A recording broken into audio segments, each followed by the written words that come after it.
We're back. We're live. What's up, y'all? Welcome to the greatest channel in the history of the world. But you already knew that. You already know your very good watch page just popped on. All right. That's it, man. We are now officially rolling. Friday Night Live time, y'all. And I thought tonight I would do one of those streams where I don't plan anything and we just do open panel, open topic, open your mind, whatever you guys want to talk about, whatever things you have to say, whatever questions you have to ask. I'll try and address as many as I can. And I'm just going to make it all up as I go along. Sometimes these turn out to be some of the most fun and entertaining streams of all. So that was my plan tonight. One of those open topic dealies. So without further ado, let's get it started. Freedom Land says, there he is. Yep, there I am. Jake, that's me, the one and only. All right. Rose Bell is here. She says, good evening, wonderful people. Nuke is here. He says, good evening, all.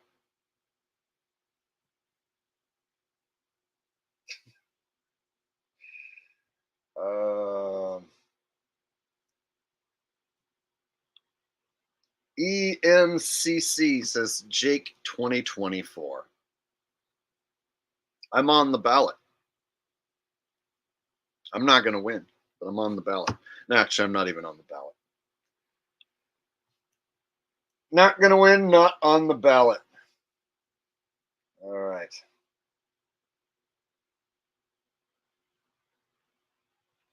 Got some football questions already.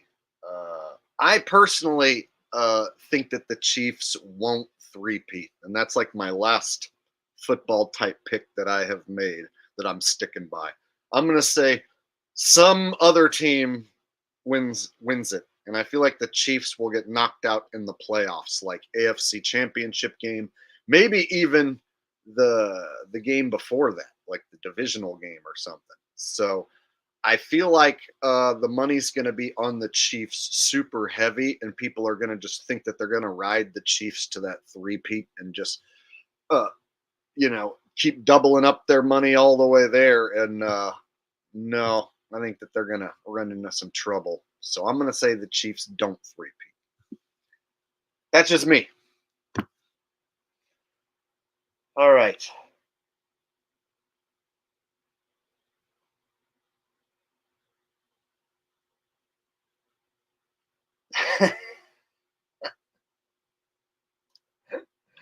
Rose, I'm not sure what you're talking about. Maybe someone else has an answer for that one.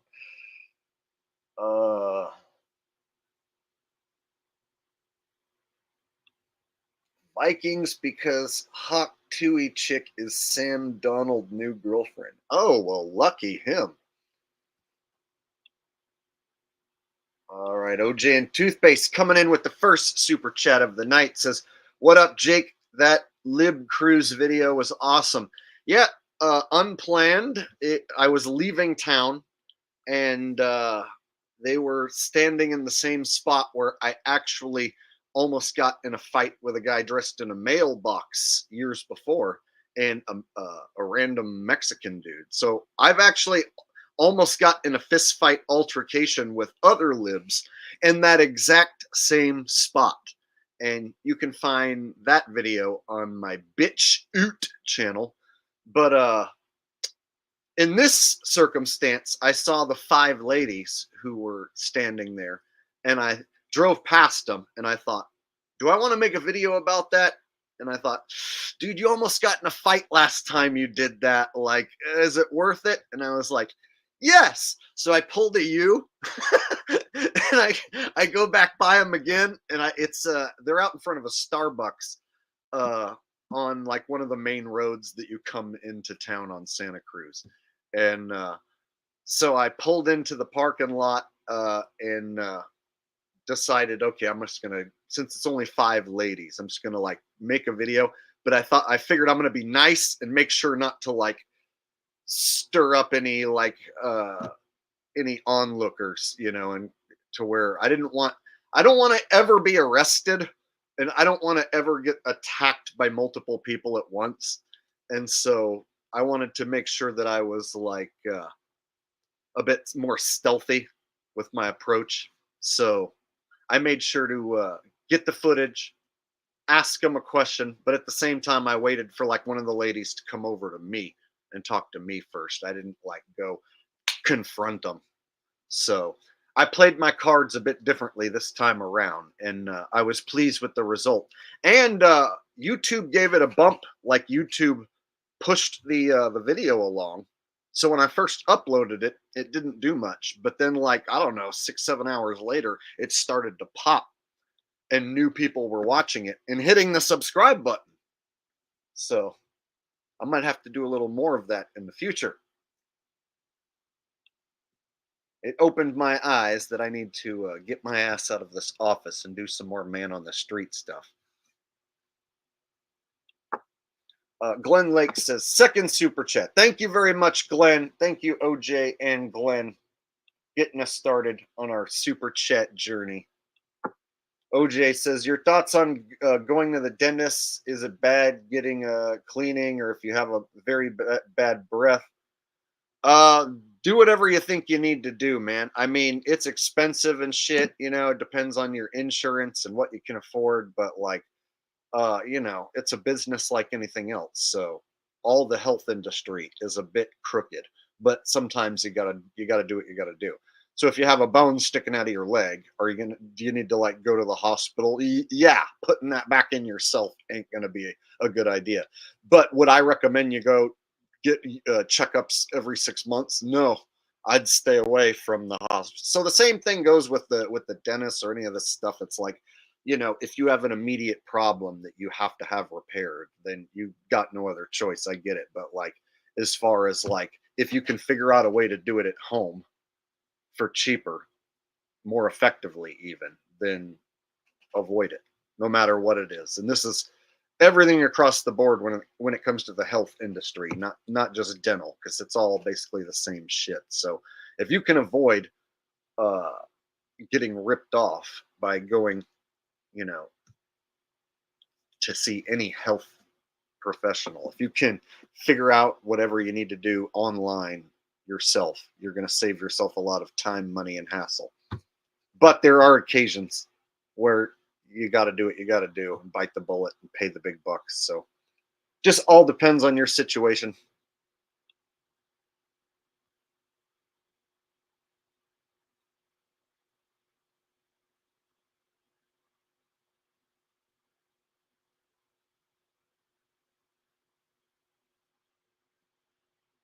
See? And there's mixed health advice. So when people give health advice, it's always like, well, this guy says eat raw garlic and never go to a doctor again. So there's a guy, Gotus. He's an international wanted fugitive, formerly known as Spearage. And he says that garlic is toxic. Garlic is extremely toxic. That is why if you eat a raw clove and you chew it, you're going to have a severe reaction that's going to make your eyes water. That is a reaction telling you that it is toxic, severely bad for your body. Whereas, like, I've eaten tons of garlic in my life as well. So uh, it's kind of tough to know what's good and what's bad these days. One channel will tell you, bananas are good for you. And then another channel will be like, oh, these bananas are GMO and they'll kill you. And then another channel will be like, oh, this almond butter is good for you. And then another channel will be like, the almond butter has a lectin and it will destroy your liver and you'll die. So it doesn't matter what food it is. There's somebody who's going to say it's good. And then there's another person who's going to be like, eat that and you'll die. Straight up.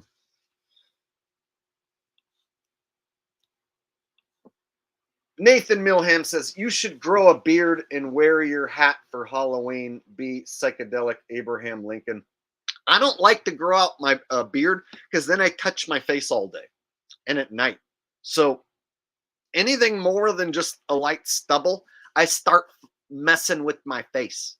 So if I have a goatee, then I sit here and tweedly dee dee dee dee dee on the beard and mess with it. And then if it gets big, like those big gnarly beards, that means like every time I take a drink of something, it gets into the beard. There's like no way around it. So I drink raw milk, and like beard and milk are not a good combo because then it's like, a few hours later, I'm like, hey, why does it smell like rotten milk? Oh yeah, it's because I have a beard and milk got into my beard and is now rotting, and I'm smelling my rotting beard milk. So I'm not a big beard guy. It's like it's more trouble than it's worth. And uh I don't know. I'm not one of those guys that feels like I need to have a beard look to look a certain way, you know. In fact, I like to shave it and look as young as possible and embrace the fact that I have a baby face and I can look as young as possible for as long as possible. Baby face, you got the cutest man of man.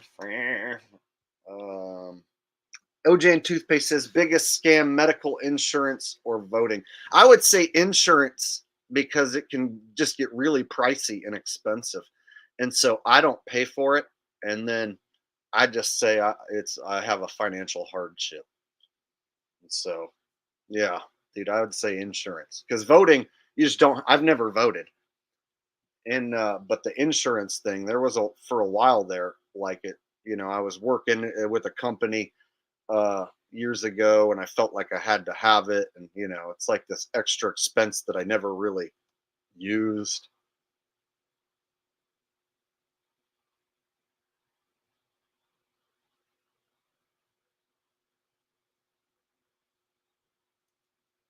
All right.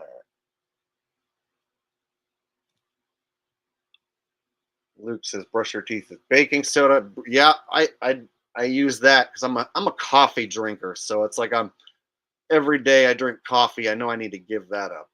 So eventually I need to give up the coffee because it's like a constant battle. Like you drink black or brown coffee, it's going to stain your teeth. And then you're constantly battling to try and unstain them.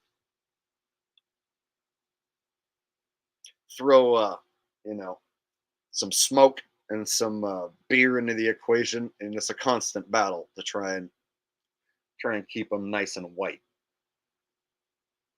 All right. OJ and Toothpaste says, Jake, I hope you did your homework. Burger King. Oh, dude. No, I didn't. Why do you ask me to do that, bro? I only know the chorus to that song and I don't know all the words and I don't want to sit and listen to it. So you should donate money to me for some other reason other than for me to go learn the Burger King song. It's a silly request, damn it. Thank you for your $2 and no, I haven't went and learned it and I don't really want to. But you know what I do want to do? Because I haven't done this in a while. I thought since I don't do this on every stream and I only do this sometimes, I figured tonight would be a good night to dust off one of these. What's that?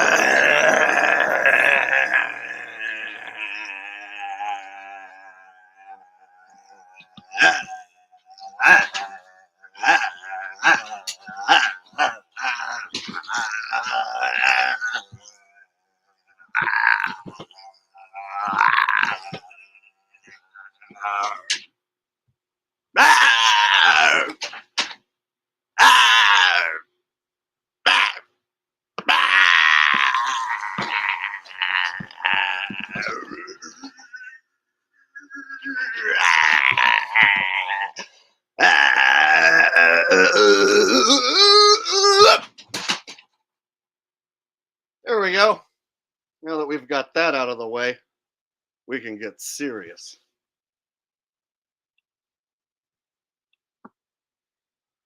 Phew.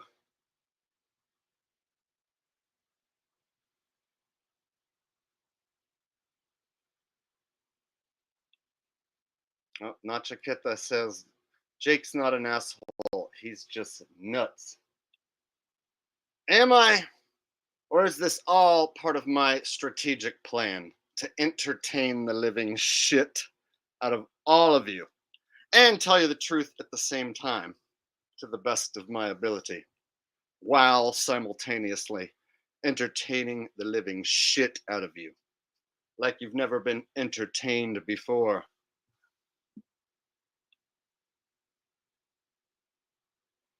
All right. Angie Dickinson, who I guess is a meth head, says, Bro, meth is bad news. Well, Angie, you should probably get off that stuff.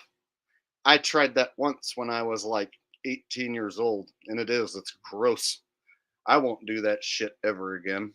I wouldn't recommend it to anybody. So, yeah, you should probably get clean, Angie. I'm praying for you. Kevin Arnold from Wonder Years. What would you do if I sang out of tune? Would you stand up and walk out on me? You guys remember if you're old. The only live stream worth watching. You know what? You're probably right. This might be the only live stream worth watching ever. You might not even want to watch any live streams ever again after this, not even me. This might be the last stream you ever watch. Me doing random shit and reading comments. That's it. That's the one. Thank you, Kevin Arnold, 37. All right. It was. That was my favorite show when I was a little boy. When I was a little boy, that show was on. If anyone doesn't remember or wasn't, watching television back in the early 90s, it was a show where Fred Savage, who is Ben Savage's older brother. So the kid from Boy Meets World, his older brother, was on a show called Wonder Years, and it was about growing up in the 60s. But it was made in the late 80s and 90s. But it was about growing up in the 60s. And they had a kid in the show who was basically about my age. And it was all about, uh, the girl next door, your friends at school, kid life shit, and then family life shit. And it was a great show. They just don't make shows like that no mo. And I don't watch TV no mo. So there ain't never going to be nothing like that ever again.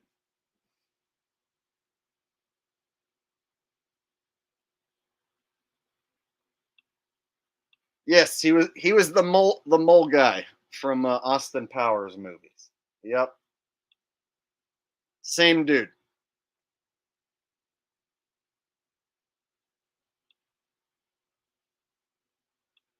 Everybody was in love with the girl next door on that show, Winnie Cooper.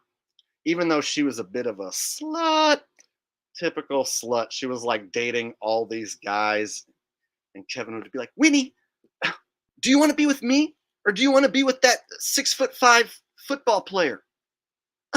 Kevin, I, I just don't know. And then she'd like run away. That was like every episode. Great show. All right. Now I got to shut up about that. I could go on and on. Next topic.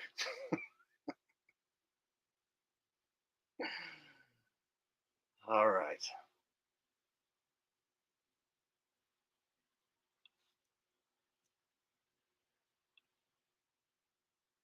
Oh, yeah. See, that was the next show. See, Boy Meets World. And then they had the Topanga chick on that show. And all the nerds wanted to bone her. All the nerds wanted to get jiggy with Topanga.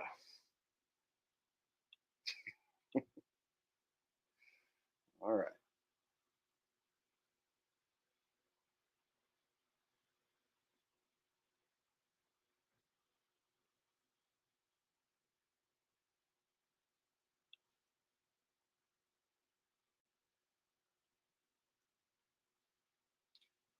You know what I did want to mention? Somebody asked me the other week about video games, and I said, you know what? I don't even play any video games anymore. I went and bought old retro games years ago to go back and relive my childhood, but I don't play a single game anymore. And I noticed that there's a lot of men who are submersed in video game culture so bad now that their life is nothing but video games. A lot of men. So I was thinking one of these days I need to like try and make a some anti-video game content. I just be preaching to the choir. I feel like most people who watch me aren't going to be hardcore gamers. So, but I feel like I should probably make a video in the future. Telling people to get off that shit because I used to play too much video games, and then I stopped completely, and it was definitely the right move. So anyone still wasting a ton of time on video games, if it's eating like several hours every single week, then that's too much time.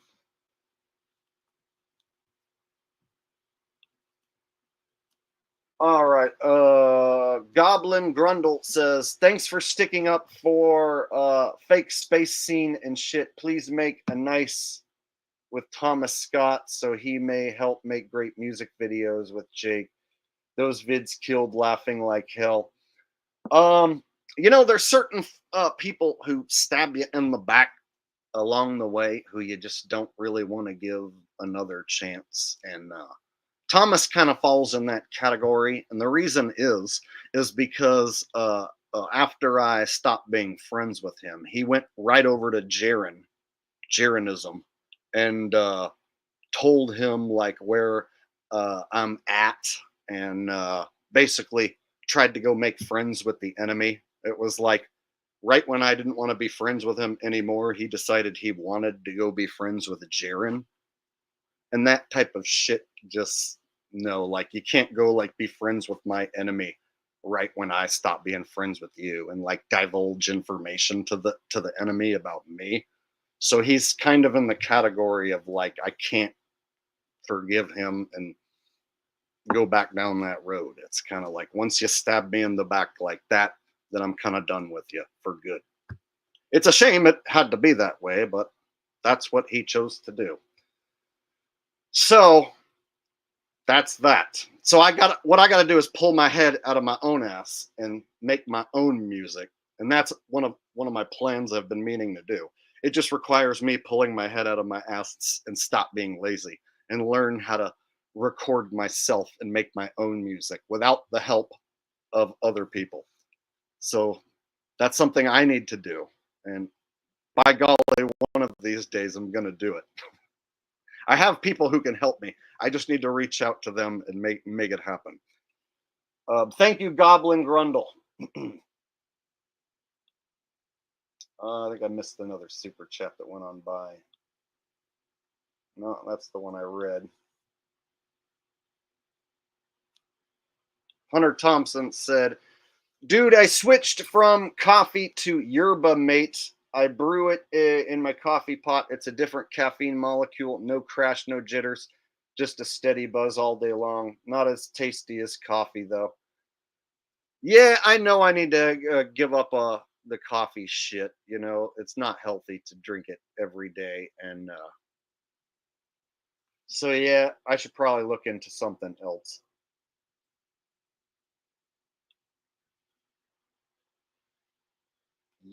I've heard of that yerba.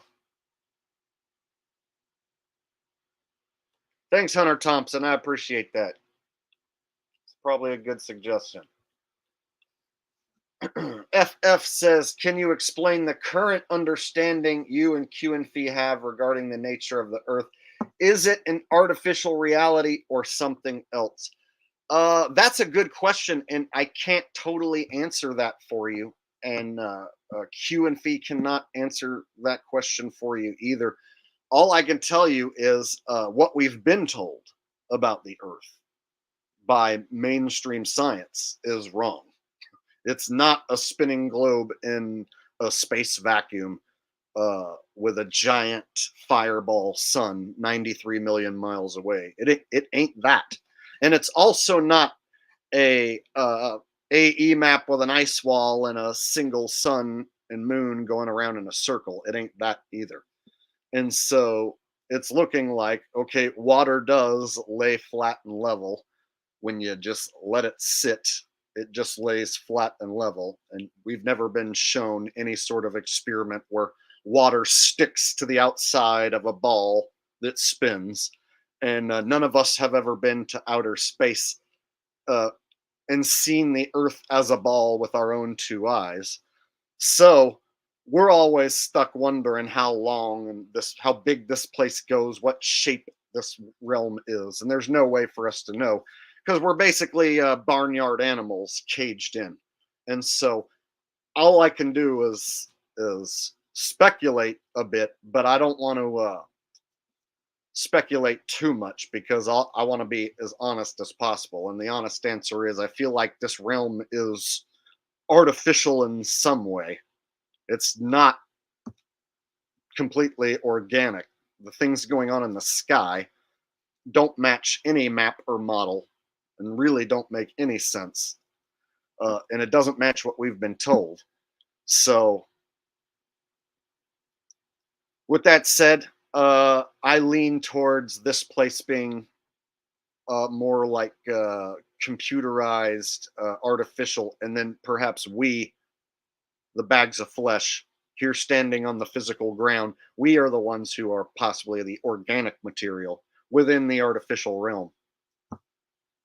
So perhaps a gigantic Truman show. I don't know. Tough saying, not knowing.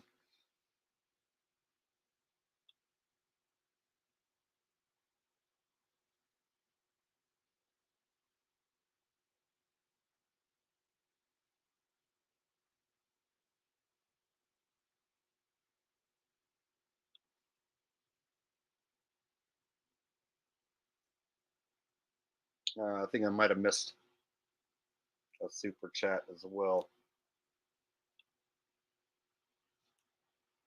Got that one.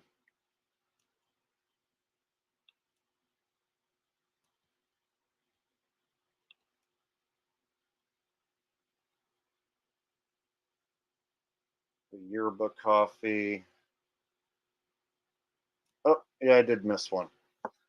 Sorry about that. DCE64 says live streams do not exist in nature. Okay, so that would be somebody who is referring to Goatus without even putting his name in the sentence, without even referencing him.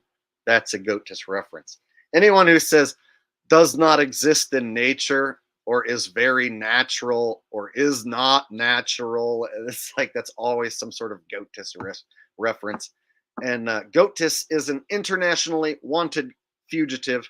I've actually done full live streams about the guy. He's still on the loose, and behind the scenes, there's some action happening. There's some people who have found ways to possibly uh, uh, file a lawsuit against him and even find a way to get his YouTube account pulled and his PayPal accounts pulled while the investigation is taking place. So there's some different things going on behind the scenes with some people who are helping to get justice for Luna, and it's looking like his days are numbered. Thank you for the donation. All right, all right. Shady Davy D says, you have first time listener watching. Glad you are explaining this fake ball earth. Oh, I have some first time listeners. That's rare that they promote me to any new people. And then since I don't have anything current trending topics in my title, I don't expect as many people watching tonight. So I noticed if the title has something that's trending, like Hurricane Milton, P. Diddy, something like that. I notice that's when I get like 500-600 people watching and the stream gets, over 10,000 views.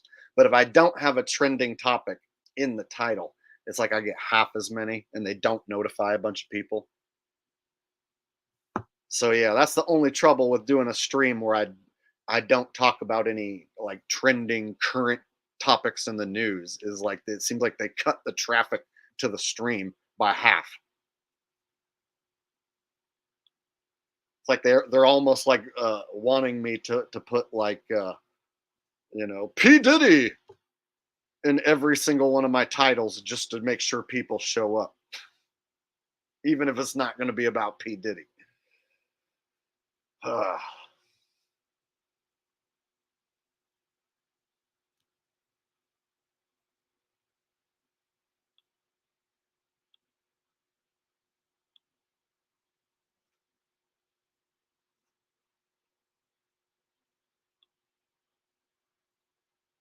Yeah, I've been doing live streams on here for years. So my channel goes back to 2016, and so I've been doing this for a long time. Shady Davy D says my girlfriend is new to this. Oh, congrats on the new lady, sir. I'm glad you brought her here to listen to the show.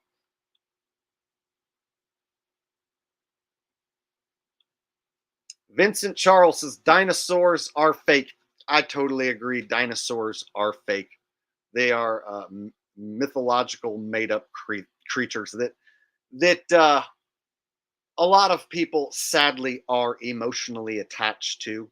So people get emotionally attached to these creatures because they'll visit a museum, for instance.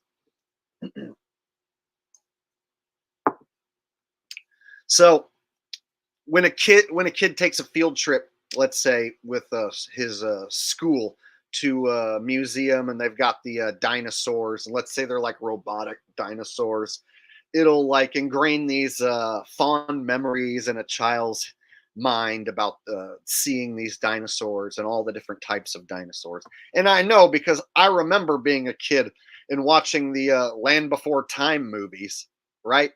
You guys remember the Land Before Time movies?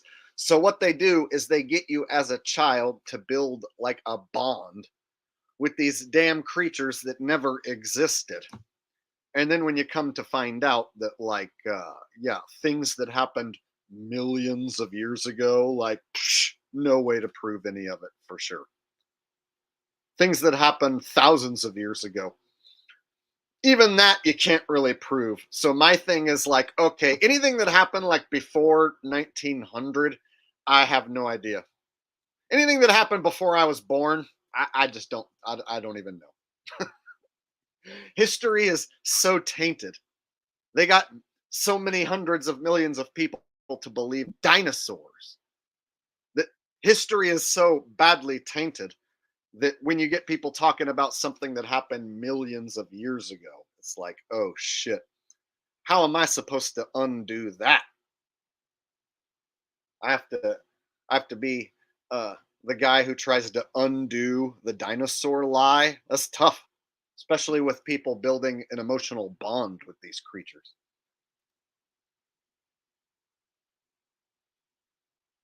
So I have made content a long time ago about dinosaurs not existing. Super chat coming in from Pachimu says Jake, the mayor of Detroit, rage tweeted after Trump's campaign visit. He also said the Lions are going to the Super Bowl. Think he has the script? Um, they might. They could. I couldn't tell you who's going to the Super Bowl for sure. I don't even really want to try to guess. It goes against me saying I'm not making picks anymore. So I don't want to guess who's going, who's not. And you got to look at any of this stuff like a possible fake out. Like the Super Bowl color in the logo.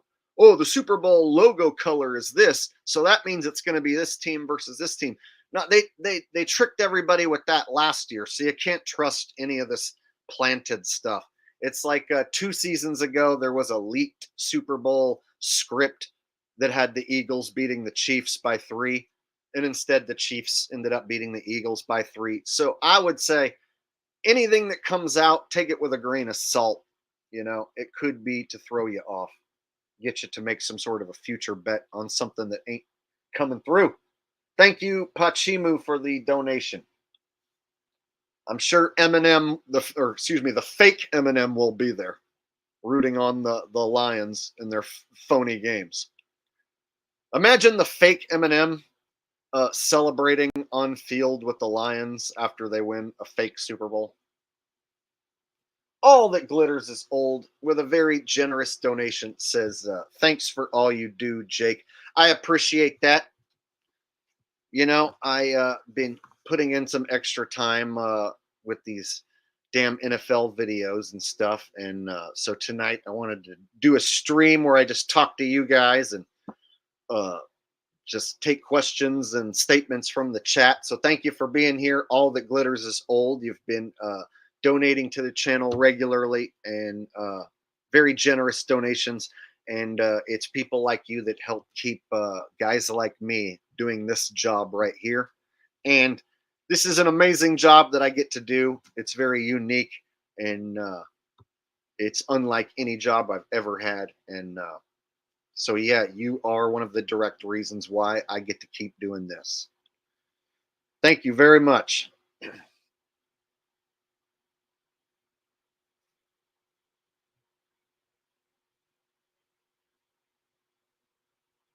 Oh, got somebody bringing up Ronnie and Jason. Look, Ronnie and Jason are nobodies who've been on YouTube for many years, and they can only get like 500 or 600 views typically, and then like they'll get like maybe 3 comments, and then that's it.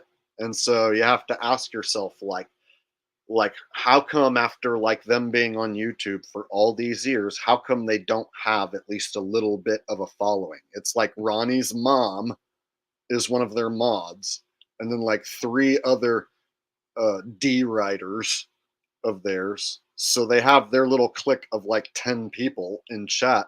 But then as far as like a crowd, they don't have a crowd. And the reason is they're pricks and they're liars. So they tell some truth, but they're pricks and they're liars. And worst of all, they lied about me over and over and over again. And they still lie about me.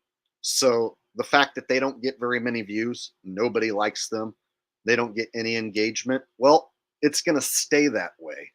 And so you can ask, hey, Jake, did you see what Ronnie and Jason are saying about Q and Fee? Yeah, I'll go check it out when I'm done, but Q and Fee has spanked them 20 times and caused them to ditch their own map and model and change it like 20 different times. So, do you really think I give a shit what those 2 guys have to say? Let's be real.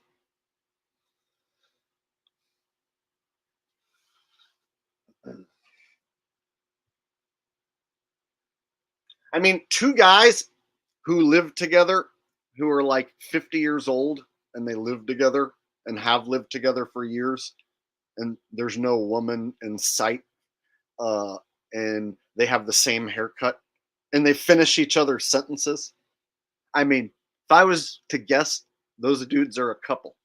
Now, I wouldn't assume that they're a couple, except they assume I hang out with all these government agents behind the scenes. They assume I'm friends with every single satanic Illuminati shill. And so, since they have voiced their assumptions as fact, I'm going to voice my assumption as a fact that those 2 dudes are a couple.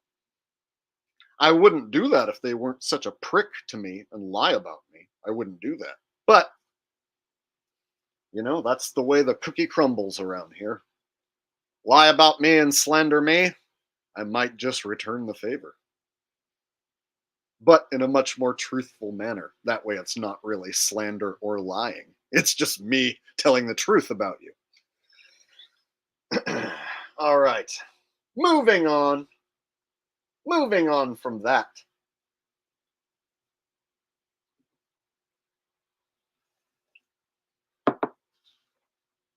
This is a weird question. It's Friday night. Shouldn't you be at a karaoke bar? I rarely sing karaoke these days. And so when I used to live in Modesto years ago, I used to go out to a karaoke bar, and I had a group of karaoke friends, and I still have a friend who invites me to sing karaoke. And once in a while, when I go through Modesto, I'll stop by the old karaoke bar every great once in a while. But I don't go out to bars or sing karaoke on Fridays. In fact, a lot of times I do a stream on Friday, or I'll take off and go somewhere, like to the beach or whatever. So your question's a bit strange.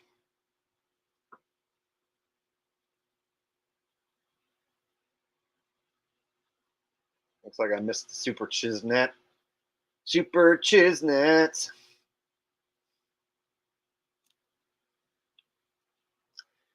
Yeah, that's what I'm getting at, Jonna. I think that two dudes who live together, finish each other's sentences, have the same haircut. Yeah, I'm going to guess that they're more than friends.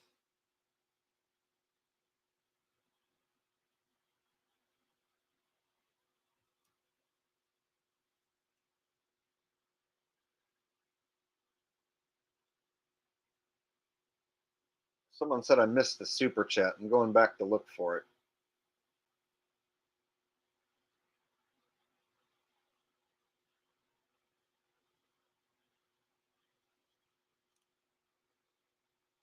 I went all the way back. I'm not seeing it.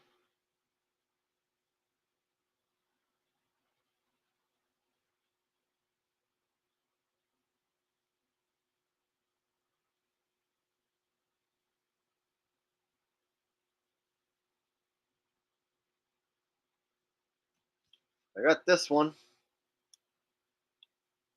Got that one.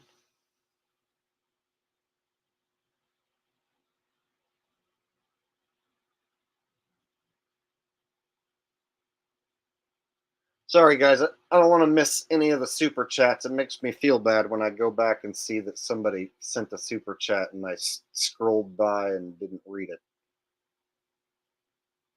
All right.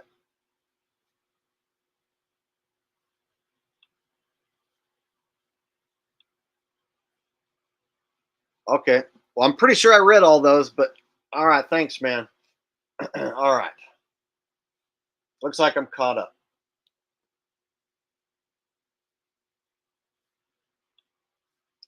Goblin Grundle says, "You made Santa Cruz sound so rad. I think I'll road trip out there next year. Any plans for Flat Earth Asshole meetups next year?" I don't plan stuff far in advance like that. I just never know what's going to happen, that far in advance. So, no, I have nothing planned for like next summer or anything. But yeah, Santa Cruz is one of my favorite towns, regardless of the libs. It's a beach town and it has its own microclimate. All summer long, it's like 75 degrees all summer long. Sometimes a little cooler, sometimes a little warmer, but it doesn't get super hot. So, like, if it's like 80, that's like a hot day in Santa Cruz. Generally, all summer, it gets to be like 75 and sunny, and which to me is perfect. And then at night, it cools off into like the high 50s, right? So it'll be like 58 degrees at night, which is nice because then you can put on like a little bit of like a sweatshirt or like a windbreaker and go for a walk on the beach, and it's nice and cool. So the weather, in my opinion, for summertime is perfect, and it's got that sea breeze, sea smell. There's a lot less spraying that they do. It seems like the wind and stuff blows the trails and shit away, so it seems like they don't get hit with as much shitty trails and stuff. Like the weather is just so damn good, and the uh, the town is like it's set up to where you can wander around at night, and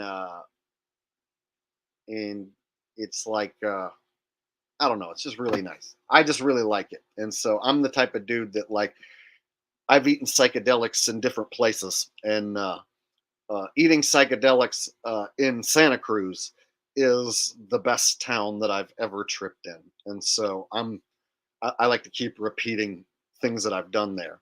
And so I have spots where it's like everything's perfect, the weather's awesome, and I can listen to my music, and then I can go to my favorite pizza shop up until midnight. Pizza My Heart, which is downtown Santa Cruz, and get a slice of pizza like just before they close at midnight, which is awesome. So yeah, that's my spot. And so I went last week, and that'll probably be the last trip that I go for the year because it's going to start getting cold. In fact, the weather started to change yesterday. I had to put on socks and shoes. I'm one of those dudes that from May until like yesterday, I wear shorts and sandals like every single day, every day. And yesterday was like the first day, like, oh, I got to put on socks and shoes.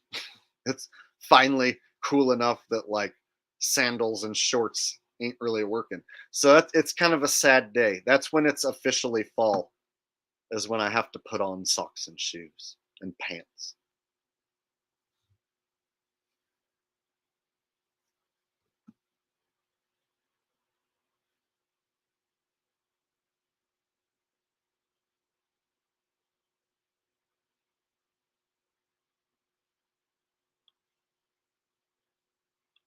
Emily says, "Why are y'all wanting to see two guys whose whole channel is smearing others and doing it with the Bible in the mix, which they misrepresent and get all kinds of wrong?" Yeah, dude, Ronnie and Jason are gigantic pricks, and they use sock accounts to show up to my streams and tell people to go over there.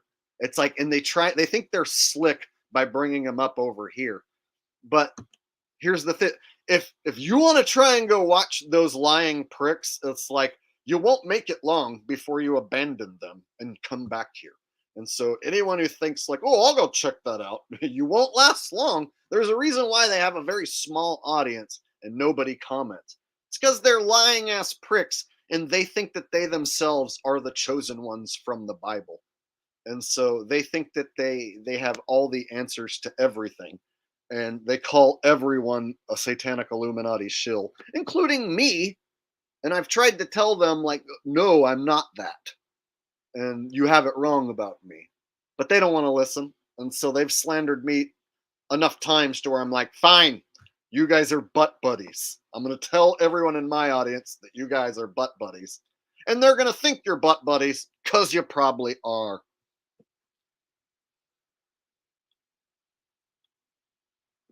So yeah, if they're still here trying to promote themselves, yeah, go do your own stream for the 20, 30 people who watch you. All right.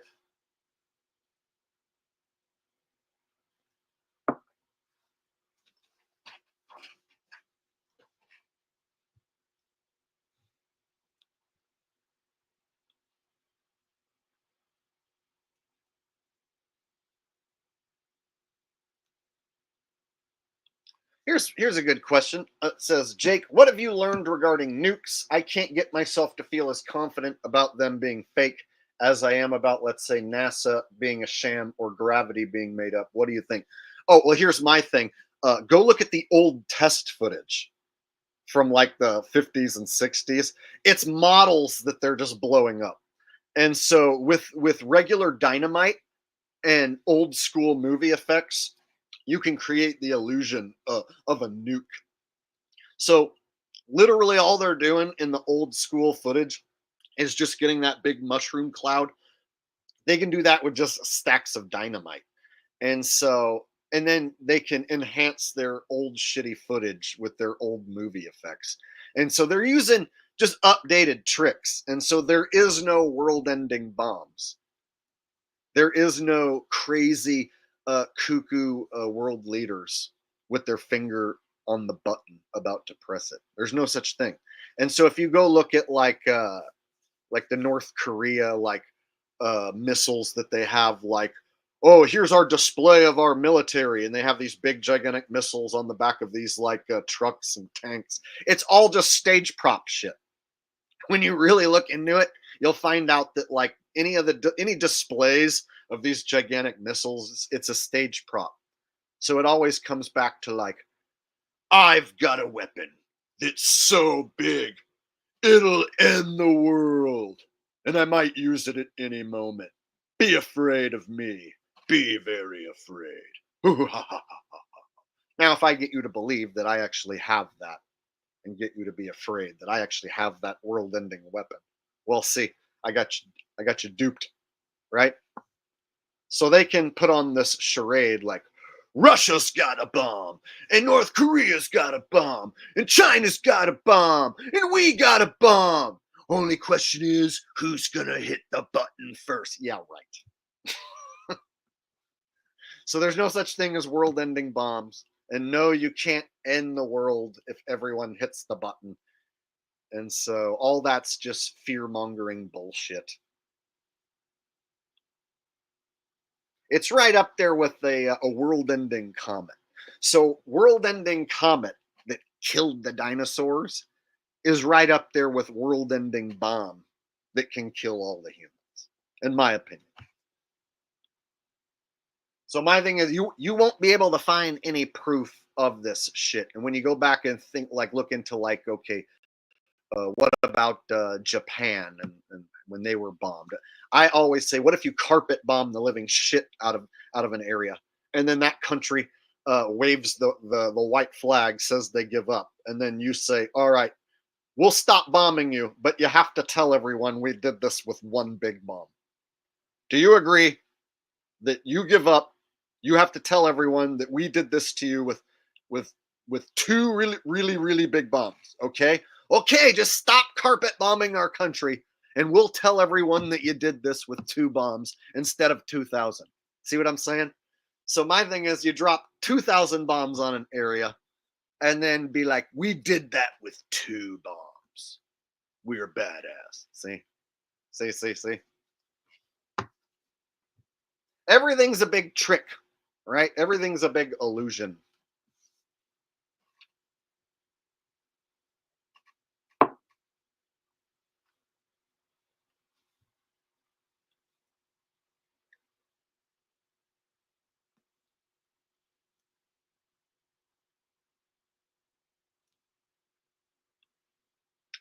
Moss E. Mike says Mag kind of disappeared since you called him out. Huh? I didn't know that. I actually haven't kept up on Mag, and I know as he'll come on YouTube and his YouTube channel will get taken down, and then months later he'll start another one. But I don't keep up with him anymore. The last time I cut him off and stopped watching was when he proclaimed that humans come from beyond the ice wall, from these other worlds, that's where humans come from and originate from, and the Garden of Eden is in these other lands beyond the ice wall. That's when I cut him off. He's said too many asinine things without any evidence, and I just can't run with a dude like that.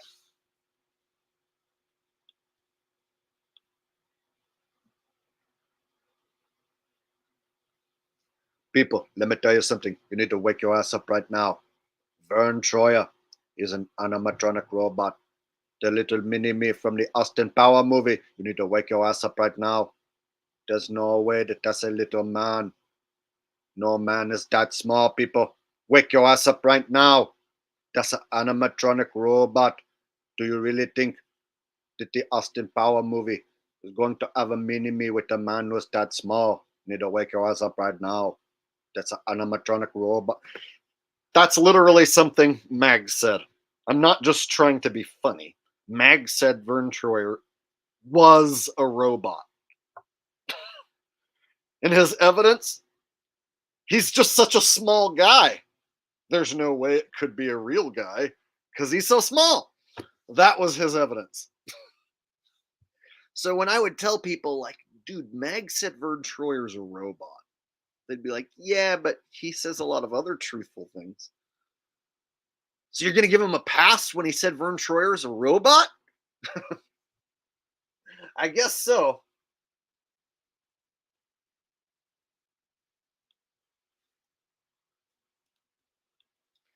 I would agree. RV is worse than Mag. RV is a nameless, faceless coward liar, and he's a bitch.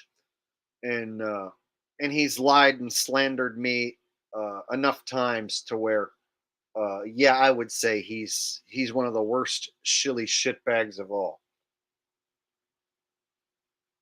Him and uh, Flat Earth Banjo Eddie can kiss my ass.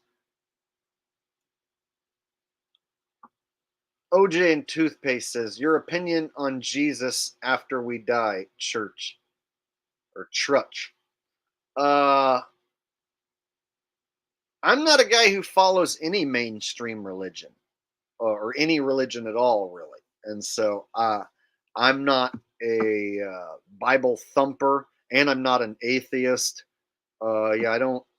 Everyone who's ever asked me that question, I always give like the same kind of answer that like I don't uh, follow any sort of religion, but I do come from a place of creation, and I think the earth is created by what exactly or why, that I don't know. Perhaps that will be revealed to me upon death. I'm expecting I will find that answer when I die.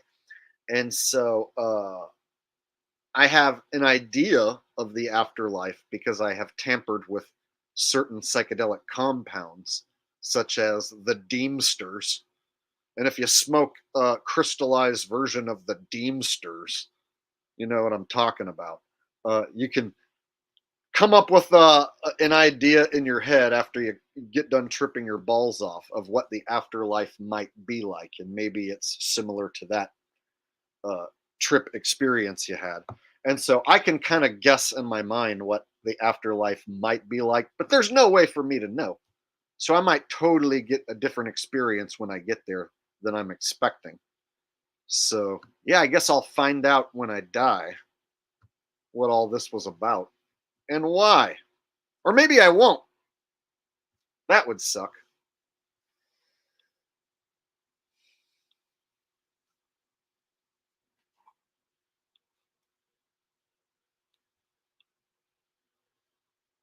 Rocky Shepherd says later, Jake. Later, Rocky. Thanks for hanging out.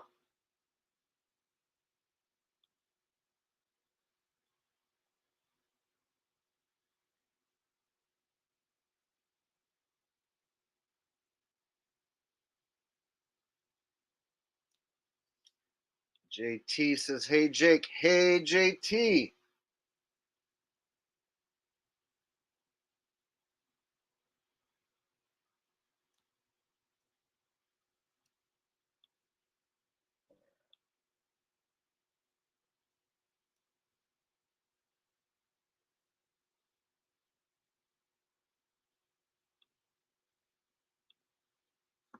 Thoughts on Yellowstone earthquake mainstream BS? Haven't even looked into it at all, bro. I have heard a long time ago that Yellowstone is going to blow like a big giant volcano. But, that could just be a bunch of made up bullshit. And I haven't even looked into it. I can quickly do a Google search to see.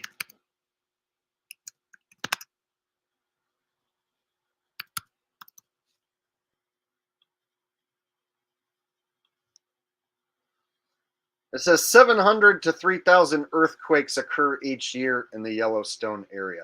See, so if it's like an area that's always rumbling because of all the geothermal activity, then I don't know why. Yeah, see, I'm not getting any like trending stories that pop up for me typing in Yellowstone earthquakes.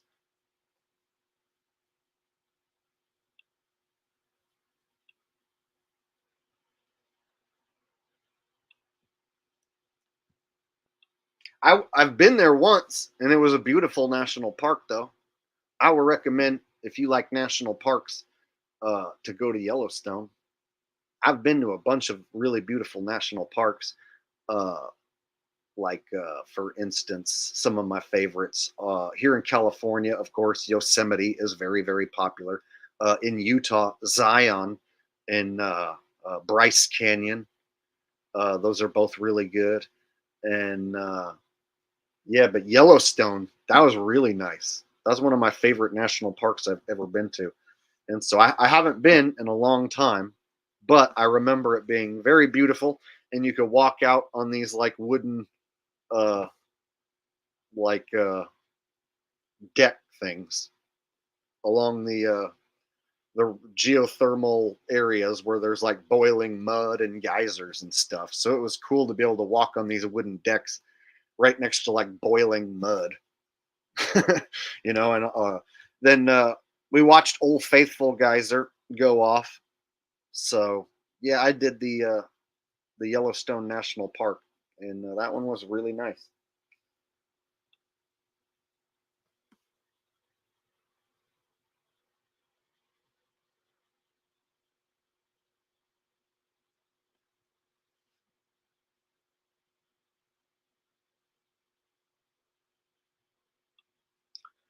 Power says, "What's the difference between a giant crocodile and a dinosaur?"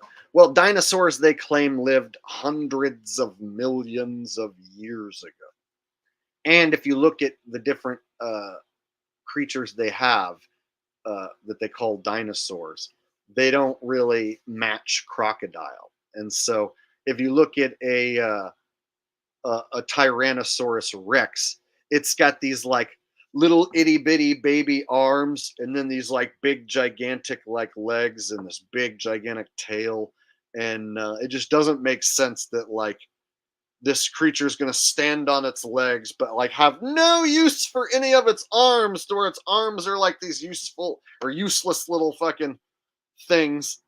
And then a stegosaurus, he's got these bony plates that jab out and along his back. Oh yeah, and the triceratops, he's got these horns that stick out of his face and stuff like that, and this big bony ridge and stuff. And so it's like when you look at all the different like dinosaurs that they've made up and shit, uh, and their body styles, and then you just think like, okay, a stegosaurus, like how did a stegosaurus uh, fuck another stegosaurus? How did that? Show me how stegosauruses had sex. They didn't have sex. One, the stegosaurus would lay the eggs, and then the male stegosaurus would come along and fertilize them. Oh yeah, how would he do that? The male stegosaurus would come along and spray jizz all over the stegosaurus eggs, and the jizz would soak through the stegosaurus eggshell. So you got to come up with all these theories on how a stegosaurus knocks up another stegosaurus, because they ain't made to do the dirty. A stegosaurus with those bony plates on its back ain't made to be mounted from behind. And then if you got bony plates on your back, you can't exactly lay down on your back and have another stegosaurus get on top of you. So what are you telling me? All the stegosauruses did it sideways, stegosaurus style?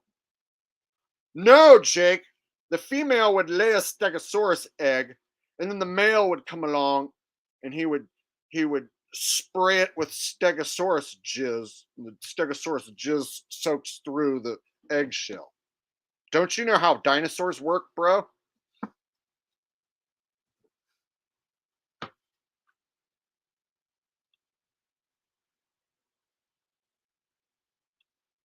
Yeah. So when it comes to these creatures and like, how they even mated and stuff like that, you kind of have to just go, "Oh, really? Hundreds of millions of years ago." But they can't find a complete skeleton. They don't have a complete skeleton. They'll have one bone, and then they'll recreate all the rest with like plaster and stuff, like a bunch of fake bones. And people think that like that's a whole dinosaur skeleton that I saw at the museum. No, it wasn't. You saw a big bone that they could have took from like a whale or something and carved it into what you think is a dinosaur bone. And then the rest, there's a bunch of plaster bones. And then they could be like, it's technically a dinosaur skeleton because one of the bones is real. And even that one bone they claim is real, how do you know that ain't a fake bone? So you got to think museum is a scam. It's a business. Museum, oh, pay money to look at some old shit that they say is really extra old. Think about it. It's a gigantic scam. So if they get you to like pay money to look at fake dinosaur bones that aren't even a real dinosaur, ain't that a hell of a scam? We got people paying $20 a person so that they can look at some plastered fake dinosaur bones, and then they leave feeling like they saw a dinosaur skeleton. What a scam! So yeah, you would think museum is an industry, a scam industry, basically, and it behooves them to like have shit that they claim is extra old that ain't even really that old. That's how they're going to make their big bucks, is by having something interesting that people want to come look at, right? OJ and Toothpaste says, "What state would you not live in the worst?" I don't like the Midwest very much. The people there are nice and treated me fine when I rolled through, but I don't like the flat boringness of the Midwest. And so, like a state like Kansas or Nebraska, just there isn't anything for me. I'm a guy who likes to go to the ocean. I'm a guy who likes to go hike around in the forest and the mountains. I'm a guy who likes nature. Even if I spend a lot of time in this office, when I leave and take a mini vacation, I want to go somewhere that's beautiful and is aesthetically pleasing. And the nature is not in the Midwest. The middle of this country is bland and boring, and I just don't like it. And so I would never want to live in any of those states. And so one of them that like was not nice at all, that I drove through and I just didn't really feel like any connection to it. When I drove through Ohio, it was like, nope, no reason for me to ever even come back. You know what I'm saying? No offense to anyone who lives there. Same with like Indiana. Like, what about Indiana should I go there for? Like, I live in California. People talk mad shit about California. But let me tell you what, I can go do some really nice things in California that that you can't do. For instance, go to the motherfucking beach in Santa Cruz. You can't do that in Indiana. Do they have a place like it? No. Not even anything fucking similar at all. So what in the fuck would I do if I was in Indiana? Go watch the Colts? You know? And so I've had people talk mad shit about the state that I live in. And it's like, well, I've been to your state and it sucks way more balls than California.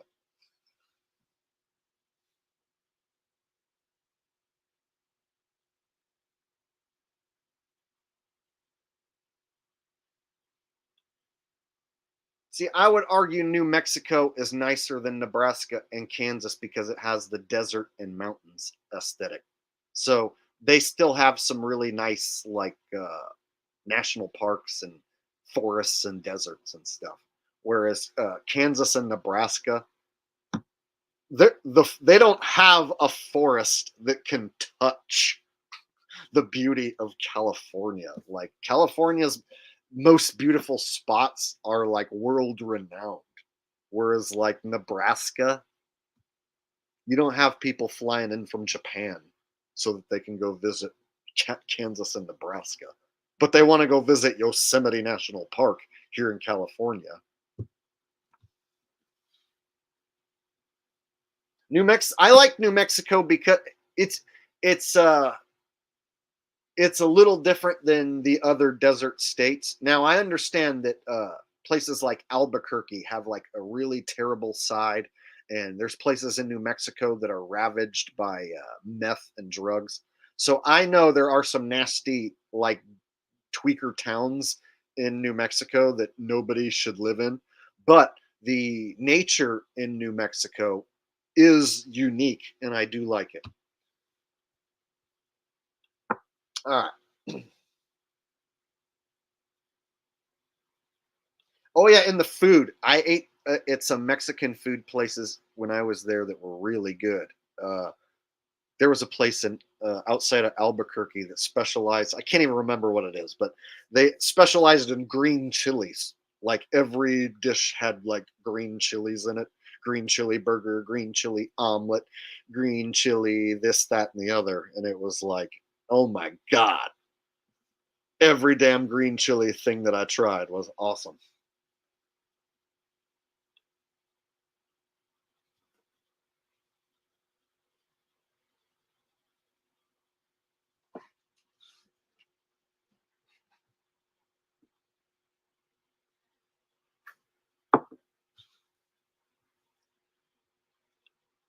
I honestly didn't spend time in Wisconsin. I turned around when I got to Minnesota.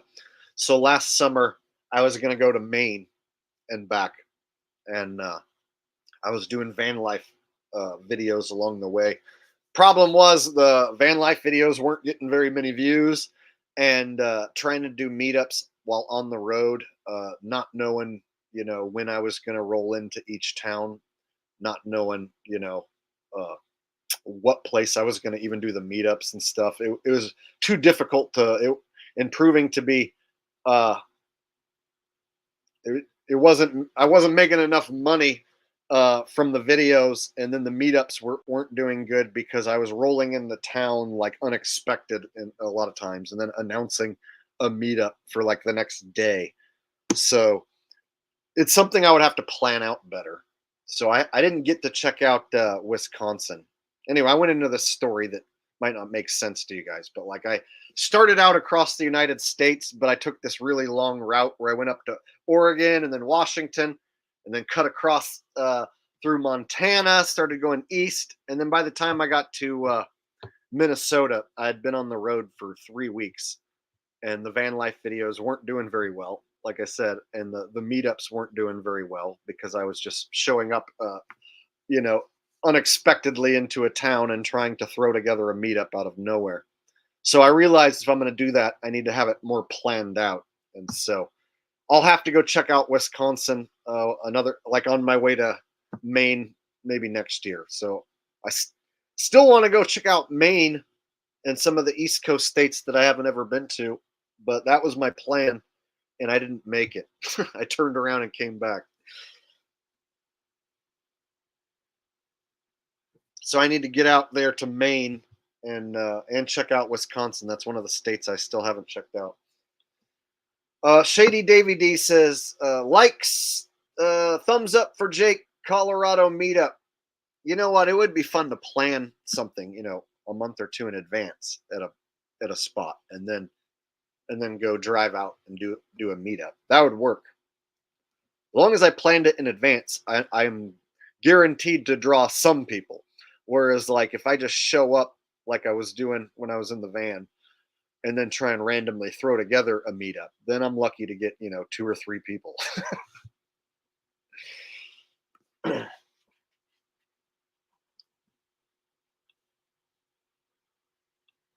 Emily says, fun fact, Maine is year round coldest, even though it's not the coldest state. Probably have great seafood, though. So, of course, I would want to go during tourist season, like June, July, August. And yeah, I would want to check out all the little coastal towns. I hear that it's really ritzy, though, that Maine uh, is like more of like higher end, like rich people. Like when you get close to the coast in Maine, a lot of those towns, from what I hear, are super upscale. So I don't know how well they would take to like a low budget van guy like me. So, but I do want to check it out. So that's one of my plans, for possibly next year to check out the East Coast and check out the states I haven't been to.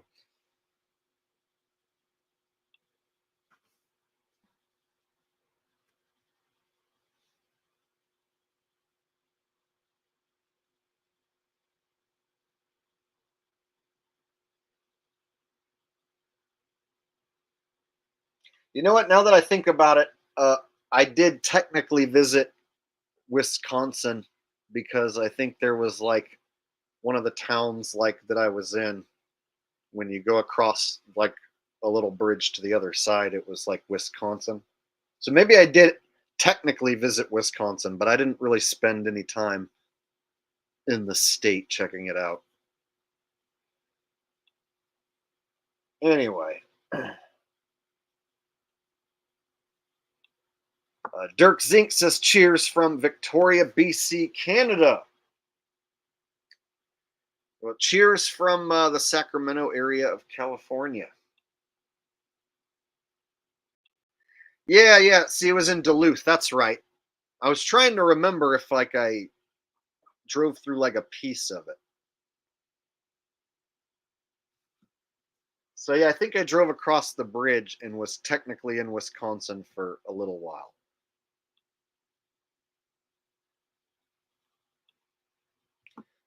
Goblin Grundle says, "Is Kim Jong Un the Asian Richie from Boston?" So I have him as like a fictional bad guy, like he's like just a character on the world stage. And so I have a video that about how North Korea doesn't exist, as far as like it was like a made up enemy, and a lot of their weapons are like stage props. So I actually have a video that I made years ago about North Korea. Should I could even put it on. Thank you, Goblin Grundle. I appreciate that. Uh, One True Kind says, Jake, keep up the good work, bringing the truth. You bring so much laughter to our family with your live streams. The music and comedy is a riot. Oh, I appreciate that.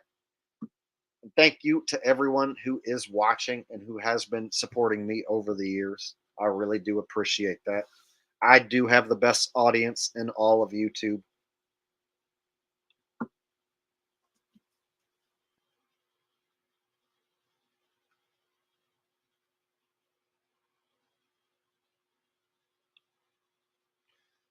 OJ says, "What is the worst car you have owned? Worst food eaten?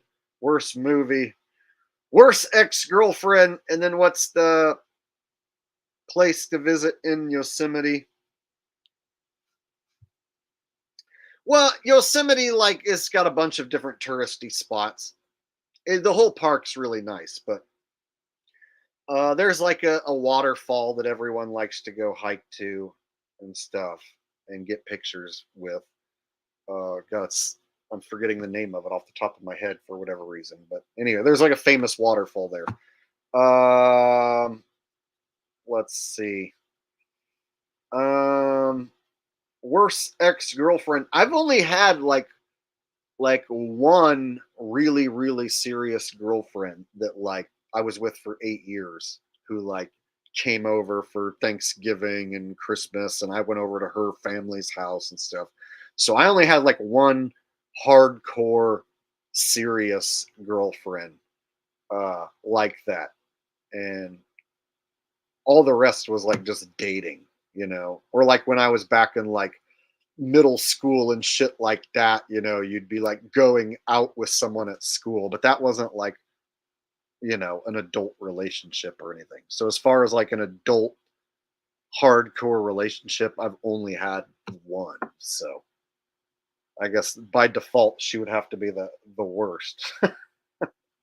uh Worst movie. Um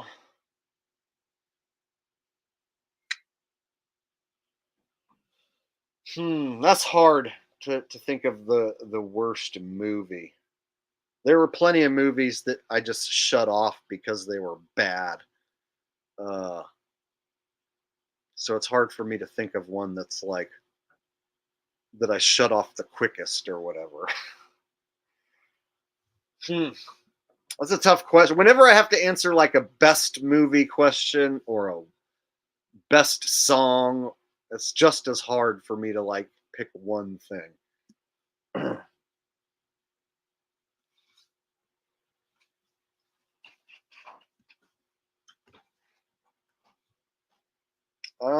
Let's see. These are hard questions, man. Um, I will say that the Dumb and Dumber sequel was really terrible. Not the one without Jim Carrey, but the one that Jim Carrey and Jeff Daniels made where they're old and it was like really terrible. So the really bad Dumb and Dumber sequel, uh, me and my friend Drew, oh, and my girlfriend at the time, she went too. So the three of us went to watch that in the theater, and we ate mushrooms beforehand. And so it's a mixed deal because it we were making fun of it the whole time. The theater was basically empty. There was like a few other people in the theater, like several rows in front of us. So basically, an empty theater on a weekday watching the terrible sequel to Dumb and Dumber. And we started just making fun of it. And so it was a really fun time that I had with my friend, like making fun of a really horrible movie. But the movie itself was really god awful. It was like they couldn't capture any of the old magic from Dumb and Dumber. And Dumb and Dumber came out when I was a little kid, and I saw that in the theater, and that was like the funniest movie I ever saw at the time. And so to be like a grown man and then like eat mushrooms and then be all like amped up to laugh, and then it be like so terrible that we end up making fun of it. But then we end up making each other laugh. So then it turned into like a really fun time making fun of this terrible movie. So I have a fond memory of watching a really, really terrible movie. But it's because we ate mushrooms and we fucking made fun of it the whole time. So if my friend wasn't there and I wasn't on mushrooms, that would have been the most god awful movie ever. If I had to sit through that by myself in the theater, that would have been terrible.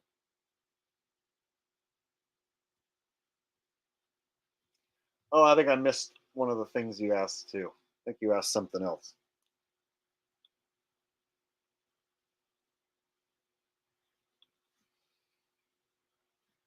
Worst food eaten. One time I had a tilapia fish taco, and it had this really bad fish taste to it. And that was when I realized I don't like tilapia. I like fish. I like all kinds of fish, but fuck tilapia. And I spit it out into a napkin. And my girlfriend at the time, it was we were out with her folks eating Mexican food. This is many years ago, by the way. And she looked at me like, "Was it really that bad?" And I was like, "Try a bite of that taco." And so she tries a bite of my taco, and she goes, "That's disgusting." And she spits it into the napkin. And I was like, "I told you, I'm not the type who spits out food into a napkin and shit." But like, so yeah, tilapia is a garbage fish. And I like all sorts of different kinds of fish, seafood, freshwater fish, fried fish, grilled fish, whatever. But like tilapia is nasty. And that Mexican food place made me the nastiest fish taco ever. So yeah, that I'll say that. And then worst car I ever owned, I had a car that was like a glorified golf cart almost. It was called a Dodge Colt, Dodge Colt, and it was like from the early '80s, and it was terrible, and it was like I said, like a glorified golf cart. And if you took a turn like at more than like 30, 40 miles an hour, it would like spin out and stuff. Oh, it was junk.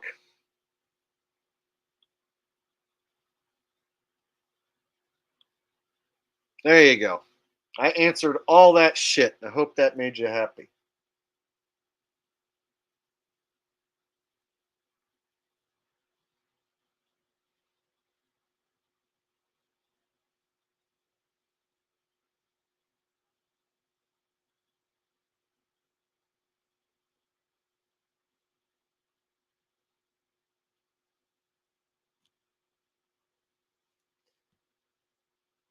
All right.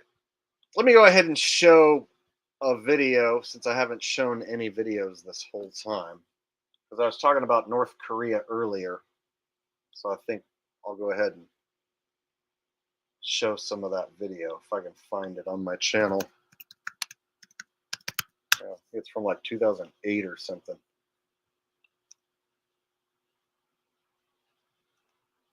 Yep, or 2018.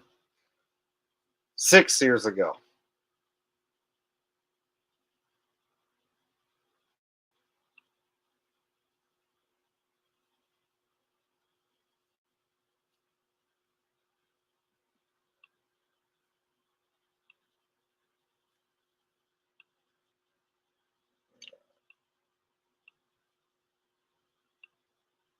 There we go.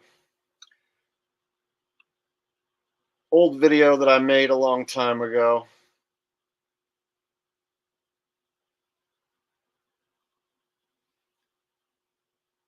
All right.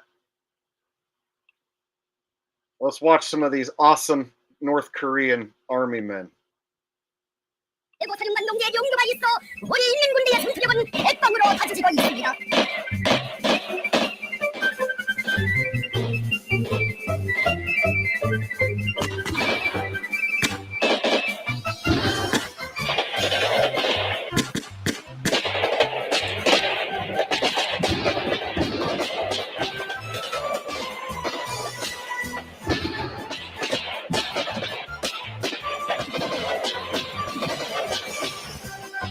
백두산의 폭풍과도 같이 백두산의 번개와도 같이 단숨에 정치를 타고 앉아 원수들을 모조리 쓸어버릴 수 있게 튼튼히 준비된 우리 인민군대를 당할 자 이 세상에 없습니다.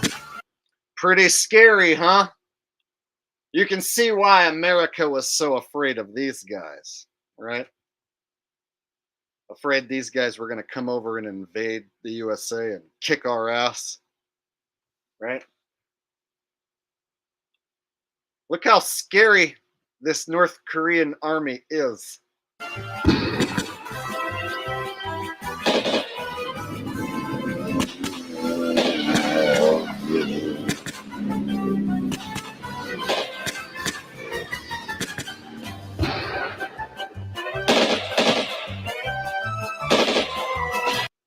Whoa!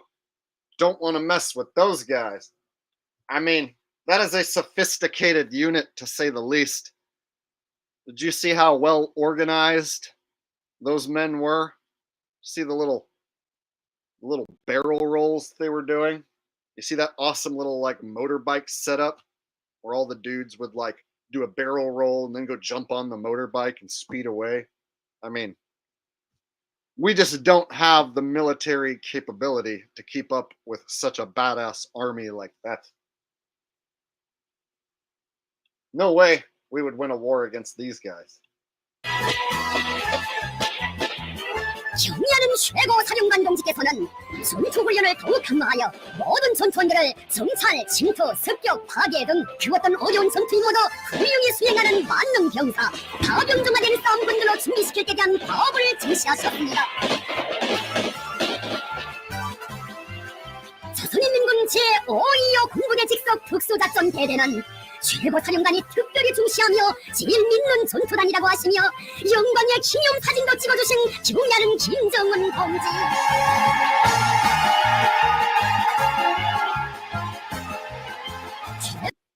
I mean, look at these scary looking fellas, and they all hate America. All these guys want us dead. You can see it in their eyes. Aren't they scary looking? These are trained killers. 최고 사령부가 찍어주는 좌표들마다에서 빛나는 군공을 세우고 경례는 최고 사령관 동지께 승리의 포고를 삼가 드리겠다고 교리다지는 전투원들.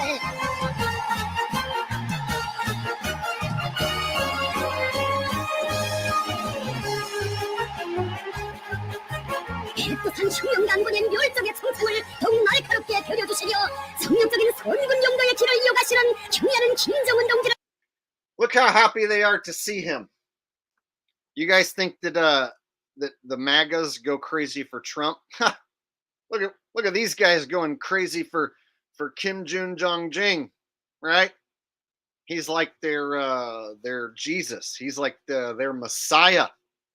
These people are truly losing their shit for their Lord and Savior, their leader.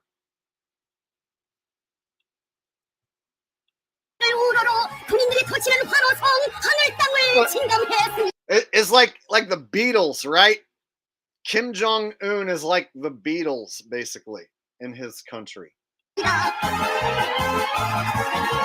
Oh, we chase you down the street. We chase you down the street. We love you so much, Kim Jong-un. I love Kim Jong-un. I chase him down the street. There he go. Chase him down the street with your arms in the air. We chase you, Kim Jong-un. Yes, we do. Right? Jake, that's racist. You're not allowed to pretend like you're a North Korean guy chasing Kim Jong-un. Why not? That's literally what they were just doing, right?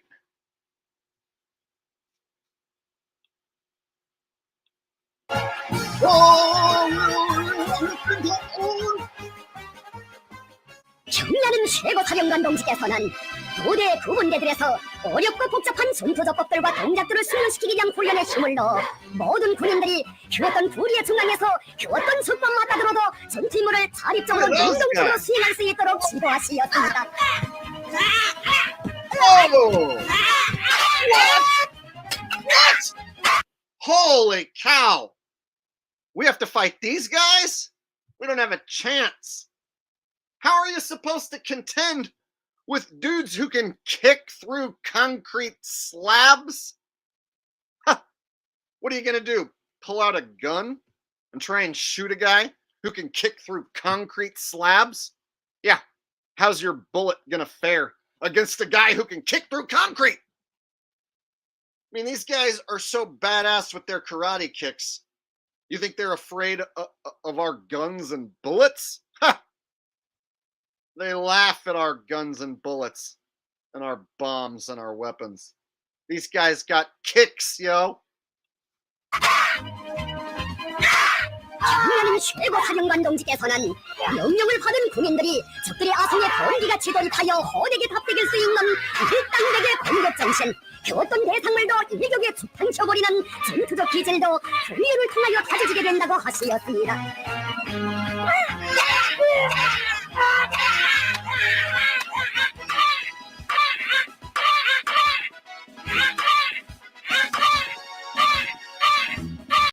Whoa! Did you see that guy just crushing bricks? And then homeboy right there, he was like poking some light bulbs. Yeah, brick crushing. He's gonna poke some light bulbs, you guys. Look. Whoa! That mother freaker just poked a light bulb and broke it. I would be really scared of that guy. You're telling me you want to go to war against these men? 강렬한 정신력과 함께 육체적으로도 적과 싸워 이길 수 있는 완벽한 전투력을 Oh my God, 소화한 look what he's doing. He's wrapping himself up in a wire of some sort for some reason. That's very useful in a war. God, I'd hate to battle against these guys and have him start wrapping himself up in a wire. That would really suck. 건 군인들.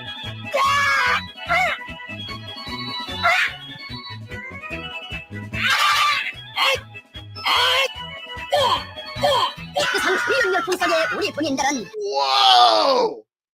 Is every one of these guys some sort of freaking superhuman, superhero, mega person?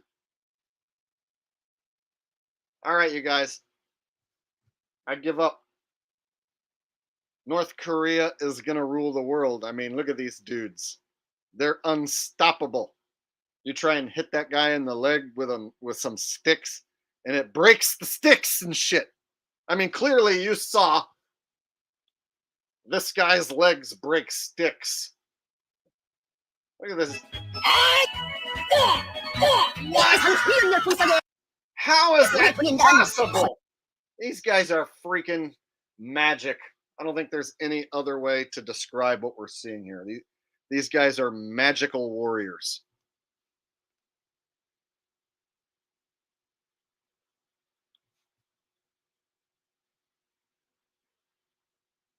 See, this is the type of stuff you can find when you go research the North Korean army.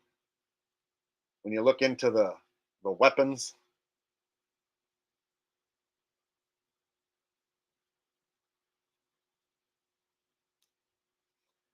Good call, Andy. Thumbs up, everyone. If you guys are having a good time so far, hit the thumbs up. It really helps send the signal to YouTube that you enjoy this, and it tells YouTube that they need to promote my content and share it with the whole world. So hit the thumbs up right now. All right.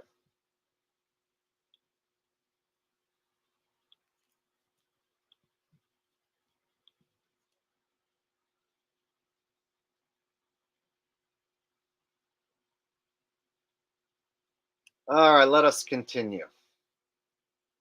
혼자서 주 100놈, 1000놈도 맞따라 나가 무자비하게 쫓아버릴 수 있는 요새 같은 체력, 무적의 장수 힘을 가진 펄펄나는 싸움꾼들로 거세게 준비되었습니다.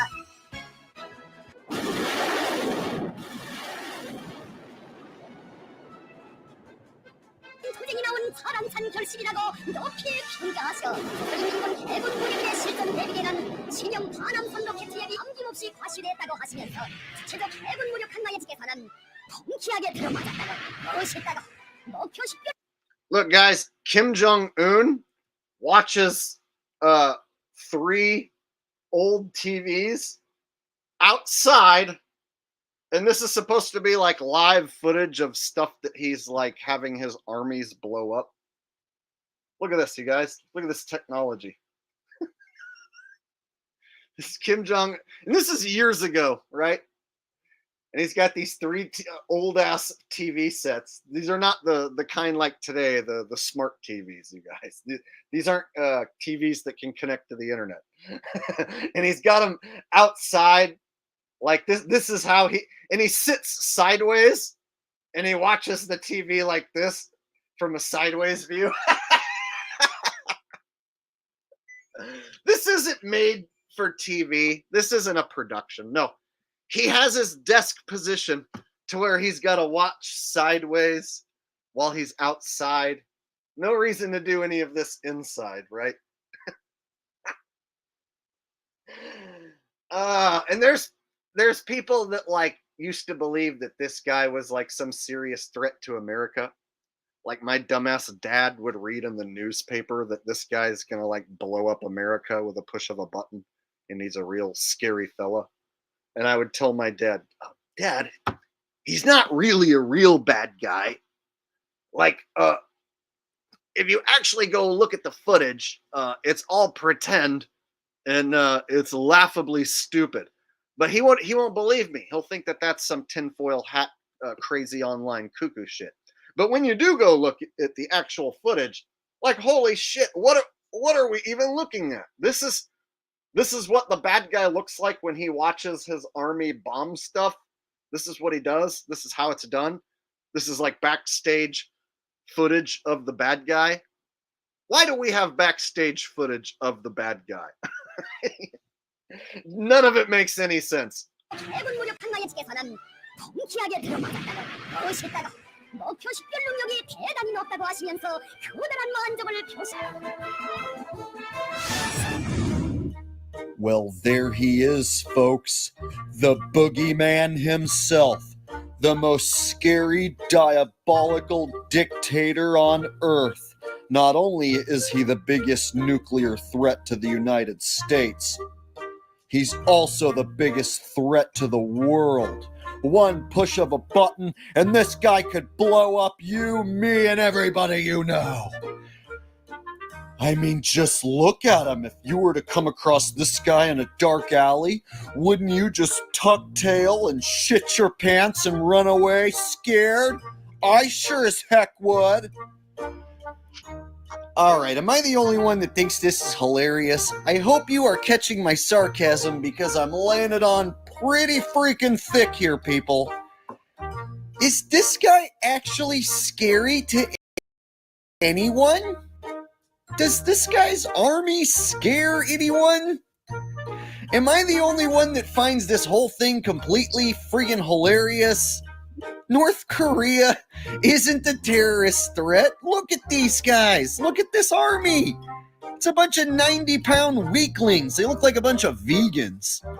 Let's watch these guys in battle. Whoa, man, they just came out of that makeshift helicopter and did some barrel rolls. Holy cow. And then there he is watching the whole thing from his office. Sure, I believe that. Like, hey, let me grab my binoculars and take a closer look. Oh, yeah, I like what's going on out there. Looks good to me.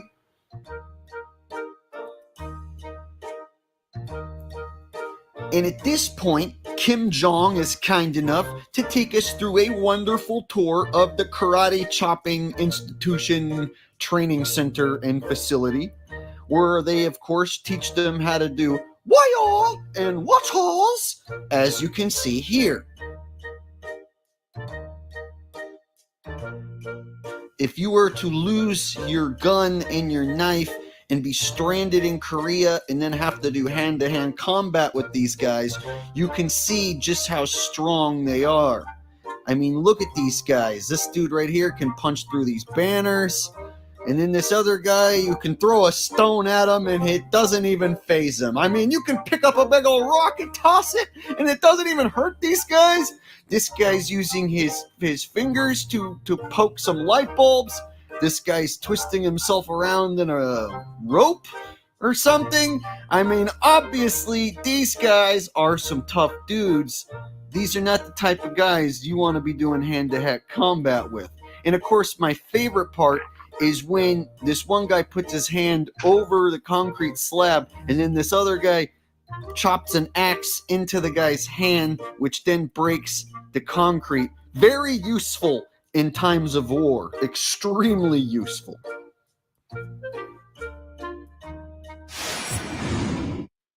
So obviously, as you have just witnessed, North Korea is a huge military and nuclear threat to the United States and the world. And because of that, the U.S. has been testing our missile intercepting system. That's right. If North Korea thinks that they can just shoot a missile at the good old U.S. of A., well, guess what? We can shoot a missile and intercept their missile. Or so they want you to believe. Did you guys notice that's a model rocket? Looked to me like a glorified model rocket, maybe a step above the kind that me and my friends used to launch when we were like 10 years old. Did you guys ever used to launch model rockets back when you were a kid? Take a good look at what this looks like to you.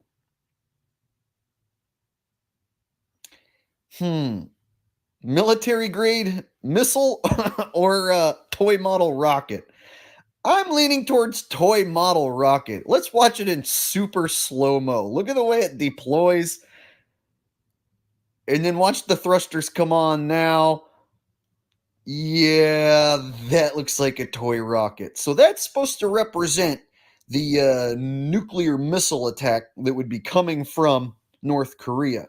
So if North Korea was ballsy enough to attempt an attack on the United States, guess what? The United States is ready with a missile intercepting system.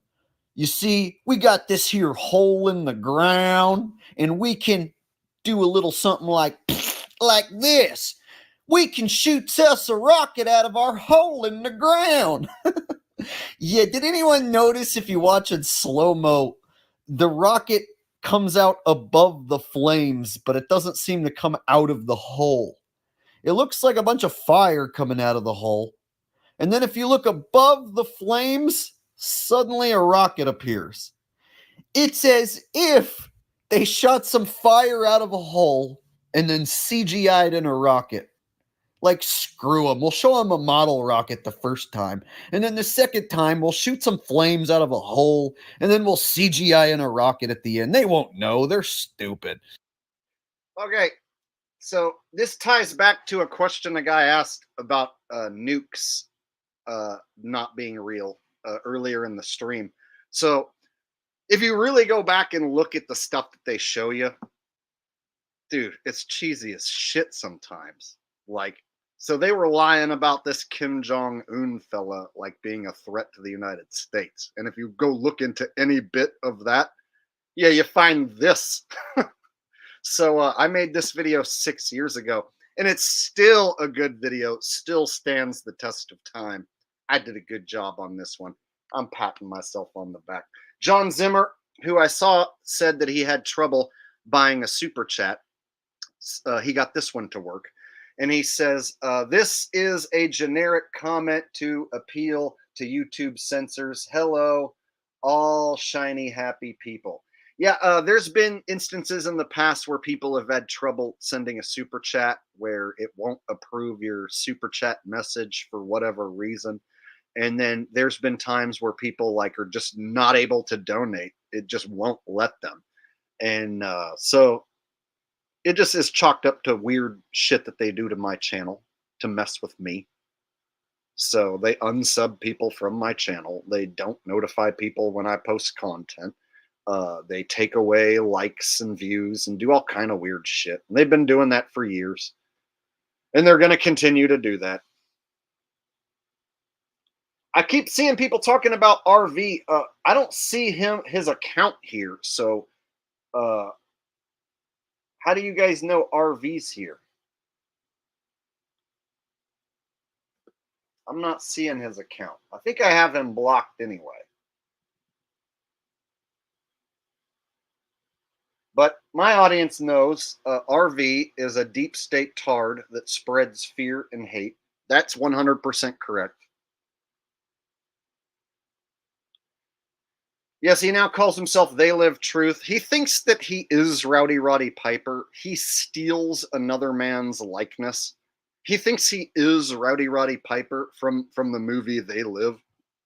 And so he fancies himself as another man, and he uses another man's appearance because he's so much of a chicken shit bitch to show his own face, give away his own identity. And he comes after real truthers like myself to gain clout, and it doesn't work. Every year he makes the same video saying that I'm wrong about the sun not going in a circle over the AE map. He disregards observable sunrise and sunset data below the Tropic of Capricorn. Anything that happens south of the equator, he pretty much denies and makes shit up. Anyone who follows RV rides the short bus and don't belong here.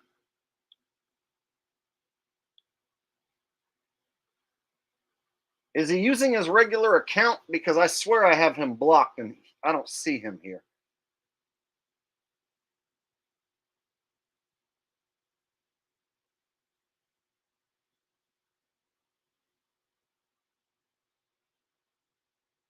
Oh, well.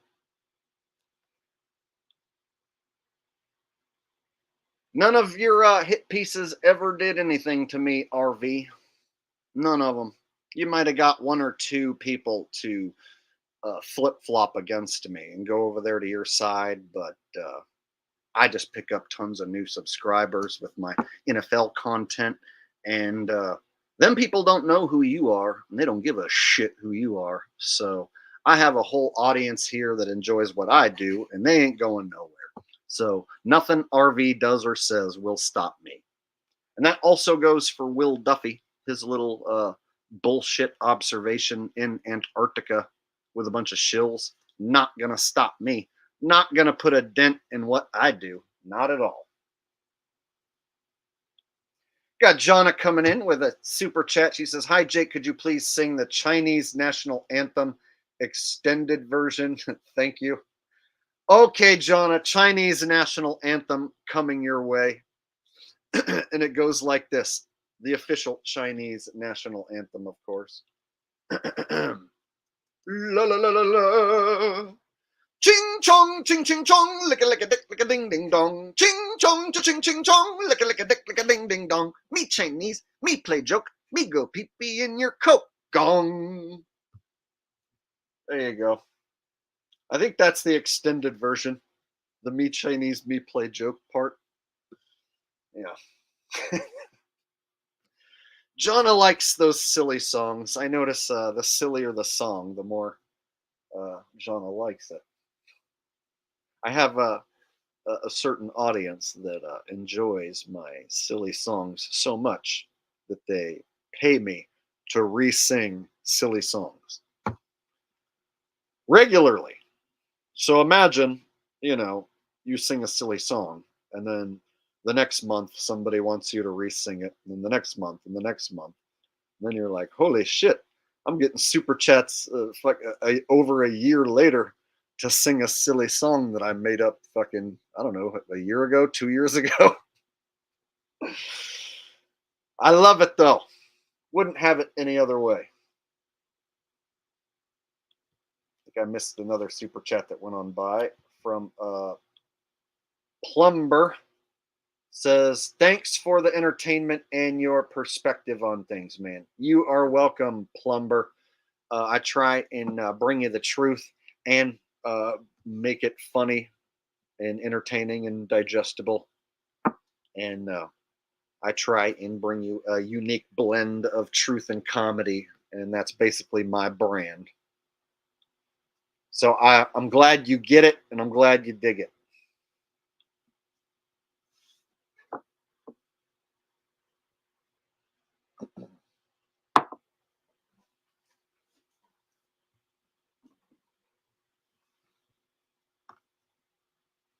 All right. So I think at this time, I'm going to do some Indian gangster rapping because I think it's funny. And it goes like this. I'm going to do Indian accent, Ice Cube, today was a good day. And it goes like this. Just waking up in the morning, got to thank God. I don't know, but today seems kind of odd. No barking from the dog, no smog, and mama cook a breakfast with no hog. I got my grub on, but didn't pig out. I finally got a call from a girl I want to dig out. Hooked it up for later as I hit the door, thinking will I live another 24? I've got to go cause I've got me a drop top, and if I hit the switch, I can make the ass drop. Had to stop at a red light. I was looking in my mirror, not a jacker in sight, and everything was all right. I got a beep from Kim, and she can fuck all night. Call up the homies, and I'm asking y'all, which park are y'all playing basketball? You get me on the court and I'm trouble? Last week I fuck around and got a triple-double. Freaking niggers every way like MJ. I cannot believe today was a good day. There you go.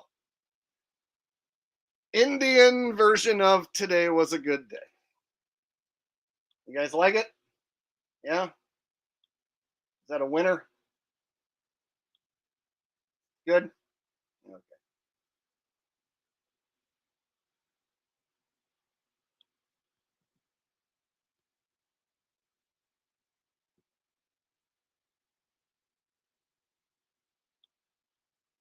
All right. Should I do a little Snoop Dogg Lottie Dottie?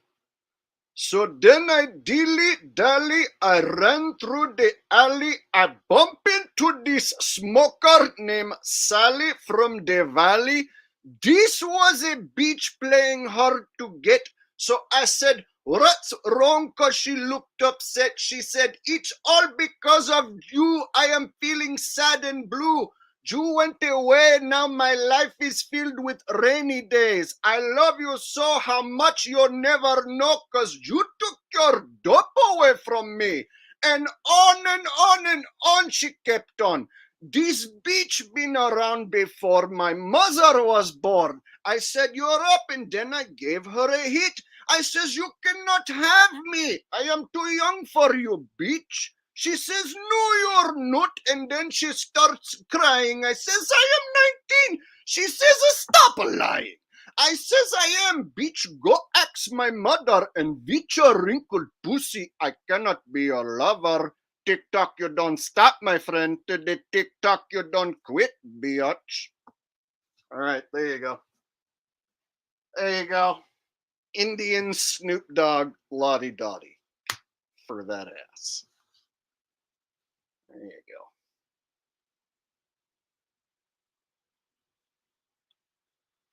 Yes, I'm performing old gangster rap songs from back in the 90s, but with an Indian accent. And I'm getting all the lyrics basically like correct. Anyone who knows those songs thinks that that's probably funny. Probably thinks that's funny. Angie Dickinson says, RV, finish up your penis juice, big guy. RV likes to drink penis juice.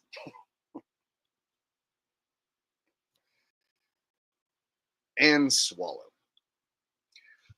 OJ and Toothpaste says, what's Richie from Boston up to? Impression?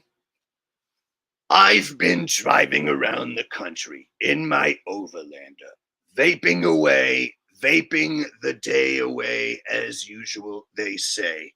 And of course, I was gandering out the window and I saw that nasty swarm of Chinese drones that has been following me around since when I left Boston. And I gotta tell you, they damn near caught up with me and flew up the tailpipe of my Overlander. That's how they tried to gain entry to my anus, was by entering the tailpipe of my Overlander. That's how the Chinese drones make their move. But luckily for me, I had a Bible stashed right near the tailpipe of my Overlander, just in case any Chinese drones were to try and fly up there. And sure enough, we all know the Bible repels evil, satanic Chinese drones. All hail God. At any rate, the finger of God weapon was then thrusted upon me. They started trying to shoot dew lasers at my Overlander. I was ducking and dodging and weaving. I barely made it out of there alive. I had to hightail it into the high country. Now I'm staying with a subscriber of mine. We're going to be going out on the four-wheeler tomorrow night. But at any rate, I digress. Please like, share, and subscribe, or don't. I'm out. All right, there you go. I think that's what he's up to. Like, if that's what Richie said that he was doing, wouldn't everyone be like, yeah, we know. We know that's what you're up to. What else would you be doing? There's a strong chance I got 70% of that right. You know, the part where he's driving around in his Overlander, vaping all day. Yeah, that's pretty much 70% right. Oh, that's what he's doing. All the rest of that I made up was for entertainment and comedy. But the core bulk truth, he's just driving around in his Overlander all the time. What else does he have to do?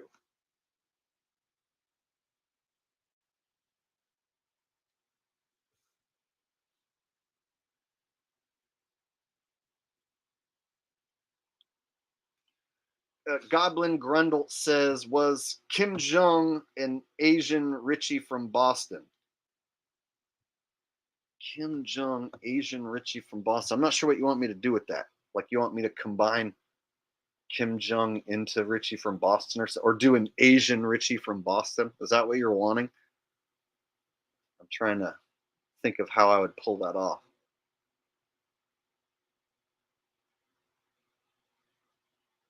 Like, I could do like a typical old mad Chinese Richie from that says Richie from Boston things.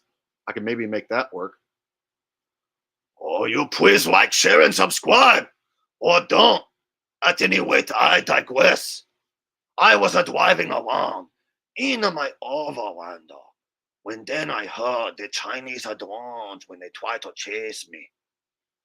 But at any rate, I digress. Ching chong like a ding dong. There you go. Whenever I hear a Chinese person speaking and I want to make fun of them in my mind, I go, oh, ching chong like a ding dong. You're Chinese, me play joke. Got pee pee in your cock, ding dong, ching chong, wing long. I know it's so typical to say ching chong, ding dong, fling flong, wing long, bing bong. I know it's typical, but it works and it's funny. What I think would be funny is to hear Chinese people make fun of American people. You know, make fun of what a American speaking English sounds like, but from a Chinese person's perspective. I want to hear that.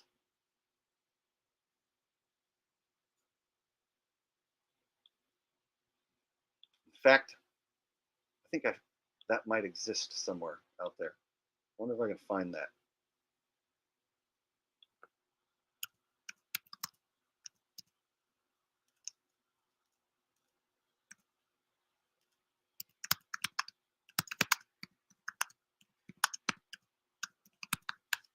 Asians make fun of English.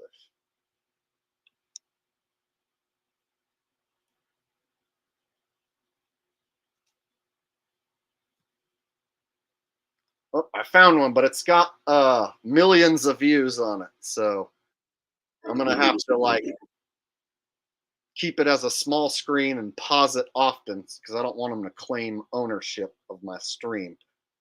This has millions of views, but I found it. How English sounds to Japanese people. Just to show you, I'm open to other cultures making fun of English, and I welcome it. So I don't want anyone to think that when I say ching chong, lick a ding dong, fling flong, bing bong, that like I'm being mean to Asian people. No, I welcome Asian people to make fun of English. In fact, we're going to watch that right now because I think it's important that we all laugh at each other equally. That's what comedy is about. There we go. How English sounds to Japanese people. All right, let's boogie.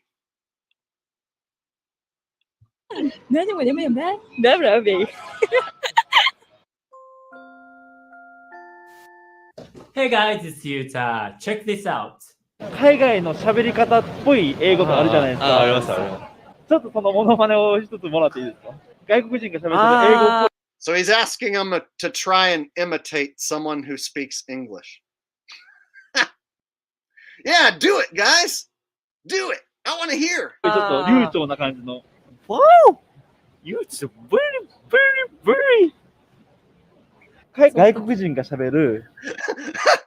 Was that it? That was it? That was him making fun of an American? You very, very. 外国人が喋ってる英語っぽいちょっと流暢な感じの。Wow! It's very, very, very. Okay, it's a start. It's a start. 外国人が喋る英語の雰囲気ってなんとなくわかるじゃないですか。なんとなく。ちょっとそれって真似してもらえたりできますか。Ja, dit da. Also, post also das Augen so ein bisschen. Post das man Francis also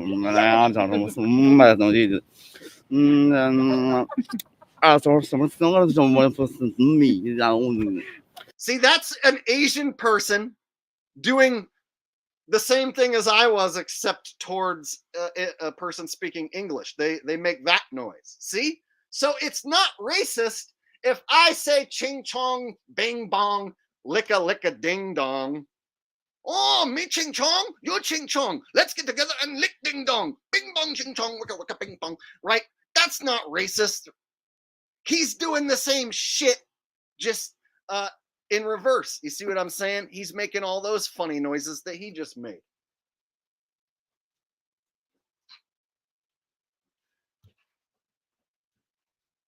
John Zimmer says, do Jake original. Also, how about another commemorative release of Lunar Capsule or Tweaker t-shirt release?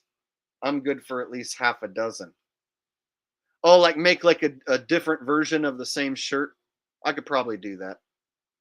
I actually ordered one and it's late and hasn't arrived. I ordered a higher quality shirt from Spring because I noticed their quality is dipped.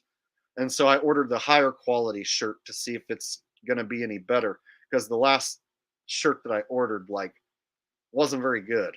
And so I checked into it and I found that they offer a higher quality shirt. So I ordered one, my own design, and they're late. So I'm late getting one of my own damn shirts. So I might have to figure out a different company to go with as well because Spring looks like they're cutting corners and shit now.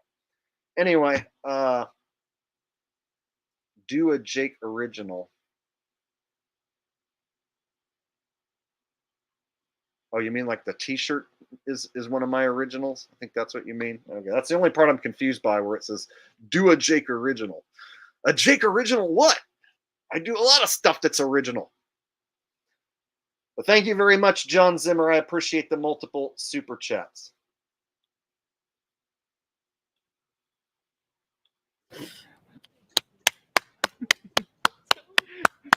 お兄さん、めちゃくちゃ上手ですね。ありがとうございます。お兄さん、めちゃノリいいですね。僕割と芸人かと間違われるんですけど、そこそこの美容師です。あ、そうなんですか。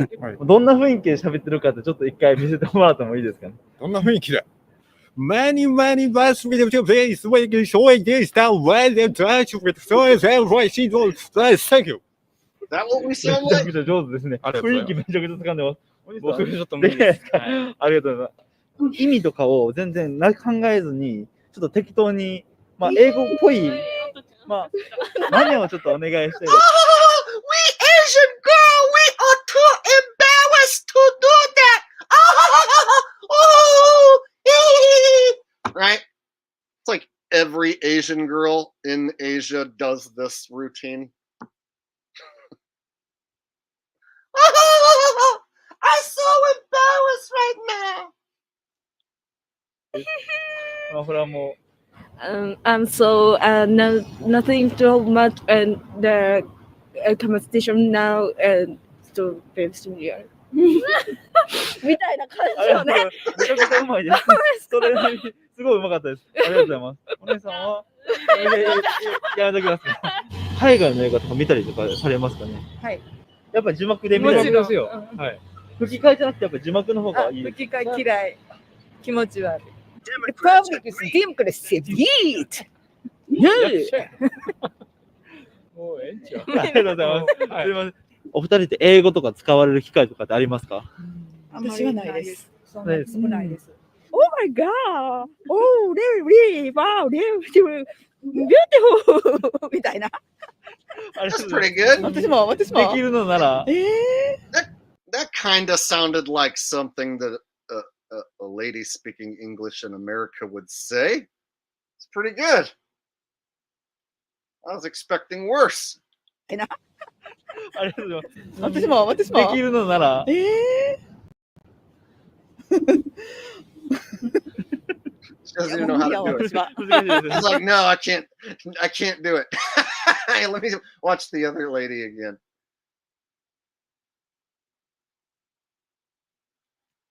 Yeah. 私はないです。そんないですなつもないです。Oh my god! Oh, really? Wow, really beautiful! みたいな。 That's all right. That's pretty good. See?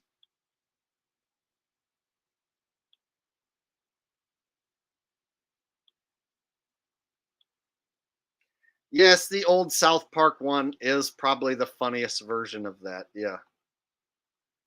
Where the one dude says, like, do you have any non-dairy creamer? Yeah. I remember that.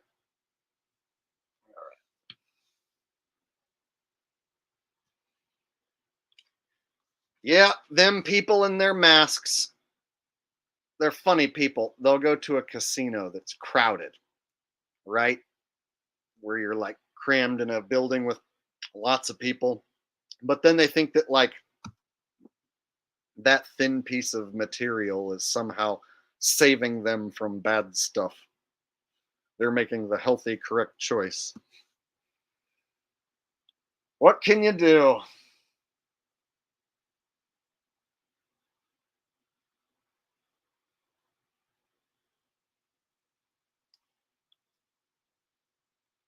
At least Japan makes good shit, mostly. So the one thing Japan has over China is like they make better shit. Huh? Like I drive a Toyota, that's Japanese. I got 2 Japanese bases. So yeah, I like Japanese shit. The Japanese make some good shit, but as far as them being people who are super loyal to the government, and super subservient to the government. Like, yeah, that's definitely an Asian trait for sure.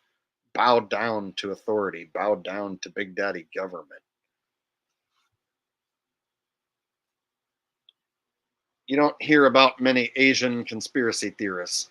There's a few, but not many.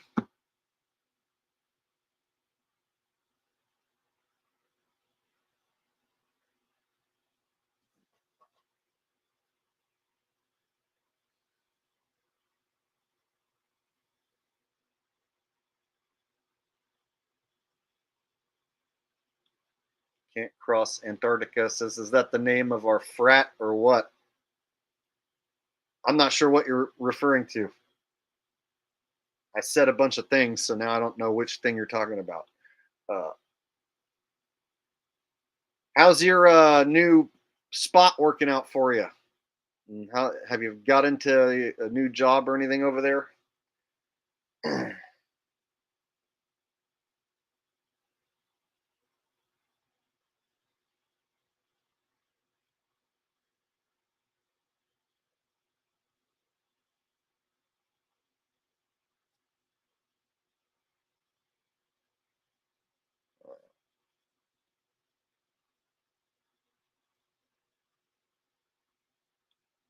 No man takes 2 months,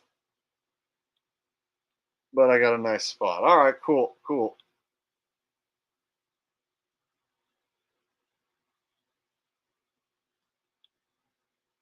J. Robert Oppenheimer says, Jake, thoughts on NFL clan boys claiming Giants players fake non-sack on Burrow was because he thought he created a fumble. Seems pathetic.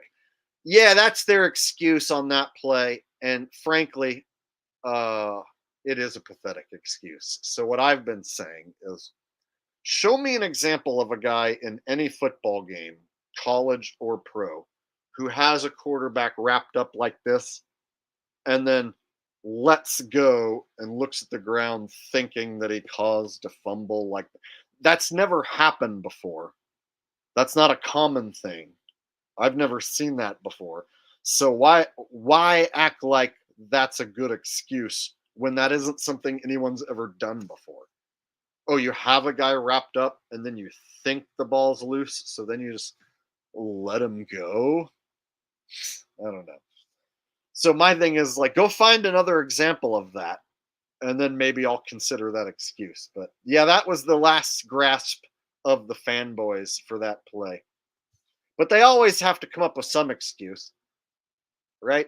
Just like the people who believe in the moon landing still have to make every stupid excuse in the book whenever you show them a picture of the lunar module. So it's the same deal. Thank you, Robert Oppenheimer. Yeah, fanboys are gonna fanboy, and you can't do nothing to stop them.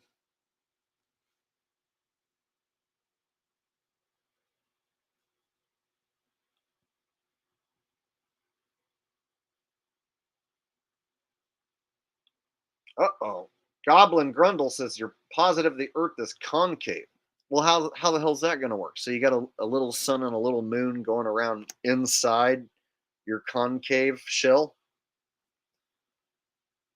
Would you like to explain how you're going to have a little sun and a little moon going around in a concave shell and on the equinox create a 90-degree east sunrise and a 270 west sunset?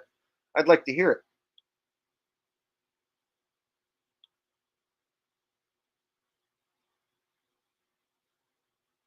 In fact, I could open up the chat, open up the panel, and bring on some guests.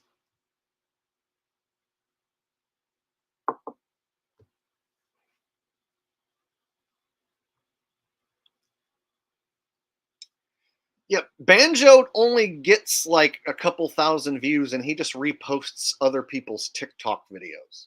So Banjo just repeats old shit that's been debunked about the circling sun. He's a dumb Muppet who just reposts TikTok shit and says a bunch of old outdated shit. And so making a full video about him like isn't going to change anything because most of my audience doesn't know who he is and doesn't care. And I would basically just be giving him attention. So it's like when I make a video debunking RV, it'll get like 6,000 views, like, and not that many people even care because those guys are irrelevant twats. And so for me to like make a whole video about like loser ass Banjo, my boy Q and Fee made a video debunking him already, just like a day or two ago. And so if anything, I could just show Q and Fee's video. So I don't really need to worry about Banjo's dumbass. He's still posting irrelevant, old ass, outdated TikTok shit.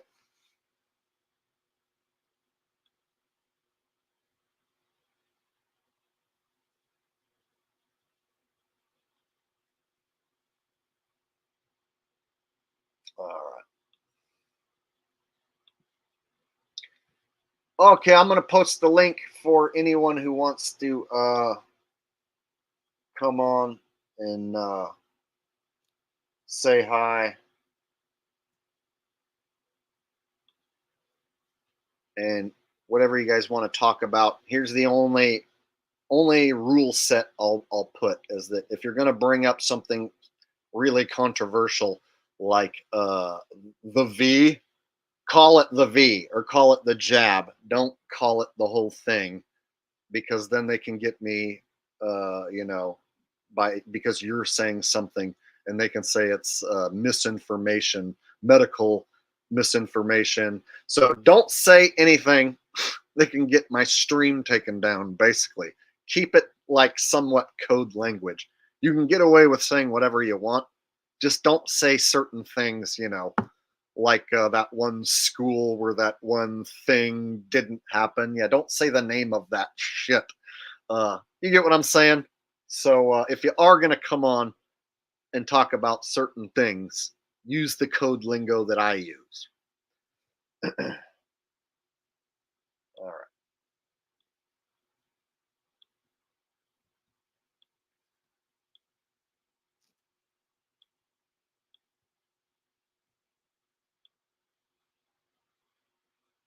All right, so there is the link in the chat.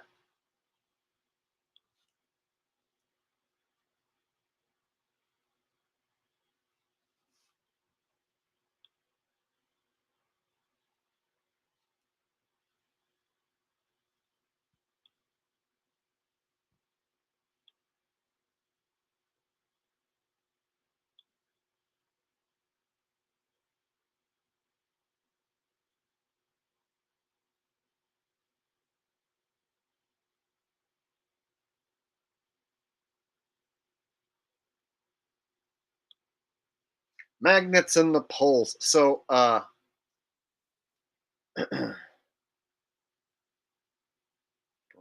Stavely.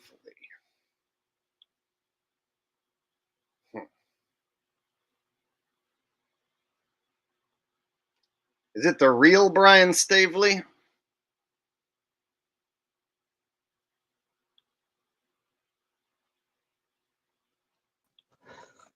You better fucking believe it's the real Brian Stanley. And you don't believe in the Mandela effect? I know it's real because I saw my shit change. Yesterday I was walking down the sidewalk because I'm only 3 foot tall, and I saw a crack that wasn't there yesterday, and it's there today. So that means it was always there. And all these motherfuckers that don't want to believe in the Mandela effect, fuck them, man. Fuck them. You know what? He does make a good point. Now, here's my thing with the Mandela effect. Some of them I can explain away and straight up debunk. And then there's other ones like, okay, there was a cornucopia on my freaking underwear, and now there's no cornucopia. So, yeah, like, I don't know how to explain that. That must mean it's like, it's real. But then there's ones I can totally explain and debunk.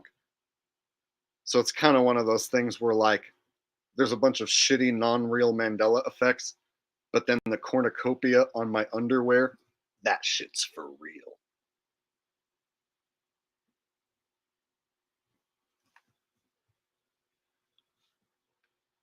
All right, looks like we got another dude. What's up?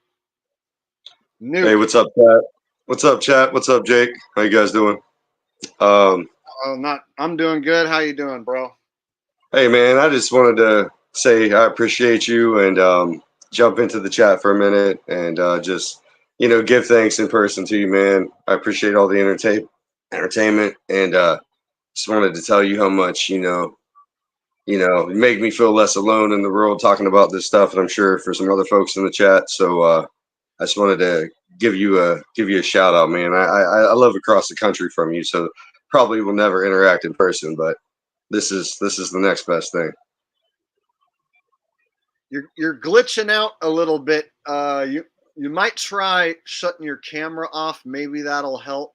I don't know, but you had like a robot voice the whole time. So All right, can you hear me better now? Is that all right? You're doing like a half glitchy robot thing. Hey, how about now? Yeah, it sounds better when you don't have the camera on. It probably looks better too. No, it's one of these weird deals. I noticed that like sometimes if it's super glitchy, if you shut the camera off, it like sometimes helps a little bit, but you never can tell. I got. Yeah, hey, that Mandela effect thing. I'm the same way. There are certain ones where I'm like, nah, but the two for me personally are the Burnt Stain Bears one, and Crocodile Dundee. If anyone remembers that one. What is that one? So I always grew up hearing, that's not a knife. This is a knife, but apparently it's different. I don't know the exact line. I'd have to look it up now, but it's not that. I've always remembered it as that's not a knife, that's a knife. So he repeats. Yeah, see, I remembered it differently, and I might be off. So for you, it's not the same. Because the dude pulls out this like little chumpy, like little tiny knife, like he's like, "Hey man, give me your wallet, man," and and then he pulls out like a bit. Well, the chick in the movie says, "Give him your wallet, Nick. He's got a knife," and he goes, "That's not a knife." And then he whips out his big Bowie knife, and he's like, "That's a knife." And then he cuts the dude's jacket. See, that's like one of the scenes I remember vividly, more so than the rest of the movie, because that was like the most famous scene of the movie, pretty much. Yeah, I would defer to you on that. I'm probably off, but like the Bernstein Bears one, for me, that's my biggest because I had the books and I vividly remember like I was always into like linguistics and language, and I remember like I always remembered, is it Stein or Steen? Is it Bernstein or is it Bernstein? And that wouldn't have been in my head if it was Stain. So for me, that's like my biggest, and I'm willing to admit that I'm wrong. Like with the Crocodile Dundee, I'm probably just I'm with you misremembering on the Bernstein because when I was a kid, that was one of those books that teachers read to the class. So I didn't go pick those books out at the library. Those were books like read to us by adults.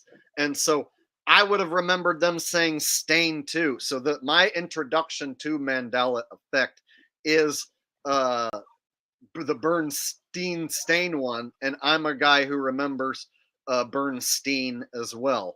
And so I don't remember Nelson Mandela dying in jail. So the thing it's named after doesn't affect me. But the Bernstein one, I remember as a kid it being Bernstein and not Stain. But the one that gets me the most is like the cornucopia on the Fruit of the Loom logo. I pointed at that thing and asked my mom, like, what is that brown thing? And so to find out there never was a cornucopia, that one has my brain frazzled. But then there's other ones. There's other ones I can debunk the shit out of, like Luke, I am your father. He's not going to say, Luke, I'm your father, because that doesn't go with the rest of the conversation they were having. Luke says, I heard you killed him. And Vader says, no, I am your father. Because he's saying, I heard you killed him. No, I'm your father. And so it makes sense, no, I'm your father, rather than Luke, I'm your father. Whereas Absolutely. if you're going to reference the movie and reference that line, you're going to say, Luke, I am your father. And in the movie Tommy Boy, you have Chris Farley who yells into the fan, Luke, I am your father. And so people get it twisted that that's what the movie always said. No, if he said, I heard you killed him, Luke, I'm your father. It doesn't fit. I heard you killed him. No, I am your father. See, that one fits. Whereas if you were to just say to somebody, no, I'm your father, they're not going to know what fucking thing you're talking about. So you have to say, Luke, I'm your father, in order to get people to know what you're talking about. So that's Right. where that one is easily explained. It's like people have made reference to the movie and said, Luke, I'm your father. And then they remember that in their head as if that's the line, when no, it was, no, I'm your father. And here's where they really tainted it.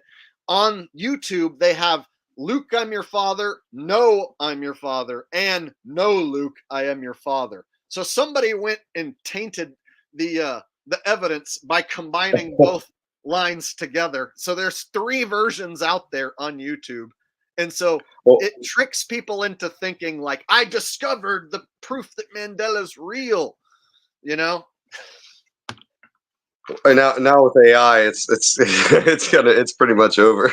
Anybody can doctor anything, I feel like now. So, who knows? But no, you're right 100% on that. But yeah, hey, I don't want to take up too much of your stream time. I'm enjoying the show. I just want to say thank you once again, and appreciate the chat. And yeah, I'm gonna hop off here and let you continue your thing, man. Awesome, dude. I appreciate you coming and jumping on, man. Good times.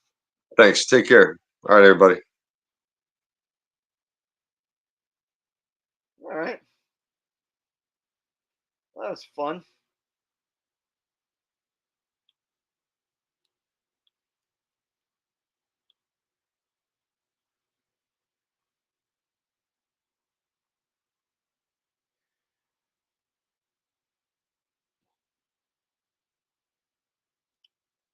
So far, out of all the people who've ever joined my streams when I post a link, we've only had one person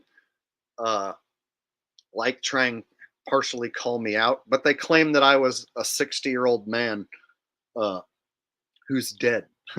Flat Earth Reset. So we only had one person out of everyone who's ever clicked the link who said some weird shit. Everyone else has been pretty cool so far. So we have a pretty good track record. And it can always change. I'm always waiting for the day when one of these gigantic shill bags clicks the link and joins. So here it is again. Here's the link if anyone wants to jump in. And, if a bunch of people are wanting to join, then be kind and courteous, say your piece, and then jump off like the last guy did so that someone else can jump on. And yeah, the floor is open. Yeah, there was a girl, it was probably like 2 streams ago. Some of you guys will remember. There was a girl who kind of looked like a dude who said that I sound exactly like Flat Earth Reset. And this is the guy who's basically gone and dead and like doesn't have a channel.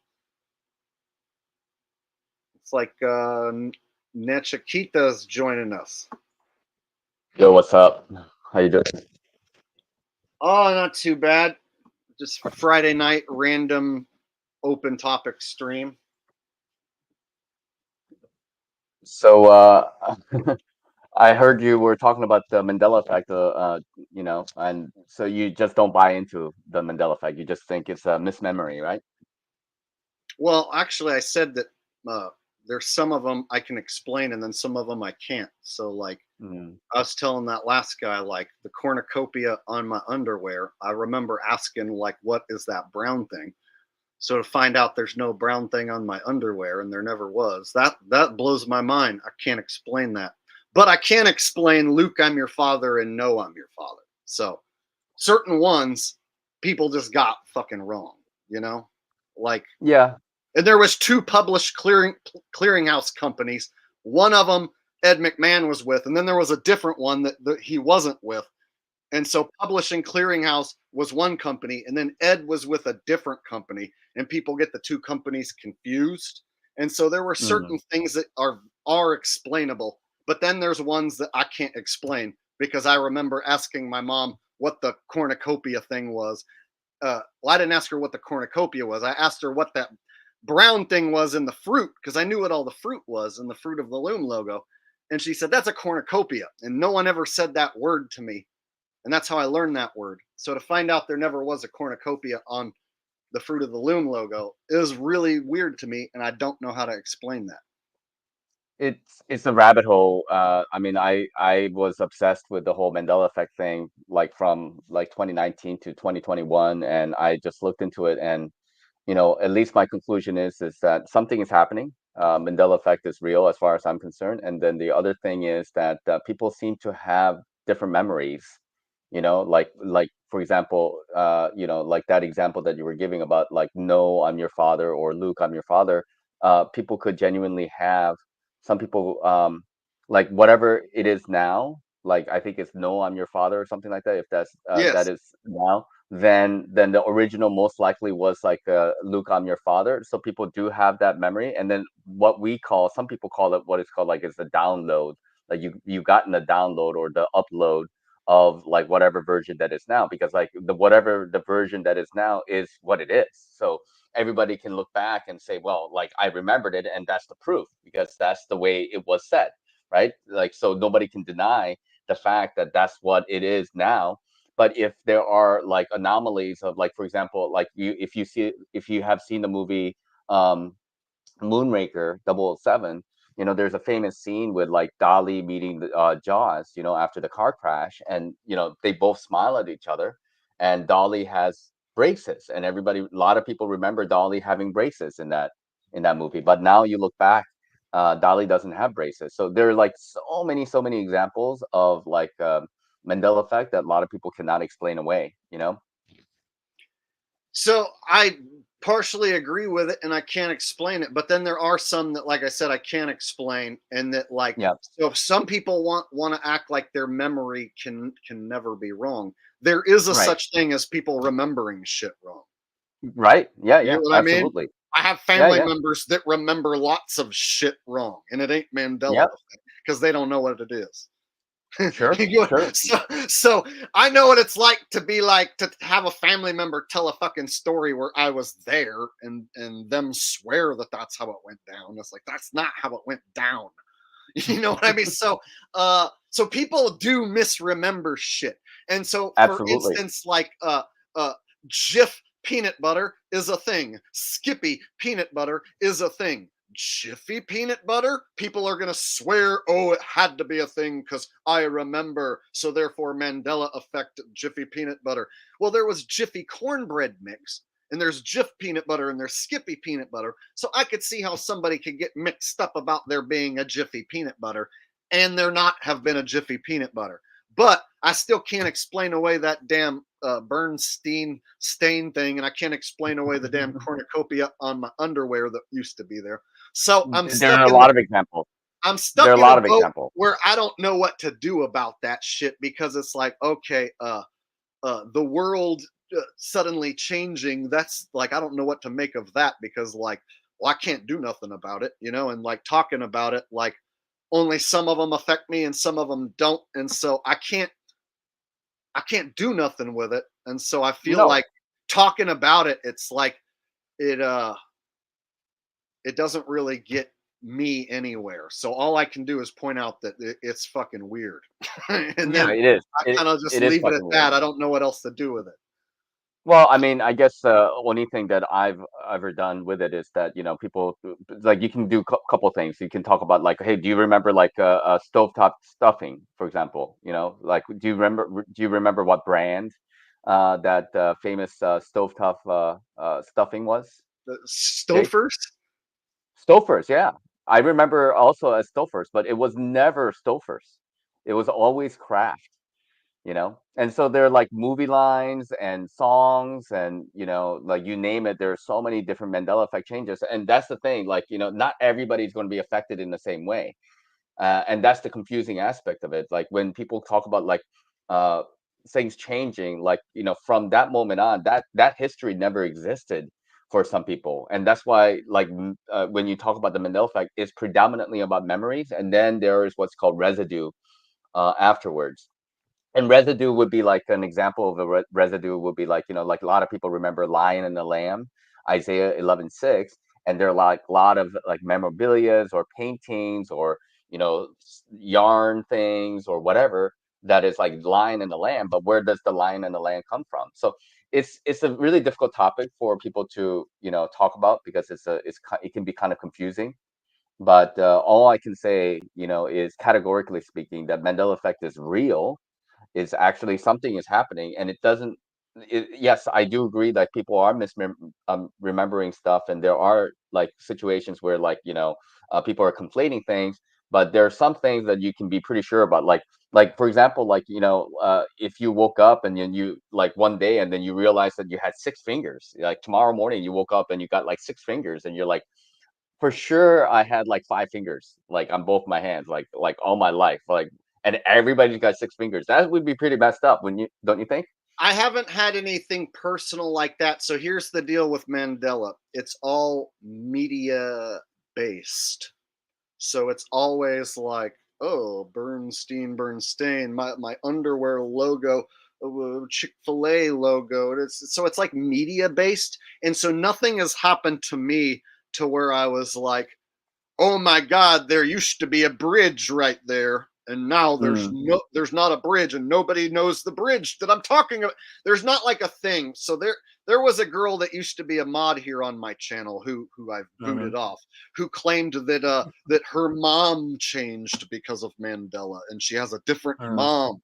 So I've never had anything like that, to where, that is so extreme and personal to me. It's always media based, and it's always something that is popular in the Mandela effect arena. So there's no small time one that I picked up on or noticed that is my own personal Mandela effect or whatever. It's always the ones everyone else brought to my attention. So I think there's something weird about that. Well, yeah, I mean, there are some people who have like I've heard stories of people having like really extreme personal Mandela effect experiences. Like they woke up and then the family members have changed. The way they look have changed, and all kinds of, like, there are even like stories of like husband and wives remembering going to different places on their honeymoons and stuff like that. So it is pretty strange. But like, do you remember where your kidneys are, Jake?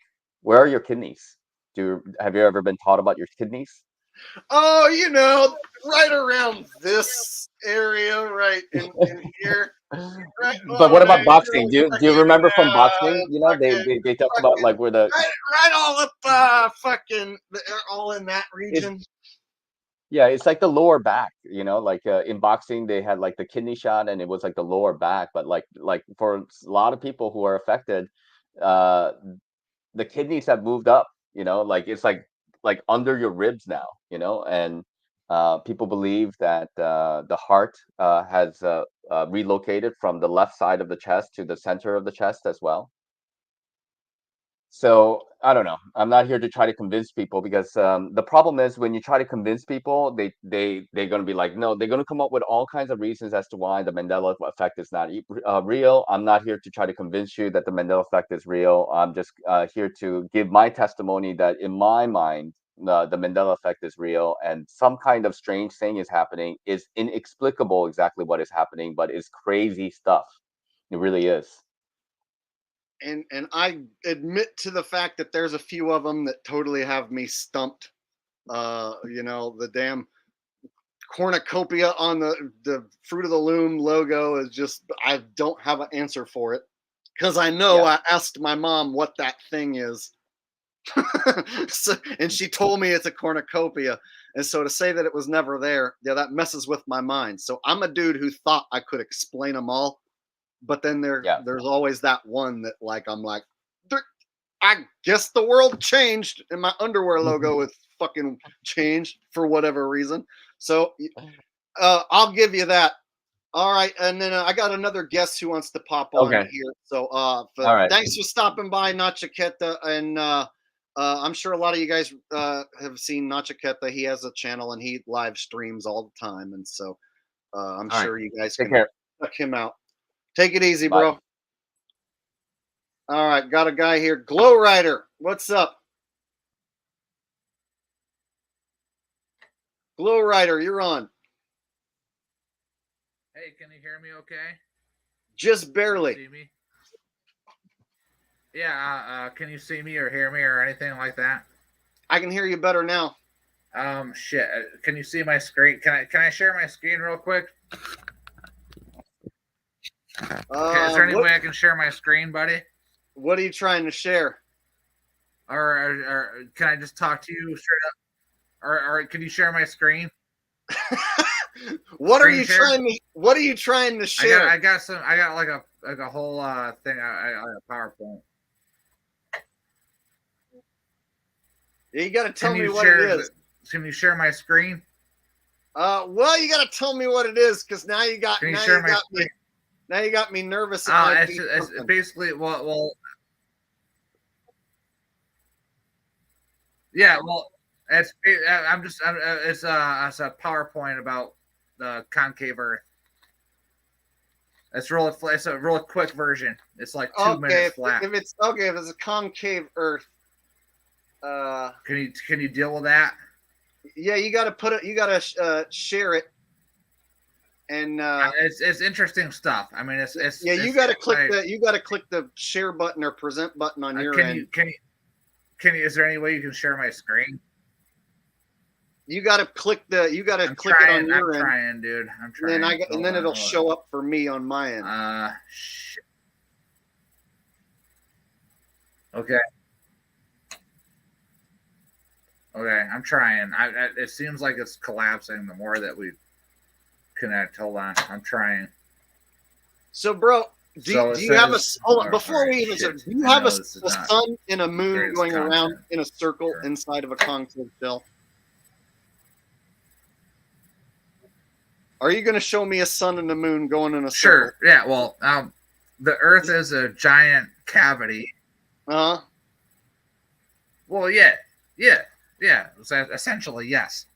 I think we're in the event horizon of a wormhole. So check it out. You understand? So here's where do you know what I'm saying? Like, so what I'm gonna tell you is if you have a sun and a moon going around in a circle inside of a cavity, it's hard to hear. You're gonna on the equinox, somebody down at the very bottom inside your concave shell is gonna see a 90-degree east sunrise and a 270 west sunset, but your little tiny ball sun inside your shell is going to be going around the equator. So for instance, someone in Australia or Ushuaia, how are they going to see a 90-degree east sunrise if your tiny sun inside the shell is over the equator?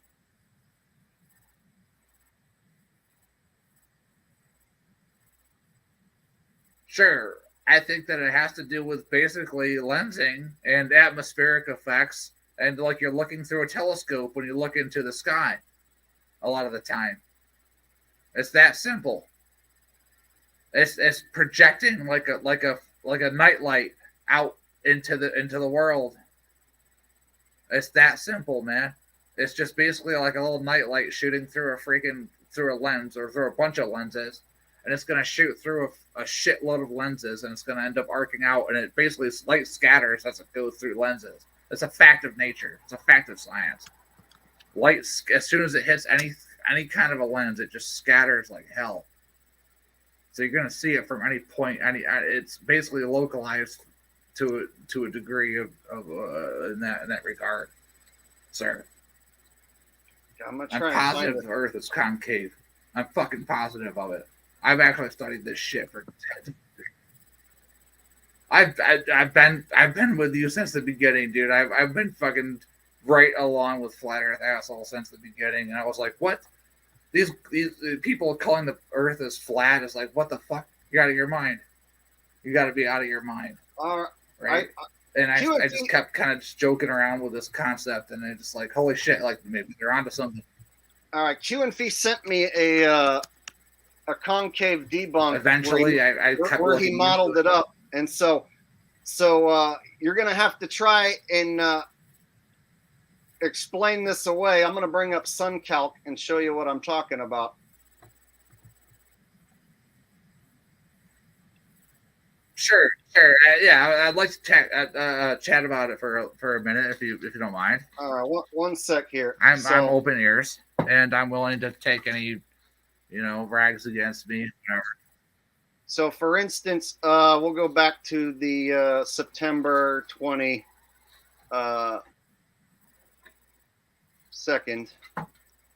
and I'll drag this down here, and you're gonna have to explain how's the sun rising in this location inside of a concave shell from 90 degrees east.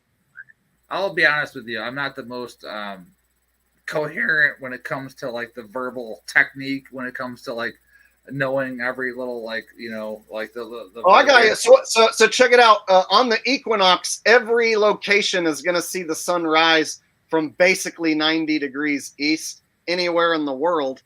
And so the problem that you're going to have is the same problem as one sun over the AE map. It's the exact same problem. You're going to have the sun over the equator going inside around in a circle inside your concave shell. But meanwhile, there's places down south of the equator that are going to see the sun rise from 90 degrees east set to 270 west.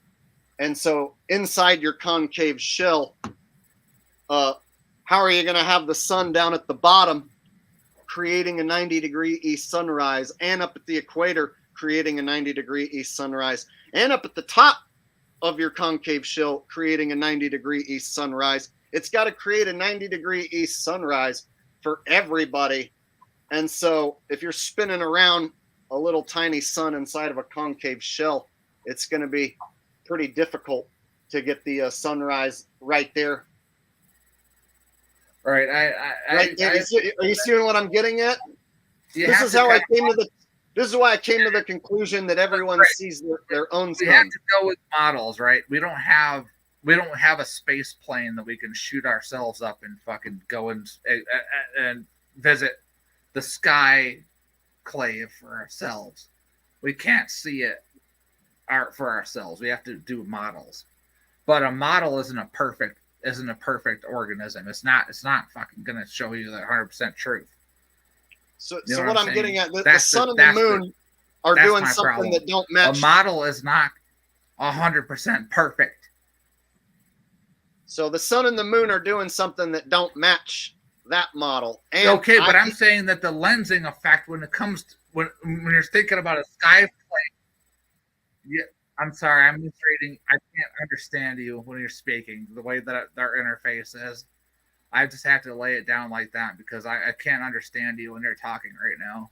I'm not hearing a lot. I'm hearing a lot of just gibberish when it comes to the interface. It's not your fault. I know it's not your fault. It's just the way that the thing is working right now. If you want to cut me loose, that's cool, dude. I got to chat with Jake and I had a good time, and hey, I appreciate it. And it's maybe take a second look at concave Earth. Maybe it's not all what you might think it is. Like you think it's just trash because of certain like models that have been presented to you. There might be more than meets the eye. You know what I'm saying? I think the one that matters most, different light. The one that matters most. Hey, can you hear me? Maybe opportunities that are different that have been. Yeah. The main thing, bro. Nobody's ever proven that there's upward curvature. I'm all ears. In every direction. Nobody's ever proven that you're walking on the walls going upward in every direction. That would mean that the oceans are compressed. That's not true. That would mean your ocean would have to be compressed against the wall. You have to do more research. It's not true. Gotta mute you for a second. Bro, in your model, the ocean is compressed against the wall. Every concave model has the oceans compressed up against the walls of the concave cell. And they call it universal compression, is what most of them call it, because it has to be some sort of force slamming the oceans up against the wall in every direction. And so basically, this model has never been proven to my satisfaction from many different points. The sun doesn't work inside that shell. The moon doesn't work inside that shell. No one's ever proven that that there's upward curvature in every direction. I would also argue that in a concave model, I should see the sun coming down in the morning and then going up at night. If you're inside of a concave shell, you should see the sun go up at night, come down in the morning, right? And so I've seen Q and Feet model it up and destroy the shit out of concave. And I can even go dig up the videos. But basically, I went down the concave hole and it doesn't work, bro. So that's fucked up. Well, you're disregarding a fucking buttload of evidence that actually proves it, and on the face of it. I'm sorry, I'm having a hard time hearing you though. But I'll give you this: like, it's been good talking to you, and I appreciate it. So if you want to cut me down, it's like, that's cool, man. As long as like Jake Gibson carries fucking on with the flag of fucking united against fake NASA and fake Russia and everything. Fake all US, right, cool, man. Well, I'll keep speaking out against the fake space. Thanks for hanging out, bro. Cool. All right, we got Davey D in the house. Fake space. You got to turn me off though, bro. In the background.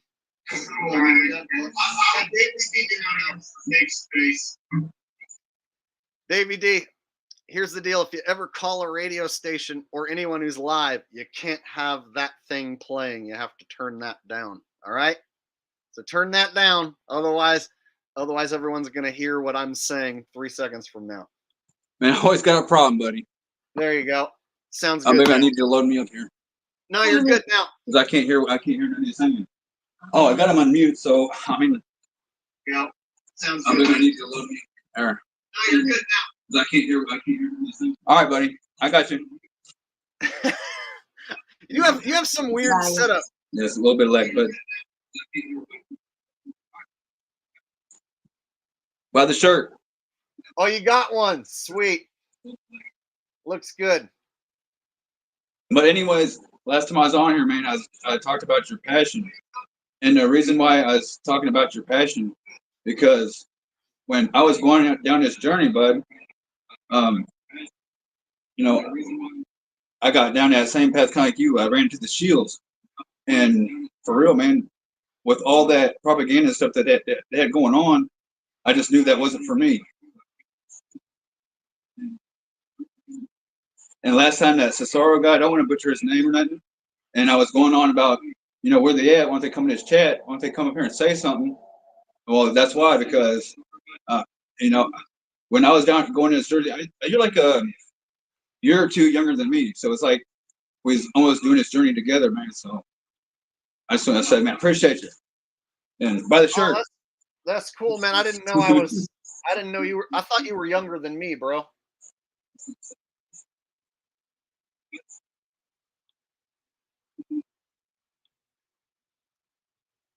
How's your bowling league going? Go ahead. I said, how's your bowling league going? So I'm having some lag issue and some speaker issues. Well, we went to first place to ninth place, and I'm still lagging bad, huh? All right, Jake, man, I'm lagging so bad, buddy. I'll get this figured out next time. Ninth place. What you're gonna want to do? I'll try to be more prepared, buddy. What you're gonna want to do is talk to me on your a laptop. If you have a laptop, join the link through the laptop, and then don't have me on in the background. Like, so whatever the YouTube window you have watching me, you would just mute that, and then in the StreamYard studio, you just watch that page in StreamYard, and just watch Right. it interacting. And that's how it works perfect.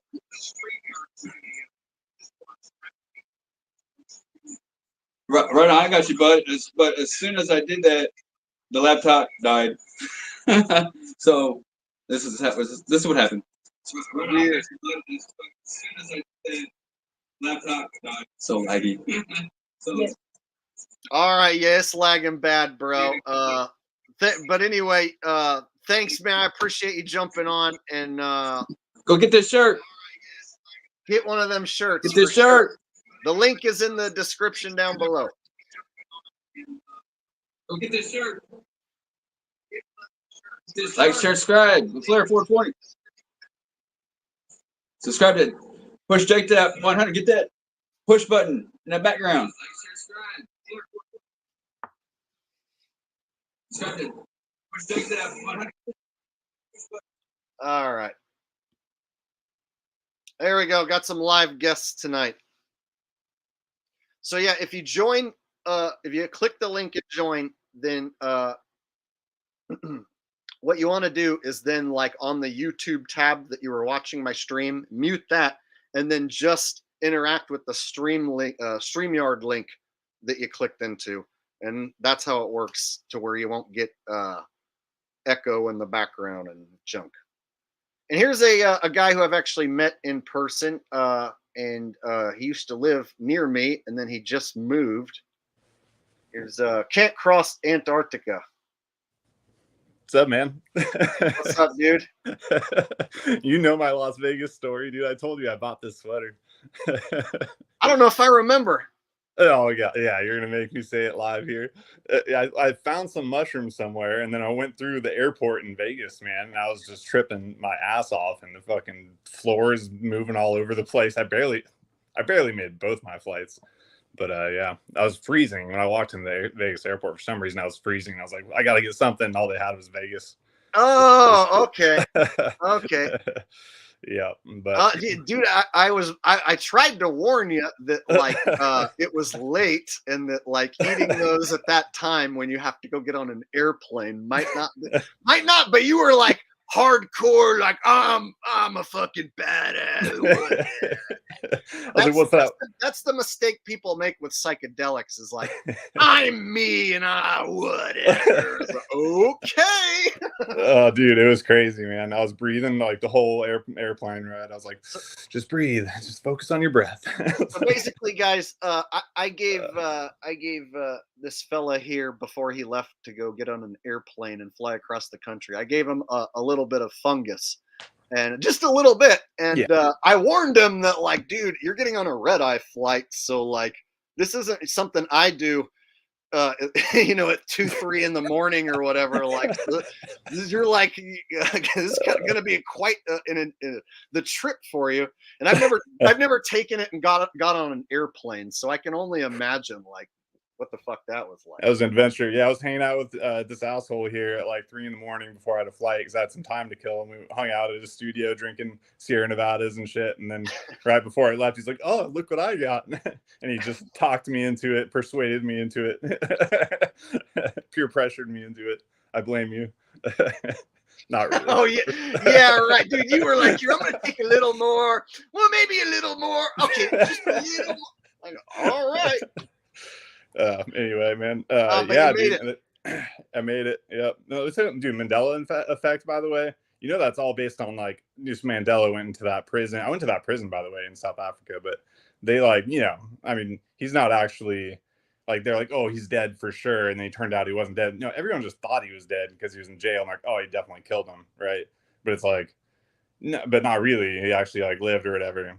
Whatever, dude. Maybe he's not the same Mandela too, right? Like fucking Chappelle and Eminem, right? I tell a lot of people that, dude, about Chappelle and Eminem. No, that I'm for sure. Those are replaced dudes, 100%. I'll stake my reputation on that. That, like, those dudes, those two for sure are replaced. 100%. Yeah, with the Mandela effect, hey, I admit there's a few that have my mind frazzled and I can't explain it. And then there's some of them that I can, like, explain away. So I feel like it's a combination of like some made up shit and people remembering wrong, and some possible real ones, and then what the hell does that mean? So I don't know what to make of it. Yeah, I don't know either. But you're talking about concave Earth and shit, and you're like, oh, the sun doesn't work, but like if the sun's in our heads anyway, right, or whatever, spirit, like it's from our perspective, right? Like you're believing now, right? Then really the sun and the moon and stuff, that's like fucking, I mean, everything's out the window at that point, Well, then you'd have to say that it's concave, but we see the sun rise and set out of the concave Earth. Inside of your own virtual dome, then I'd be like, okay, that's basically the same thing I'm saying, except you have it inside. So, but I would still say that nobody, to my satisfaction, has proved upward curvature in every direction. You know what I'm saying? So no, I agree. I haven't. It hasn't been proven to me to my satisfaction, and so water still seems like it sits, flat and level. And so until somebody can show me how, like, you can get water to conform to the walls of a concave shell. Now, freezing a magnet doesn't count. So I've seen examples where concavers will take a cup of water and hang a string and freeze a magnet, and it creates this like air bubble or whatever around the magnet, and it makes like a concave shell inside the ice around the magnet. But that's not the Earth. That's not with water and land inside and shit, and a sun and a moon coming up and down inside there. You see what I'm saying? So it's a spiritual world, dude. Everything outside of the Earth is grounded. The square and the circle, dude. You still got to talk to Marty Leeds, dude. He's kind of an asshole, but you're an asshole too, right? So you'd probably get along with him, dude. He's cool. He's how I learned about, like, he does gematria stuff like that, dude. But he does like like Earth is a square and like heavens is a circle, and the heavens are above, and the spiritual realm, like Earth is this grounded thing where you're in like a physical reality, So I'm a Bible thumping asshole over here, dude. But the heavens above and the earth below, dude. It's like that's all spiritual shit, and heavens and stuff up there. We can't. That's all spiritual shit. We can't go up there or anything, So it does adhere to the Bible, dude. It does, dude. But like you can't prove any of that, But I don't know where I'm going with that, really. Oh, don't worry about it. Hey, I got another dude. Bro. We'll throw another dude into the mix here. All right. Seth, what's up, dude? This guy fucking swole Seth, work dude. out. Yeah. What's up, man? What's up, guys? What up? Not much. I just thought I'd hop on here real quick because, first of all, I just wanted to tell Jake I've been with you since the beginning, man, and I really appreciate the work, just like everybody else. You really do a hell of a job, man. It's really cool to see you grow. And I also wanted to ask you, well, I was hoping to get on with Nachiketa as well, but maybe next time, some other time. He streams all the time. He does open panel streams, so I'm sure you could jump on with him anytime you want, bro. So, but anyway, he might still be here. So, why? What's up? Just some questions. I know I was trying to interview Will. He actually emailed me, so I'm trying to figure out a good day to ask the questions I want to ask him.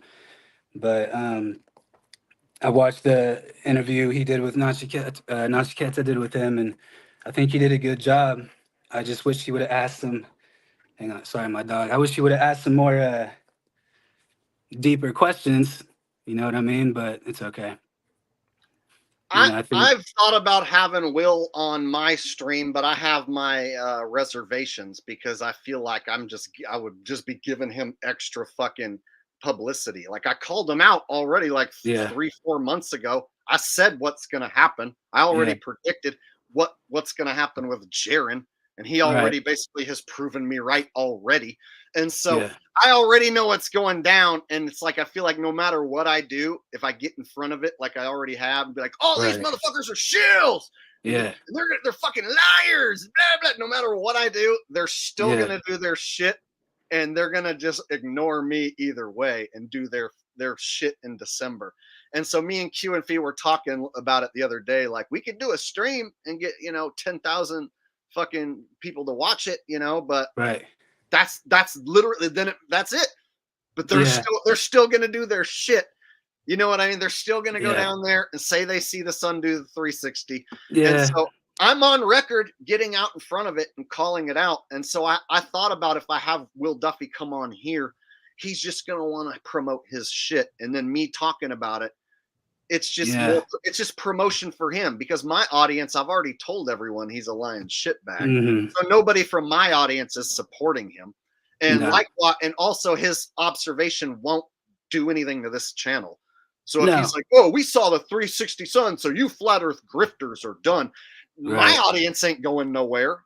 It's No. not going to cause nothing to happen to me. So it's like his whole threat is like he's going to be the one who ends the flat earth. He might Right. put a dent in Eric Dubé's numbers or Nathan Oakley's numbers, or whoever fucking Yeah. is still promoting old debunked flat earth shit, but he ain't going Right. to put a dent in my numbers. I talk about all sorts of different shit that don't have nothing to do with the flat earth, So Yeah. like, is his shit going to make my NFL audience going to go away? No. Exactly. So No. I feel like, dude, like, and if I bring him on here, I'm gonna get triggered, and and he's gonna smile. Well, yeah, and see, he's that's gonna do this, and I'm gonna be like, "Do you know who I am, motherfucker?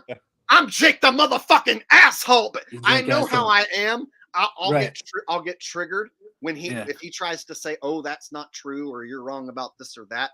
I would be like, "Motherfucker, you believe in a moon landing, bitch." Right. I would pull up the lunar module and probably be like, "All right, motherfucker, you believe in the moon landing? Hey, Yeah. everybody, this motherfucker believes in a moon landing, and we're gonna listen to this bitch." So I know how I am. I would lose my cool so It would be fast. hard. It would be hard, man, and that's And the he would problem I'm like having. smile at me and do his shit to where I would literally like end up being like, "Fuck you! I'll beat your ass, bitch!" Right. Like, I know how I am, dude. I would end up telling him that I'll beat his ass. Yeah, I'm having the same issue because, I mean, I just want to see him. I just want to see him sit in silence when I say certain keyword. I don't want to say it right here because I want to save the questions, and I want to watch him squirm, and I want to watch him. He's not going to be able to answer it. He's just going to have to sit there in silence. And I just think it would be great to get it because I don't have any subs, man. And YouTube's not my thing. I lift weights, I make music, produce my own stuff. But, I have kids now and I wanted to try to expose some deceptive people, just for the next generations because it's getting bad. The deception's bad. And it would just be great to, man, if you could get him on your channel. I know it would be hard, but if we could somehow get him on there and ask the hard questions. What are you trying to ask him? What question are you trying to ask him? Well, just questions like, do you understand that you're begging the question, affirming the consequent formological fallacies? Pretty much, I'm not trying to. The thing is he's not going to be able to answer. He's trying to prove something that in his mind is already proven, right? So it's just not going to work. And I know that we know that it's not going to work. I know we don't have a model, right? We know there's no working true model. I think, hey, I'm going to interrupt a little bit, dude. Yeah. I'm trying to get Jake to make a model. I'm calling you out now on camera, Jake. Anyone could do it. I should do it too, okay? But like, you got the platform, right? Somebody's got to make a better model, dude. Like, and it can be done better. It can be done better. I took the current one and fixed it leaps and bounds better than it ever was, and and I still admit that it ain't perfect. So I took AE map and made the sun go up and down. And I got Virtual Dome to take care of the Southern Star Trails. Yeah, but the actual map. I fixed the most hardcore problems, but I can't make it perfect. You can make it better. 100%. Dude, look at Australia. Remember I was telling you this. Look at Australia. It's fucking like this, and that's not the shape of it. We're barnyard animals stuck here. We have no way to really figure it out, bro. You could get so much closer. People, okay, this is what I was telling you, right? People have driven north to south in Australia, and they have the mileage, and that's probably right. And they've driven east to west, and they have that mileage. That's probably right, and it's basically a perfect like rectangle thing. That's the shape. Plop it right there. Just plop it there so it doesn't look like it's this. That's what makes if you change that shape. Stupid. If you change that shape, it won't match the right spot with the longitude and latitudinal lines, and then you'll mess up something else. Says who? I bet it would. It'd have to. Whenever you start changing one thing, you'll start messing up another thing. So I've seen people try and pick up continents and move them around, and they mess up something else to where they render the model useless in one by changing shit around too much. Then you start changing the location where something is, and then you starts being in a whole new line of longitude and latitude and stuff. Then you change the coordinate system completely. Yeah. And so one of the reasons why it's so difficult is like the sun and the moon aren't matching any mapper model. And so how the hell do you go about doing this if you're a barnyard animal stuck in a country where you have to get permission to leave and it costs a ton of money? I think you did. It's you fucking did way better. You did way better when it came to the model, the sun and the moon. You fucking got it. But like the problem is, oh damn, what's up, Jake?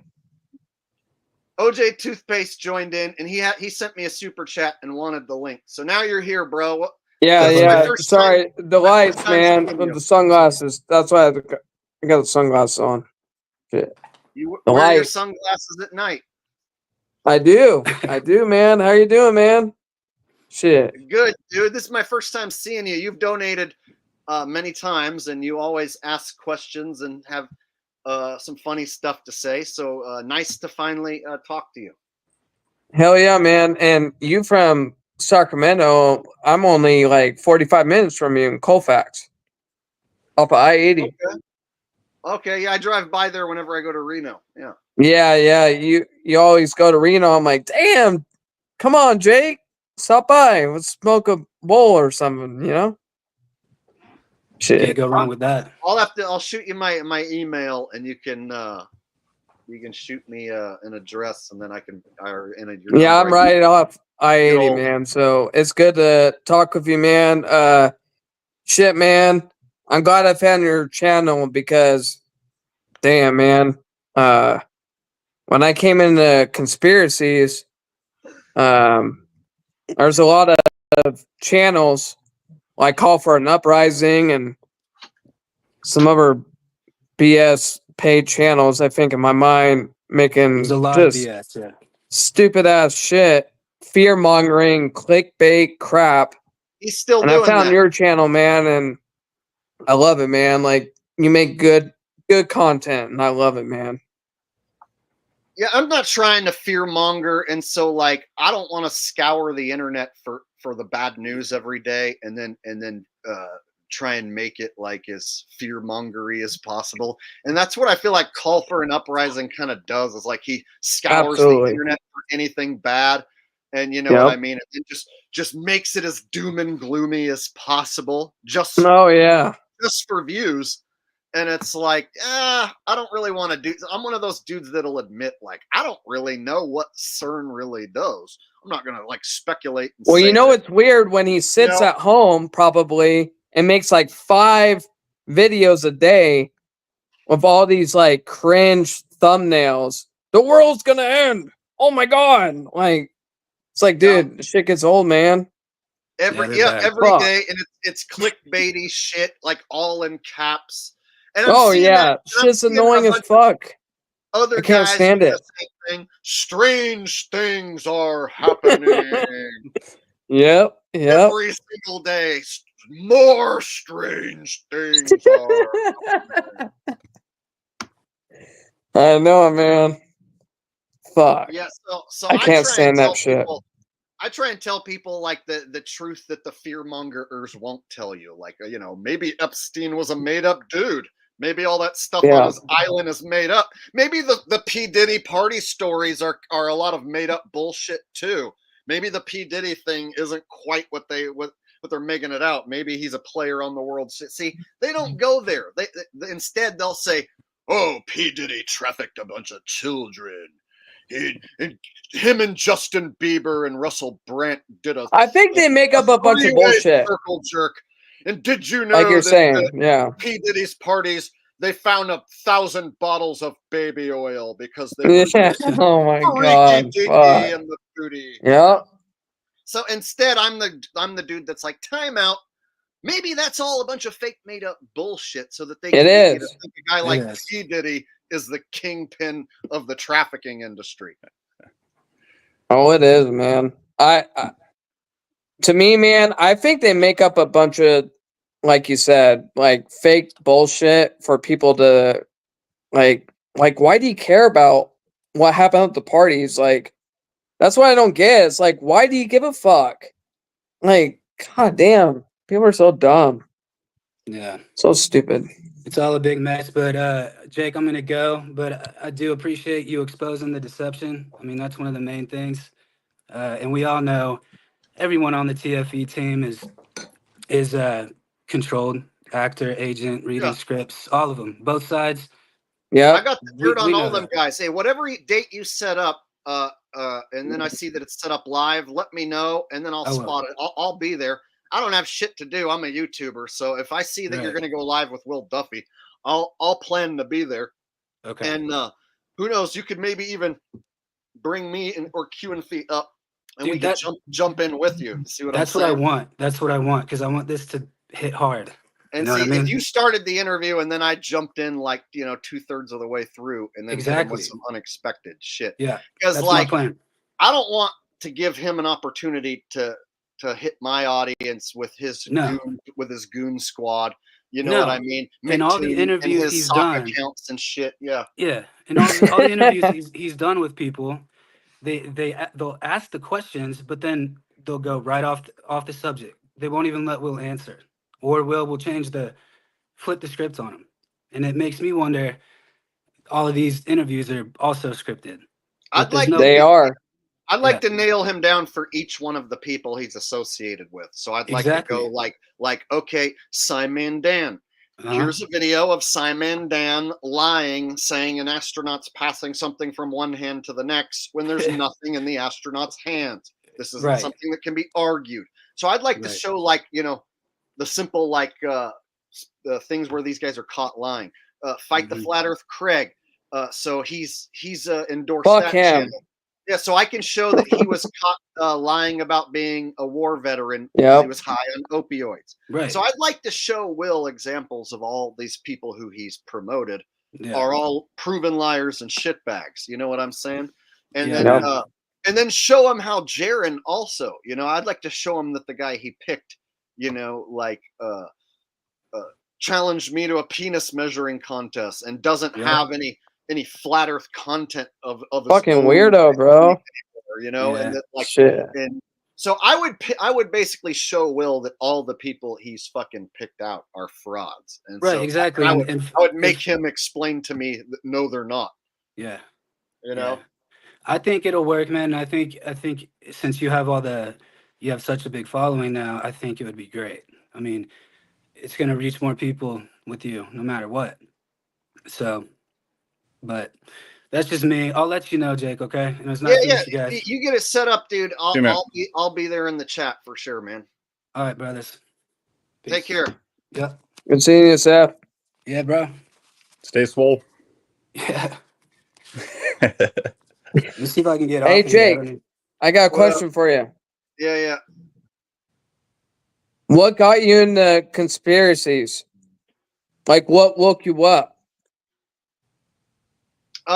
So a dude talking about Niner Oneer, of course. What year was that? 2001. 14. No, we knew it was in 2001. I was just wondering. My bad, dude. I wasn't trying to be rude to the new guy that just joined, but I was just wondering from Jake when he woke up. You never saw Loose Change when that shit came out? 2014 was when I looked into conspiracies. Okay. Before that, I was all into my band and music and bass guitar, and my head was not into conspiracies at all. And it wasn't that like I was against them. No one ever talked about them in my friend circles. And so the first guy I saw on Facebook post something about the buildings coming down and it not making sense. That was the first time I clicked on a video link that talked about a conspiracy and got me like within the first night to be like, holy shit. I can't believe that. You know what I mean? And then within like a day or two, then I typed in chemtrails, and then it was like, what? what? And then it was like by 2015 was when the flat Earth topic finally came along, and so but 2014 was like my awakening to a conspiracy being real at all, because before that I was just like, you know, like a stoner hippie dude playing my music in my band, and just my whole world was just, you know, like wanting my band to get bigger and better and Yeah. stuff. So, and then finally someone said that one thing online, and now here I am, a pro YouTuber who talks about crazy conspiracies and shit, you know. So did it change Yeah, my dude, the world? 9/11 one actually woke me up, the first one too. Yeah, shit. So we got two newbies here, Sam and Holden. What's up, Sam? What's happening? How are you? Pretty What good, up, man. Sam? What's up? What up, man? I don't know if I recognize you. Have you been a follower of mine for a while or what? I think like probably about like 6 months. Okay. I think I found like a flat Earth thing, and then you were talking about the fake football and all that stuff. Okay, I was gonna say, was it football that brought you in or something else? Because It was I'm always both. wondering. Yeah, it's both. I think both came in at the same time, just going Okay. through one of my feeds or something. But yeah, Well, there's not many channels that break down fake football plays and talk about the Earth not being a globe. Yeah. I'm basically, I kind of have that market cornered. no one's talking about Yep. fake football. I don't know how people don't see it yet. It's unbelievable. Well, more and more people are talking about it. Oh, and I wanted to bring up, I found out last night that the NFL ratings from 2-3 weeks ago have started to stiffly decline. So apparently, like the numbers are dropping rapidly because teams that are basically like loser teams and look like trash, the fans are like tuning out. Fans are deciding they don't want to watch this product. And then just in general, even the fans that think it's real, they think that the games suck and aren't as good. And so they're complaining that the product isn't good anymore, even the people who think it's real. And so the numbers apparently are dropping more so this season than last year. And apparently they're losing like millions of viewers as opposed to last season. So that's some good news. Hey, Jake, I think they lie. I think ESPN lies in the NFL with all these fucking contracts. Like Mahomes, he makes fucking $300 million on a 7-year contract, or all the like Tyreek Hill. Like, I think they make this shit up. Yeah, like so I don't think they're getting paid that much. The money isn't completely real, and so imagine if like part of your contract is that you have to live in this $20 million mansion, you have to drive this certain car, and you have to have all these different agencies maintain your property. And so if it's part of your contract that you have to live this certain lifestyle that costs several $1 million a year, this is how you end up with players who've made millions that are broke. If you go look up a list of all the NFL players who went broke and had to file for bankruptcy, the list is so long. And you think, okay, all of those guys are just so stupid that they just spent all their money because they're stupid. No way, dude. You can't give me $10 million and me be a fucking moron and somehow spend it all. Like, would any of you guys spend all of 10 million? At some point, no, you'd be like, fuck hey, let me no. hold on to I'd the rest save of that this money. shit. Yeah, right. Like, even if you fucked off $1 million or $2 million of it, you're not gonna blow your final. No, hell you know no. what I mean? Like, you're gonna hoard that final last. Like, I blew $4 million. This last $1 million I'm hanging on to. I'll never be broke. God damn it. You know what I mean? So I don't buy these stories of athletes blowing their fortune, and the only thing that makes sense is that money wasn't real. But Only they still live. only They a still live fraction like of it kings, was real. though. When they tell they're all broke and stuff, you still see them like Mike Tyson. They live like a king. So Mike doesn't live in those old mansions that he used to live in, though. You see what I'm saying? So it's part of their contract that they have to keep working. And so, like, Mike is a good example. Mike has to maintain that his buddy Tupac got shot.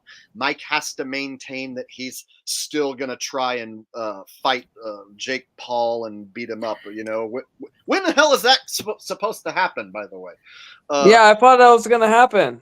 Yeah, and so he has to keep this act going. But he used to live in a house that was worth like fucking, I don't know, 20, 30 million dollars, that he don't live there anymore. And then like 50 Cent bought his house or some shit, you know? Oh my And so God. like why would he have to give up, you know, a house? Why can't Mike Tyson afford that anymore? Oh, he spent all of his money. Yeah, right. Hundreds of millions of dollars. He just accidentally spent it all. So yeah, I don't buy. Yeah, I don't buy it too. Fucking World's bullshit. a stage, man. World's a stage. It is. It's all a TV show. That's Yeah, it's Rookie, entertainment. I am doing open panel. Hell yeah, man, Jake. We appreciate you, man. Yeah, I think this is the most people I've ever had on at once. I know. Look Jake, at how all was your 5 of vacation? us. Shit. Oh, so Holden just asked about my vacation. So I go take a mini vacation to the beach like once a month, sometimes twice a month, especially during the summer. And my spot is Santa Cruz. It's a beach town, and it's the best spot to shroom out. There's bar none. The greatest town to shroom in the world. And basically, yeah, during the summer, 75 degrees and sunny. And then van life is like welcome. So like crashing out in your van, nobody gives a shit. Nobody's going to like call the cops on you or whatever. And so I have a few different spots that I have there. And I have my routine down. And like I go just before Pizza My Heart closes when I'm drunken and shroomed out. And I want that final slice of pizza. Pizza My Heart is there for me. I'm not here. I don't promote pizza places. I'm sad my but I do promote this one. Hey, that place is fire, dude. Dude, that place is fire. I know what you're talking about. I've been there. Downtown Yes. Santa Cruz, dude. There's sometimes like on a Friday or Saturday night, there's a line out the motherfucking door for this stuff. Yep. $6 for a slice, and for $2 more, you get a t-shirt. And so I don't care what anybody I need that says. t-shirt. I don't care if anybody's like, oh my God, but Pizzagate. Dude, fuck Pizzagate. That's some stupid made up shit made for I TV. bet RV made that. RV made that fake ass shit. I have like fucking every damn Pizza My Heart shirt because I go there every fucking month. You know what I'm saying? Well, he's gonna say it's 33. So I got 33.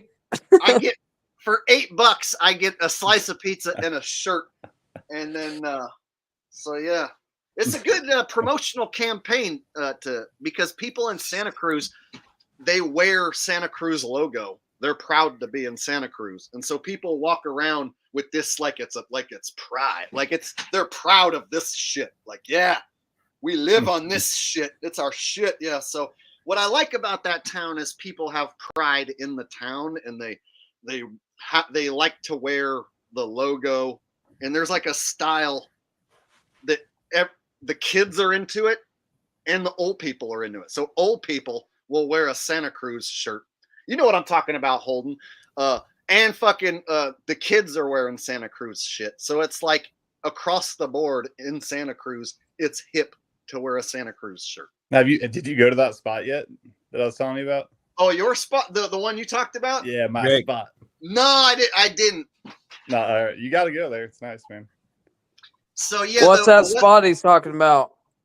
It's basically all right in Santa Cruz in the main harbor. You know the name of the harbor. I don't know the name of it. All right, in Santa Cruz, when you're like looking at the water, if you go on the right side, okay, you go like up the shore a little bit, way up, like towards that lighthouse, but not quite all the way to the lighthouse. What other restaurants do you go to, Jake? When you park there, if there's like if you go over to the edge and you have to hop the fence, you can actually go and like go down to the cliff, like halfway up the cliff, and there's a spot you can hang out at and like smoke and do whatever, and it like oh damn, that's dope.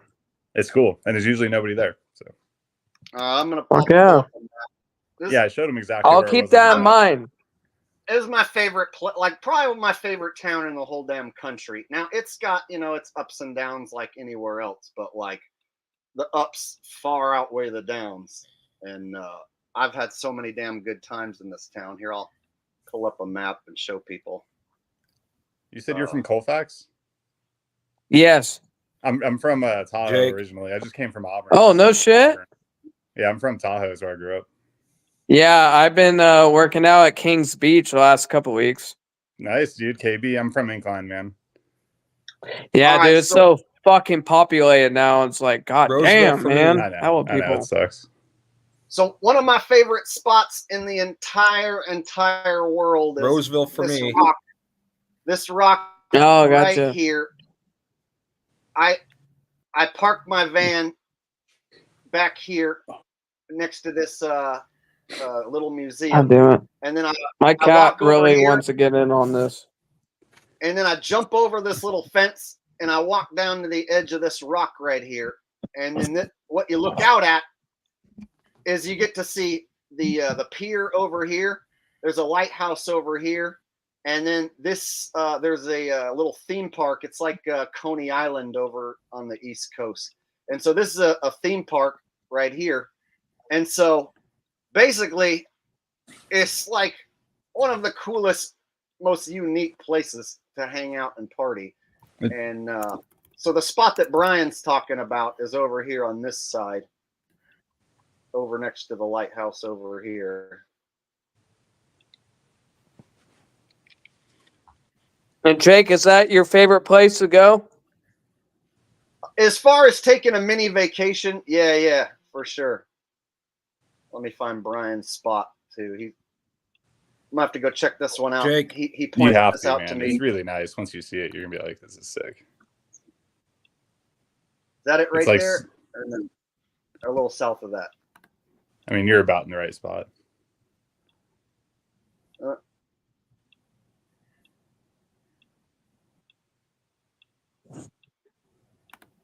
But yeah, you can basically see like you Jake. can't really see it, from where you stand, but like you can see there's a little platform over there, and it looks like maybe there's a little trail that goes down, and you do have to actually jump the fence. There's not like a hole in the fence. You have to like jump the fence and go over there. But it's a really nice spot. All right. Anyway. Yo. So what's up, Holden? You were about to say something. Jake. Holden, are you in a hot Do tub? you see my screen right now? This is the hotel that Oh, the Dream Inn. Yeah. What do you mean? It's a yeah. That's a nice spot. Yeah. Yeah. I feel bad that my phone broke down. I was really hoping that we could meet up. Dude, you live in Roseville, so that means you're like 20 minutes from where I live. So one of these days, bro, I'll just come say hi. So I know, Jake. it's Shit. not like you missed I only your live only 45 opportunity. minutes from you. Let's have a local meetup. Jake. I should you know what I should do is I should probably one of these Saturdays do like a meetup for Jake. Fuck yeah, I'll buy you some beers. Holden, and then my boy right there above me. What's his name? Antarctica. My name is Brian. I think it's dude, but... Dude, the screen is so small I could barely see on my phone here. Jake. Yeah, my name is Brian, dude. And I'm out in Florida now, so we'll see how long I'm here for. Though you never know. Oh, you're in Florida, all right. I'll be back at some point, man. But hey, were you scared of that hurricane? nah, it missed us here. It missed me. I'm in Fort Lauderdale, so it missed me. It's no big deal. Yeah, that shit was so manufactured, man. That was not Jake, natural. You know where I go? A lot of people talking about weather modification here. I heard it people talking is about it and stuff. So they're like, oh yeah, weather modification. They're not just talking about global warming. They're like weather mod. So kind of interesting. It's definitely in the public ether or whatever. Hey, so there's this channel that follows Jake. He shows up on the chat. His name's Truth Seeker. Dude, he posted this video and there's like fucking 50, 60 like tornadoes before the fucking hurricane arrived. It's like, dude, I've never seen a hurricane like with that bullshit. There was 2 tornadoes that touched down just north of me, like pretty close to here. Actually, apparently there was 2 tornadoes that touched, and that's never happened before. Yeah, I think it's all modified. What do you think, Jake? I'm going to show you right now. That just brought up something that I meant to show in my Hurricane Milton live stream, but it slipped my mind. But about the tornadoes and shit. Check this out. Check this out. Jake, they're always doing something to. Jake, you know where you can actually see me. One second. Let me show this before I lose my train of thought. So check this out, guys. They redid another Twisters movie. Yeah. Right, and this one came out in August. So this is recent. And so when you look at the way these movies come out now in these TV shows, a lot of times it'll preference like something that they're going to do, as a side. Yeah. So like they had the movie White Noise, and then they had the train derailment, which was about a train derailment, like was in the movie, and then it happened in the same place for what the do they movie. call that? They call that something. You know what I'm saying? Predictive programming and stuff. Yeah, yeah. They're the ones scripting it, and so it's so almost like they're letting the crew know what's going to happen. They exactly. What it is that they recently do a new Twisters movie, and then they're like, "Oh, this new storm is like the perfect storm. It's the biggest hurricane we've ever heard of. Oh my!" And that's the basis of the Twister movies. This tornado is the mother of all tornadoes. Boogity, boogity, boogity. So that was what I remember when I was a kid, when Twisters came out, the first movie. I remember thinking, even when I was a little kid, like, well, that's kind of boring. It's a movie about tornadoes. Like, who wants to watch a movie about just tornadoes? That was a good movie. I know, but when I was a kid, the premise of like, that's the whole movie's about tornadoes.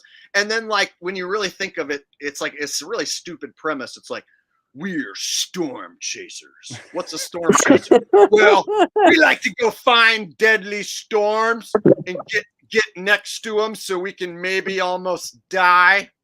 Yeah. Why? We think it's fun. Hey, that's taking place in your favorite state, Jake, Kansas. The whole premise of the movie is like, the movie starts, it's like, tornado. Let's show a tornado because it's a movie about tornadoes. Okay, now let's do some character.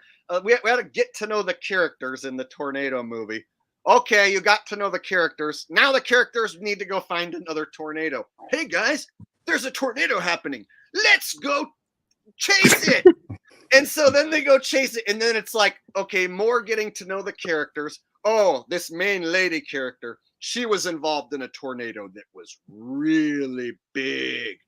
Like the mother of all tornadoes. We don't even like to talk about it because it was so big and scary and it killed her family. I hope a tornado like that never happens again. And then what happens? Another big, gigantic tornado like that one that killed the lady's family is going to happen. See, I haven't watched the movie in like 30 years or whatever. And isn't that exactly what happened in the movie? No. And so so for part 2, it's like I don't have to watch it. I already know what the fucking premise is going to be. Let's go chase some tornadoes. That's it. Yeah, that was a stupid movie. Fuck. As far as predictive programming though goes, What's man, up? they come out with this Twister movie, and all of a sudden now we got tornadoes and hurricanes and shit. I've never heard of that. I guess it hasn't happened around here before, and apparently it just happened. So, predictive programming. You know what I think is weird? It's about that hurricane. I looked it up on Google 2 days before, and it's weird how it, like, if you look it up on the maps, it shows you specifically what time it will arrive. Like, how the fuck did they know that? But they know it because they fucking made it. So that's just my opinion. But if you went on Google Maps, it showed you, oh, at this time at 11 o'clock a.m. it'll strike, and it shows the fucking hurricane going through the maps. I was just like, what? I think it's crazy that like they know, like, how hot it's gonna be in 2 weeks. You know what I'm saying? I mean, I have seen them update it. You know what I mean? To where it goes from Yeah. saying it's going to be 110 to then it goes down to 108 or whatever. But like, basically, the fact that like they'll know that like, oh yeah, it's going to be in the 80s this week, and then next week into the 90s, and then the week after into the hundreds. It's like, fuck, it ain't 2 weeks from now. Like, God, yeah, you guys, like, see, it trips me out how they know this shit. But then I know. So of course they have control over the weather, you know, and they have for a long time. And people are still talking about outdated technology. I think like CERN, or not CERN, but a HARP.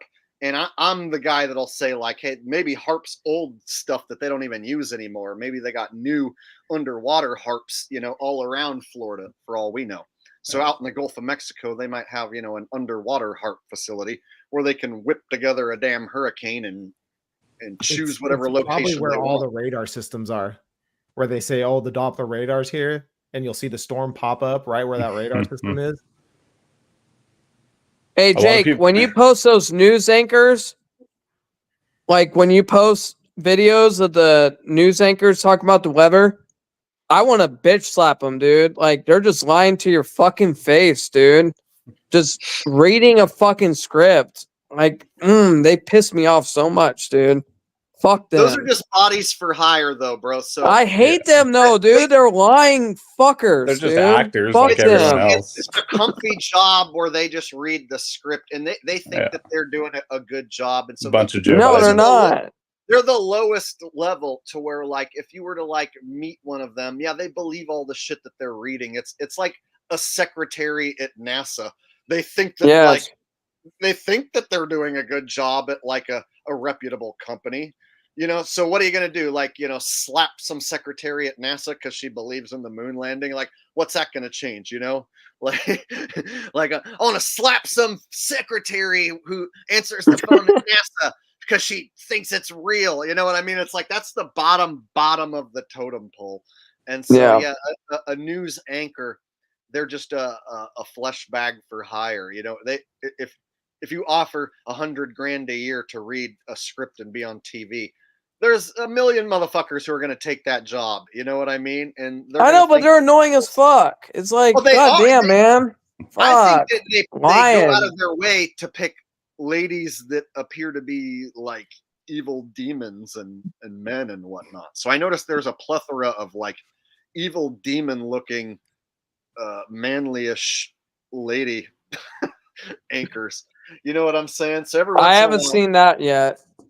Oh yeah, no. Every once in a while during my live streams, when I pull up a news clip, there'll be one of them, and I'll be like, "Look at this demon ass looking fucking man lady on screen."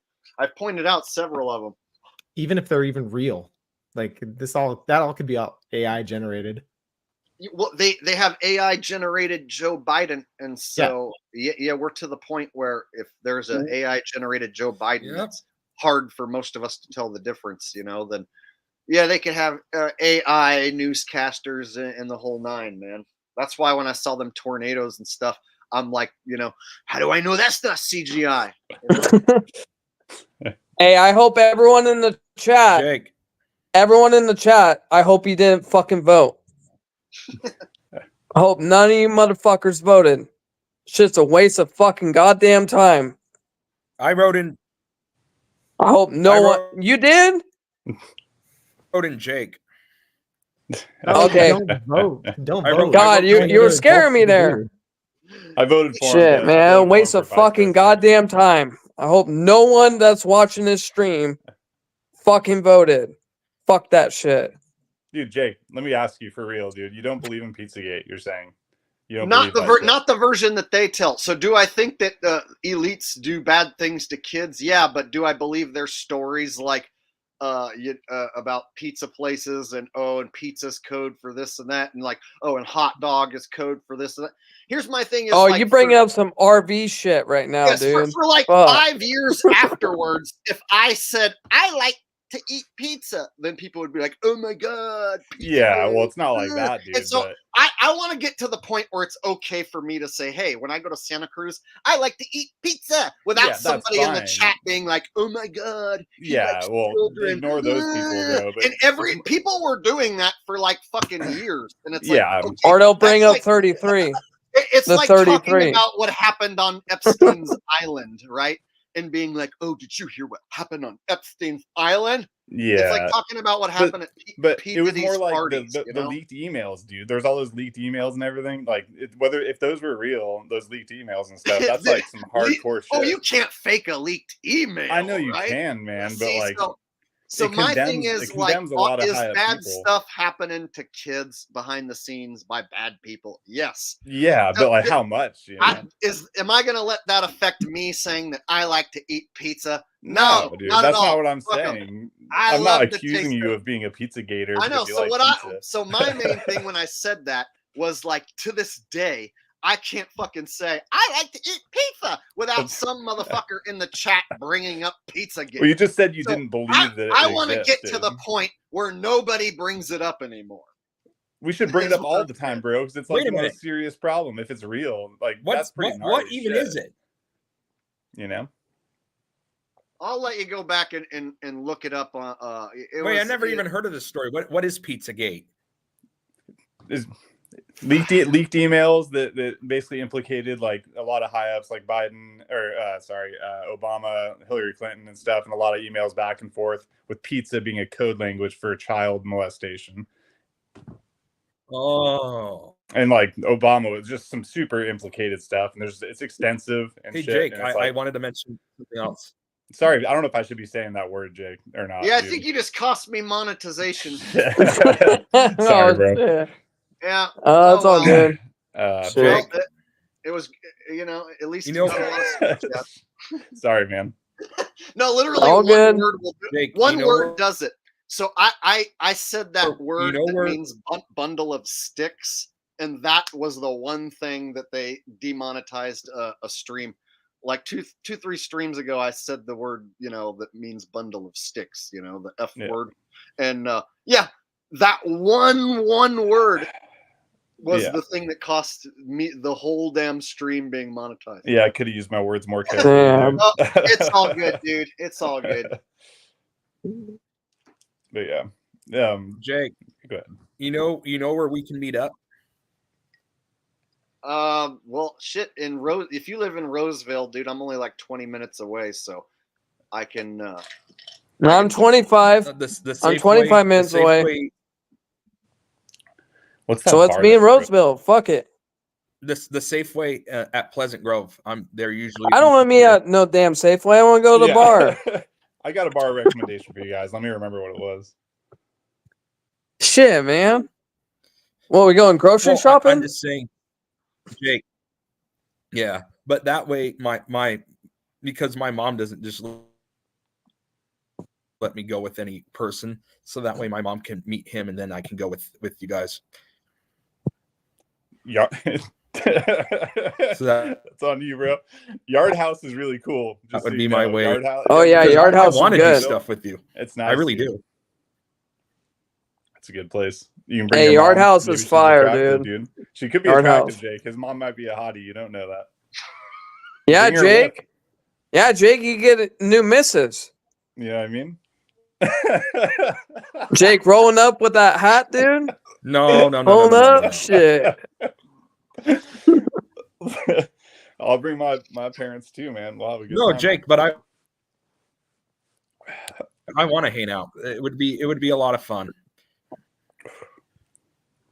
So You yeah, gonna we do can, it, we Jake, can or meet what, up at man? the Safeway on Pleasant Grove. We ain't want to meet at Safeway, bro. We want to go to Yard And you have House my or phone bar, number, too, man. so when We my ain't going phone- grocery shopping. You know what? I'm a nice guy. I'll stop by and say hi at Safeway, bro, and we'll Oh man. we'll catch up at Safeway, bro. Yeah, when I get my phone, I'm a nice when I get my guy phone like that. fixed, you have my number, right? I think so. You have my phone number, right? Yeah, when I my think phone so. gets fixed, text me, and then we can meet up. Safeway. All right, sounds good. All right, Just the first time. There's a couple Jake, people. Jake, just Jake, just tell Just tell my mom that you were a regular customer at Clint Jumper. Okay. All right, hey, somebody, a few people are backstage. You want to jump in? She'll let me. Is it? So somebody's got to hop off here so I can get a few new people in. So I've been here the longest, cool? bro. You can boot me if you want. All right, hey, thanks for hanging out, Brian. Talk to you later, bro. Hey, see you, Brian. Hey, I'm gonna be on here a couple more minutes, and someone can jump in. Hey, Jake. And then Holden's extra thing that he shared is still up. Can you like unshare that or get rid of that somehow on your end, Holden? Oh, sorry, buddy. Sweet. Because I wanted to bring in Jake, Rocky. you do so many good questions. I actually have one for you.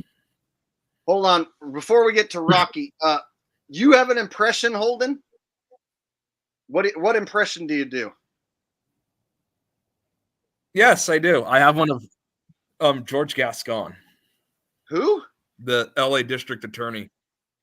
I don't even know who that is, bro. But hopefully someone in the audience. The LA knows. District Attorney, George Gascon. I can do Holden. I can do a pretty good impression of him. Holden, Okay, you should do. Let's you should hear do Holden do Elon. his impression. You should do Go for it. Elon Musk, Holden. You look just like Elon Musk. You should do Yeah, and then you can Elon Musk. Hold on, Rocky. Let him do his impression. All right, the floor is yours, Holden. Go for it. All right. Oh, Okay, boy. the issues that we have right now with crime.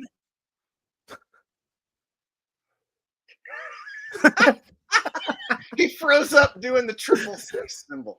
Someone screenshot that. The issue Oh, is man. we work with the police to Oh. ensure the safety of everybody. Am I crazy or does he look like Elon Musk? And that's what we do. And that's why Mr. Hotchpotch can't do anything, and he doesn't understand the reality that we face. And also, Mr. H-Cage, basically, He's still frozen on my screen. I doesn't can't see understand shit. reality. Me too. Basically, oh no, let me fix. What the fuck? Wait. I don't know if he's doing What's a good going job or not because I have no idea who that is. Can you all hear me now? We've been hearing you the whole time. You got frozen. in the picture that was frozen on was hilarious. So Oh shit! Oh man! I think that went well. So joining us here, we got Rocky Shepard, who I have met in person. I met him in Spokane, Washington, and he gave me a gift that I have right over here. Rocky Shepard gave me this, you guys. Check it out. Is that a sword? It's a sword made out of wood. Damn, that's sick. Look at that. It's long as fuck, too. Right? Fuck yeah. Got a It's a woody. broadsword. That's called a broadsword. That's dope, man. Yeah. Your honorary Knights Templar. Not many people have offered me a wooden sword, but Rocky definitely did. Hey Rocky, can I ask you a quick question? How did you meet Jake? How did you find his channel? Because you're an older person, like a lot of younger I think it people was follow flat him. Earth. He started out as a flat earther How did you find him though? That's just what I'm curious about. on his channel, and he said he was going to have a meetup in Spokane. So this is my snakes. This is my staff, like Moses had a staff. Remember Moses had a staff? Well, this one I throw down and it turns into a snake. See? Turns into a snake. And I can use it as a crutch because I'm an old man. I can use it this way. I can hold it this side, but I got him by the tail, see? Or you grab him by the head like this, you know? So you can control his head so he won't bite you and shit. How much like you give it. me for this? How much you give me for it? Dude, I already have I have too many snake sticks as it is, bro. I need to get rid of some Hey. of my snake sticks. You got a really good sword there. That wood sword, they used to practice with wood swords, you know. Did they? Who practiced with wood Yeah. swords? The knights, when you're growing up as a kid, you practice with wood swords, and then All your history about knights and stuff, that's all nonsense. You think so? Do you think so? 100%. Yeah. All of it? All of it. All of so are you a Tartarian? No, there wasn't a Tartaria. What are you then? What would you think I am? All your Sam. history. So Yeah, there you go. There's no such thing as history. It's all bullshit. Well, what do you think? How far back would you think all history is real? No, I think history's a big lie. I think a lot of it's a lie. Yeah, but I still think people had horses, and I think the Wild West was real. Yeah, some of You got to go look at some of these I buildings lived that were in built western in the Nebraska Wild too. West. Yeah, I think it was real, bro. You sure? Yeah. You sure? You think there was the cowboy And Indian it was story? the best time in American history because every man took care of himself. All you needed was a 6-shooter, equalizer. Oh, So you think that my uncle that owns a ranch that he's had in his family for, I know personally, for at least 50 years, and then my grandma and grandpa, I know they were real, and they lived on the ranch for 100 years. Perfect. And I even got my fucking history. Hey, my history goes back to the 1400s. I got it written down. Yeah, So and that's all bullshit. Yeah, So my history goes back to some dude was one of my grandparents or great grandparents or whatever it is, was some prisoner in Civil War, and I'm totally that never happened.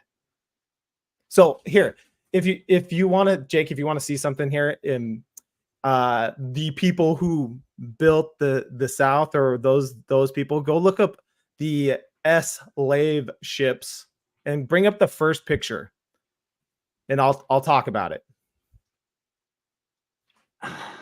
Slave ships. What happened in 1871, dude? 1871? What happened? It should ring a bell if you know anything about. What did you ask me to look up? Look up the ships that carried the go look up slave ships. Oh, slave ships. Yeah. Okay. The very first picture on Google, and bring it up.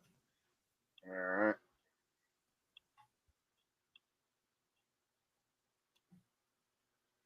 That very first one. This one?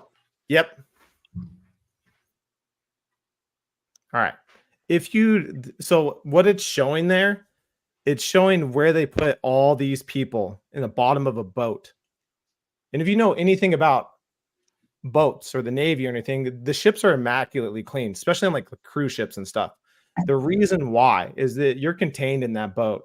And these people were contained in the boat for 5 to 6 weeks in their own crap. Like they're all chained up here, right? No one would survive this. Not one person. All the food would be contaminated. The water would be contaminated. This is all nonsense. You do raise some good points as far as them, in the 1500s and shit. It's a wood boat. Dude, I had my buddy Q and Fee come on here and say, how the hell did these old maps show up? Like they did. You had to be up in if you're going to draw a map, you have to be up in the air. And so yeah, and so we were told that like they were using like ropes with knots, and like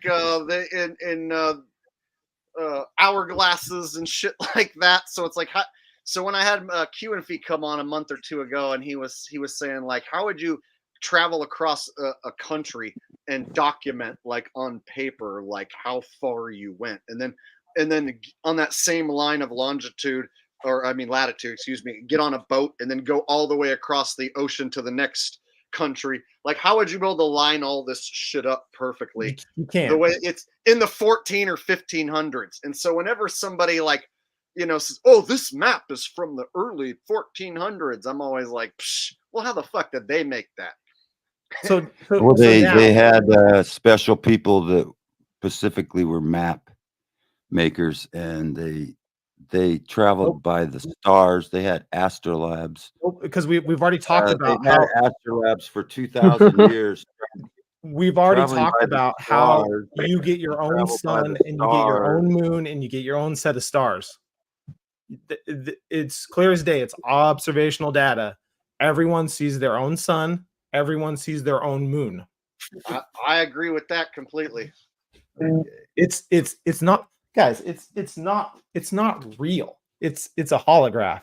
This place isn't real. That's what I was saying earlier in the stream. I think that this realm is artificial, and that we are possibly the organic material here. Sorry, my dad was trying to call me, but I'm good. I'm gonna stay on the stream for a couple more minutes, and someone else can drop. You have an antenna in you. It's your nervous system, your brain. Like this is just a meat suit. I'm not actually here. Really? You're not there? No. Where Like, are do you? you think you're? Hey, Rocky Shepherd wearing the shades. Damn, dude. Yeah. Do you think you're a race or a religion, or like what do you think you are? Yeah, Nikola Tesla says I can feel this place. It feels real, but it's just an experience. It's just an experience. Yeah. So what? You think we live in a simulation? Yeah, totally. But it's not. So what do you mean by a simulation? Like you think we're like a fucking computer? Like No. So where do you think Are you we are? batteries? Where do you think you are right now? Me? Yeah. I'm sitting in my bedroom with my cat, and we're hanging out on Jake the Asshole stream. Okay, that's perfect. where I'm at right now. But where do you live? We have this place called Earth. I live in right? California. No. OJ, are those? You think you're on Earth? I live right? on the flat Earth, not Yeah. fucking globe. OJ. Hold on, Are guys. those- Hey, one at a time. One at a time. Okay.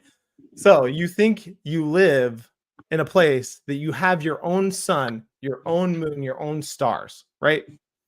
Okay. I don't. Well, we've already proved that's what's going on. I mean, you haven't proved it to me.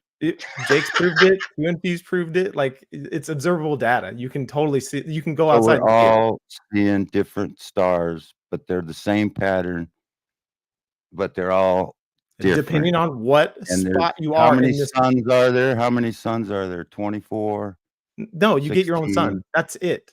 How many are there? Everyone. So there's one. You get your 9 own. billion suns. You get Each your observer own. sees their It's his own sun, But but there aren't going to be 9 billions of them in the billion. air You have at a the same time. Billion You have a suns. personal relationship with the sun. If The are Son you of God? Are we talking about the no Son no of are God? are you now? are you religious? Are we No. talking about the Son of God, or are we now talking about the Sun? What the fuck you talking about, man? You're mixing two things into like one. What the fuck are you talking I about? don't think you're paying Are attention. you talking about the Son of God, or I'm telling you that that's the story. You're not getting it. story? The sun is the story of Jesus. The sun Hey is not a Jake, man. I'm about to hop out right now, dude. It was nice talking to you, Sam and Rocky. Jake, I hope you have a good night. I gotta bounce, dude. I'm gonna watch the rest of the stream, but I gotta go. Thanks, Thank you, buddy. bro. Thank you, dude. We gotta meet up soon. Thanks for hanging out, man. Thank you, brother. Hey, OJ. Thank you, chat. Hey, OJ, before you leave, got to ask you a question. Huh.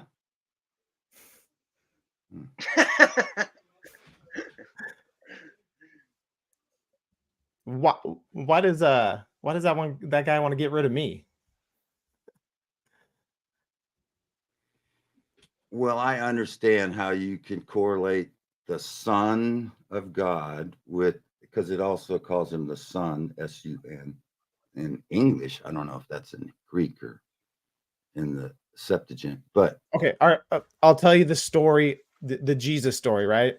Okay. no, okay. Let Because me hear this will tie it all together here. So here it is. All right. So we have our sun, okay, Son which up there. it does a thing through the sky. It travels the same way every year, right? We have seasons. Okay, so on the northern hemisphere, we have the solstices.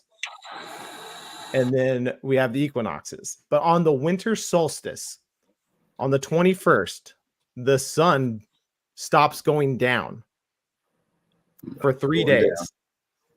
And then on December 25th, the sun rises, right? Okay.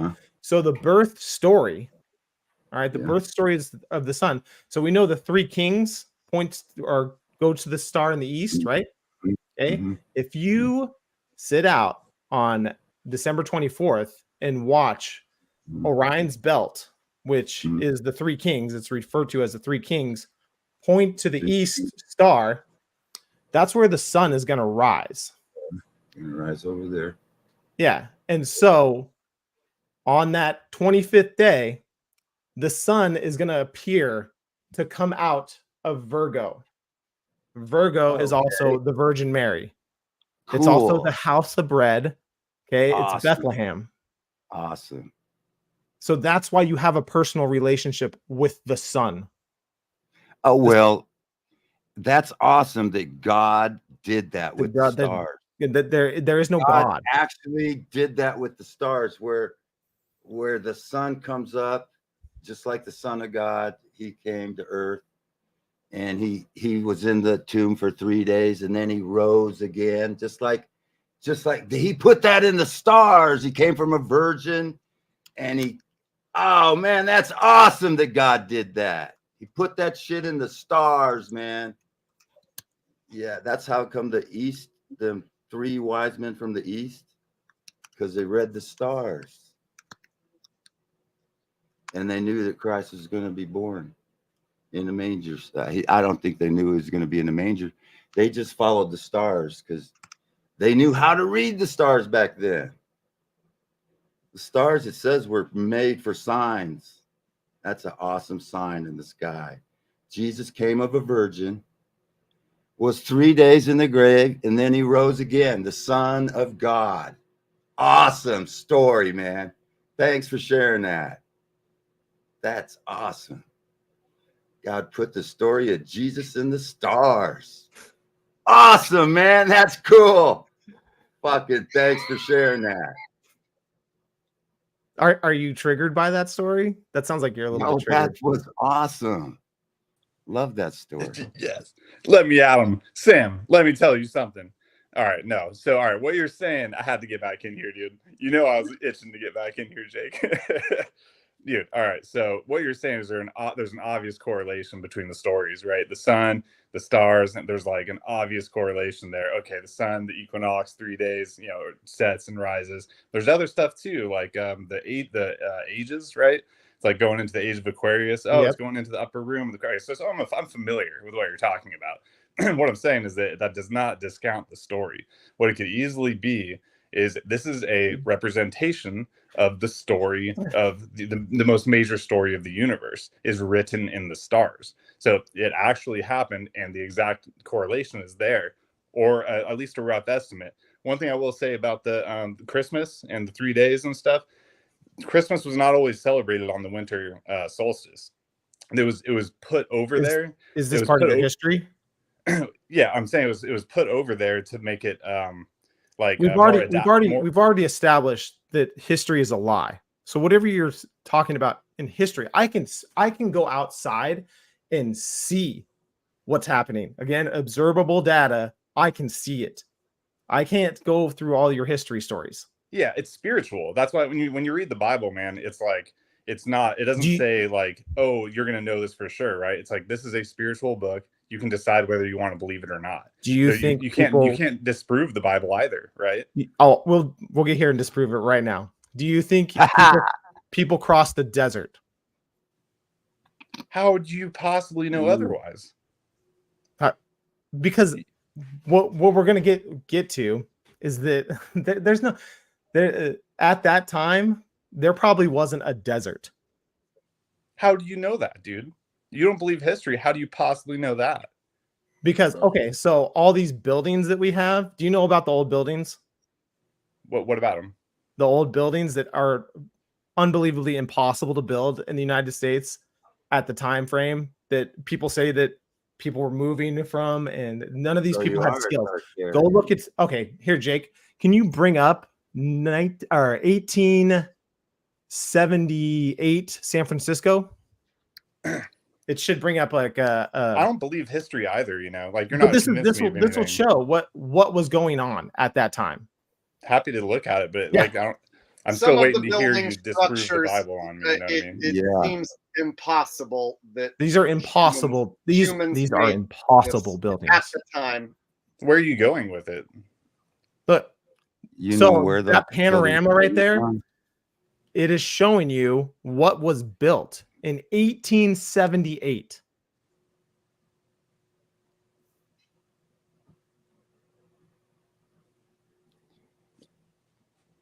I think if you click on the link on the right hand side where it says, yeah, this will bring it up. What are you trying to like say? This is the wild, wild west, right?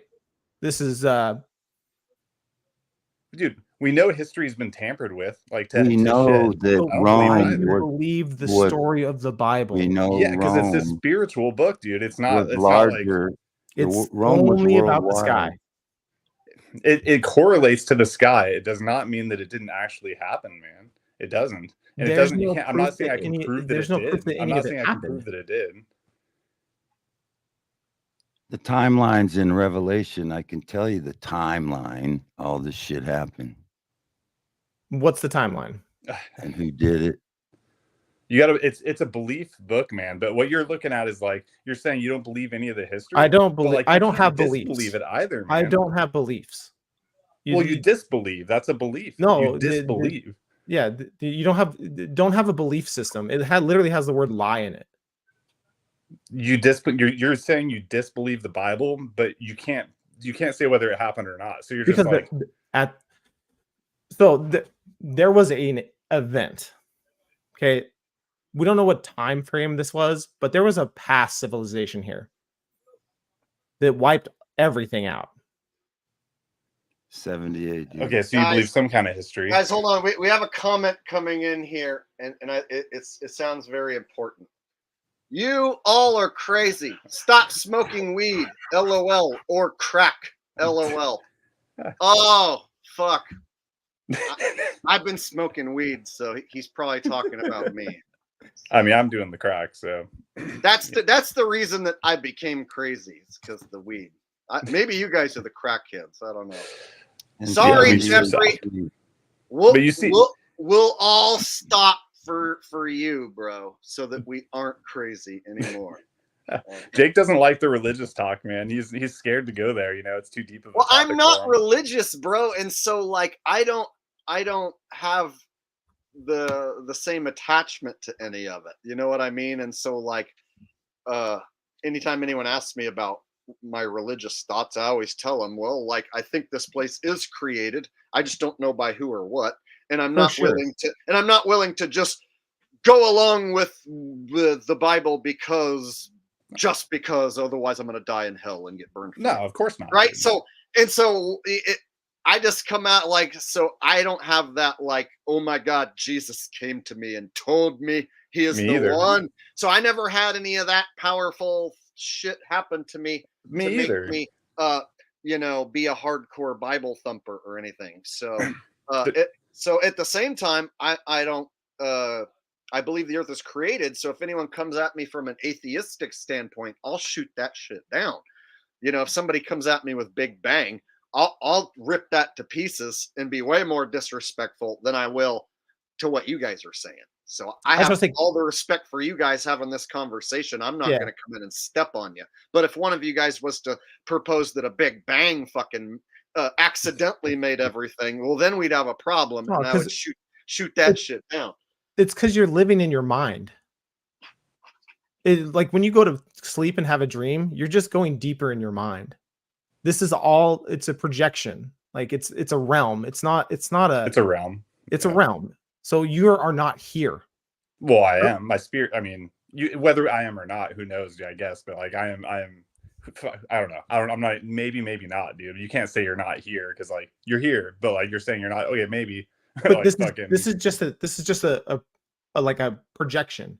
It's like a hologram. It's not real. You're saying that you're somewhere else, but like there's nowhere else that like where there's a lost connection between self and the creator, but like you are the creator. Oh, you think you're God? Yeah. Well, it's not God. It's not God. It's not God. You're creating this. Like you see your own stars, you see your own sun, you're creating that. Yeah, but that's the spiritual realm, man. That's up above. You're in your mind. Yeah, I'm in my if I'm in my mind, I'm here. So if you think this is a flat earth, there's no space, right? Okay, where are you? I'm on Earth. But where are you? Where? I think I'm right here on Earth, right here. Is that weird for some reason? It's not weird because there's the lost connection. That you don't think the people are making fun of you. Like when you see the people do this, the celebrities, they're making fun of you because they took your son.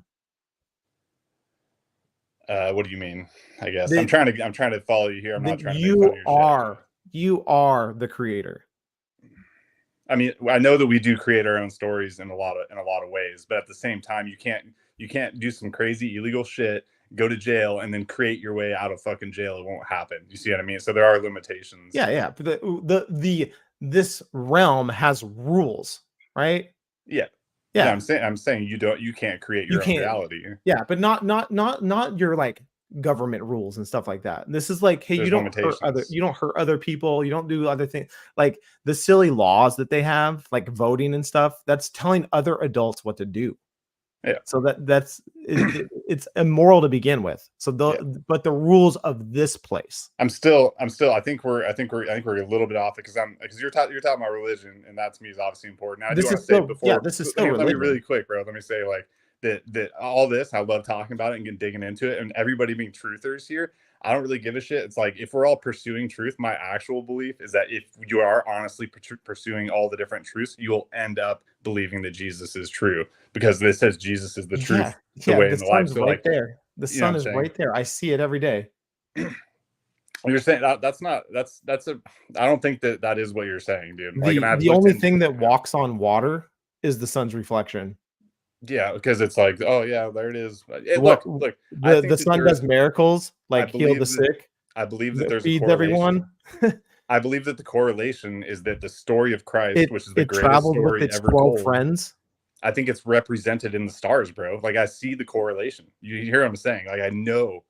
Yeah. Yep. Walking on the water, the 3 days, the fucking water bearer. I get it, dude. But like that to me is the actual spirit where the heavens above and the earth below. It's the heavenly realm spiritual description of the actual story of Jesus actually coming to earth and actually doing these things, dude. That's what I'm saying.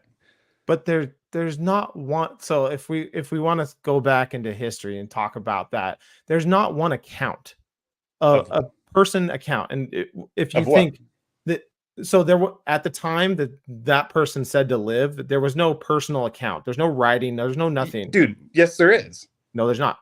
There's every major. If you look at all the major historians of the time, the most major respected ones, if you want to go there, other than that, dude, not one. Even even Paul said these are all revelations. The letters from Paul were revelations. They were no one ever talked to this person. No one ever wrote about it. You have to. It says like you have to believe in order to be saved. You have to actually believe that Jesus actually came in the flesh and actually died and actually was dead for 3 days and actually rose from the grave. Like that's what it says. So it's like, you have to believe. That's Imagine the only thing that you have to do. Yes, you because like have when you to believe. Yes, you do. So dude. so if I came around and I made this book, it's saying you have to believe that rocket ships go to the moon. You have to believe that, right? It's If how it was is. So powerful. It's like, dude, like I wouldn't just believe it because of, oh, you have to believe it, therefore to be saved. Okay, well, shit, now I'm going to do it. No, I'm just going to look at it and see whether it's true or not. That's it. And then, like, if I do believe it's true in the end, then I'm going to see, like, okay, maybe what it's doing is like, because I'm guessing now. I'm like, okay, well, fuck, maybe what it's actually doing is it's taking the people who are actually pursuing truth and who actually end up finding it. And then because they found it, they believe the truth, and because they believe it, they're actually saved. See what I mean? So it's not just like this gimmick, dude, of I'm gonna get your head and like believe in order to get there. Like, no, dude, come from the truth angle. You know what I mean? That's it. If you were born if you were born in Asia or the very east part, so your stars would be different. So what they don't believe in this Jesus thing. They have a different story, and those stories go in the sky as well. So are they wrong? Yes. Why? Just because they were born in a different place? There's only one truth. What's the truth? That Jesus is the fucking truth, bro. Like that's it. There's only one truth. It's true or not, bro. Like there's not. You can have the mindset of like, oh, there's 1,000 different truths, and that's fucking some shit. You can believe it. That's fine. Hey, could be true. I don't believe it is, but like, and if you're asking me, like, yeah, there's one truth, and that's all there is, man. But God is love, dude. God is love, and that's how I look at it. Is like, if there is, you're saying it's creation. Okay, well, what greater God would there be than the one that would be like, these people are sinful, and how do I take the sin away? I'm so loving. I'm gonna send my son to sacrifice for the sins. What is sin? Fucking, you know what I mean? Use your head, you know what I mean? Like, how about if I murder you, dude? Do you think that's sinful? Sin is something like against God, dude. Why would you hurt? It's a bad thing. It's a bad moral act. It's ingrained in everybody who's not brainwashed that you don't hurt other people. Right. It's a sinful thing to do. But you do. So you would think premarital sex is a sin. Dude, I mean, there's varying levels and all that shit. You know what I mean? No, there is truth. You just said there's truth. There's truth. That's it. Yeah. What's I just don't know the exact answer. That's probably exactly. A sin, you know what I mean? It's just not a bad one. What? Like, yeah, it's probably is. Dude, I ain't saying I'm perfect. So don't look at me for it. You know what I mean? Yeah, but that's what I'm saying is that that story is part of the history thing. Okay, it was stolen from you. They stole your son. And that's what Jake's trying to get at. Q and F's trying to get at you is they stole the sun from you. What does that mean? It means that you think that there's you think there's still a circling sun over us? No. One circling sun? No. And it was stolen from you. So he doesn't either. What the fuck what do you mean? It's in my head. Like the sun is in. Yeah, you're projecting it. You're projecting it. Okay. If you're saying I'm projecting it, I mean you're projecting your own sun. Yeah, okay. So do you believe that, Sam? What? I don't have beliefs. Yeah, you do. You don't believe the Bible is true. That's a belief. Oh, Sam, you said that you believe beliefs. that he's projecting his son. I asked you, do you believe that? No, I can see that I'm projecting my own son. So you believe it's true? Believe what's true? He's talking about the sun in the sky, man. You know? Yeah. Do you believe the sun is? It's not a projection. It's a projection. You believe you believe that, right? No, I know it. You know it. Okay. Yeah. Do you not know? Do you know the difference between knowing and believing? Yeah, and I don't know how you know that the sun is a projection of your own personal fucking like because in God or observational data, everyone sees the sun on the equinox from the east. Yeah, we all see our own. It can't be like you have to have your own sun. It doesn't mean it's like yours, but doesn't mean you're the one. It's definitely within. I mean, we're on the same page on it anyway, dude. Like it's a semantic kind of thing. as far as like we all see the sun from our own perspective, you know. That's true, but the Bible shit, you don't know what you're talking about. Yeah, you are get right, him. dude. You can get him to agree with each person seeing their own sun and that those angles being local, but you won't get him to go back on his religion. Yeah, though. You see what I'm but saying? I mean, So- he'll believe that the people that are supposedly bombing another country right now that's their book, like Yeah, the gays. it's not their well, book. they don't have the It's New not their Testament. They have the Old book. It's Testament, not right? their book. Well, you have What to are you talking about? believe the Their Old book. Testament to believe the New Testament. Yeah, which I do. Yeah. So you think that those people own a land, that they should be there doing that? It's just biblical, dude. The I New don't. Testament writes So that the- like they would come back. I don't so. believe that. I don't believe that. And that, dude, and the only way for the third temple to be built, which the New Testament And predicts, I know that. is The for the Bible- Jewish people to be back The in Bible those never lands. talks about a third temple in Revelations. There's no third temple in Revelation. Show me a third temple. There's definitely a war on Israel. I'm not a 100% 70 scholar on the AD, Bible. Let me just the say. temple was destroyed. 70 AD, the temple was destroyed. The tribulation started 70 AD. And you futurists who think that Revelations is futuristic, that's dispensationalism. It's past. Revelations is past. Do you think that Jesus already 70 returned? AD was the final destruction of the temple. There's no third temple to be built. Okay, maybe And that's so fine. you Zionists who are trying to build a temple so that the Jews can be the Antichrist can. That all happened. Nero was the Antichrist. Caesar Nero, translated from the Hebrew alphabet, the numerical is 666. Nero was the Antichrist spoken of. Paul was the witness to the Gentiles. Peter was the witness to the Israelites. Those are your two witnesses. So That's what hasn't history. happened? What hasn't happened yet? We're in Revelations 20, 7 through 9. Satan was released.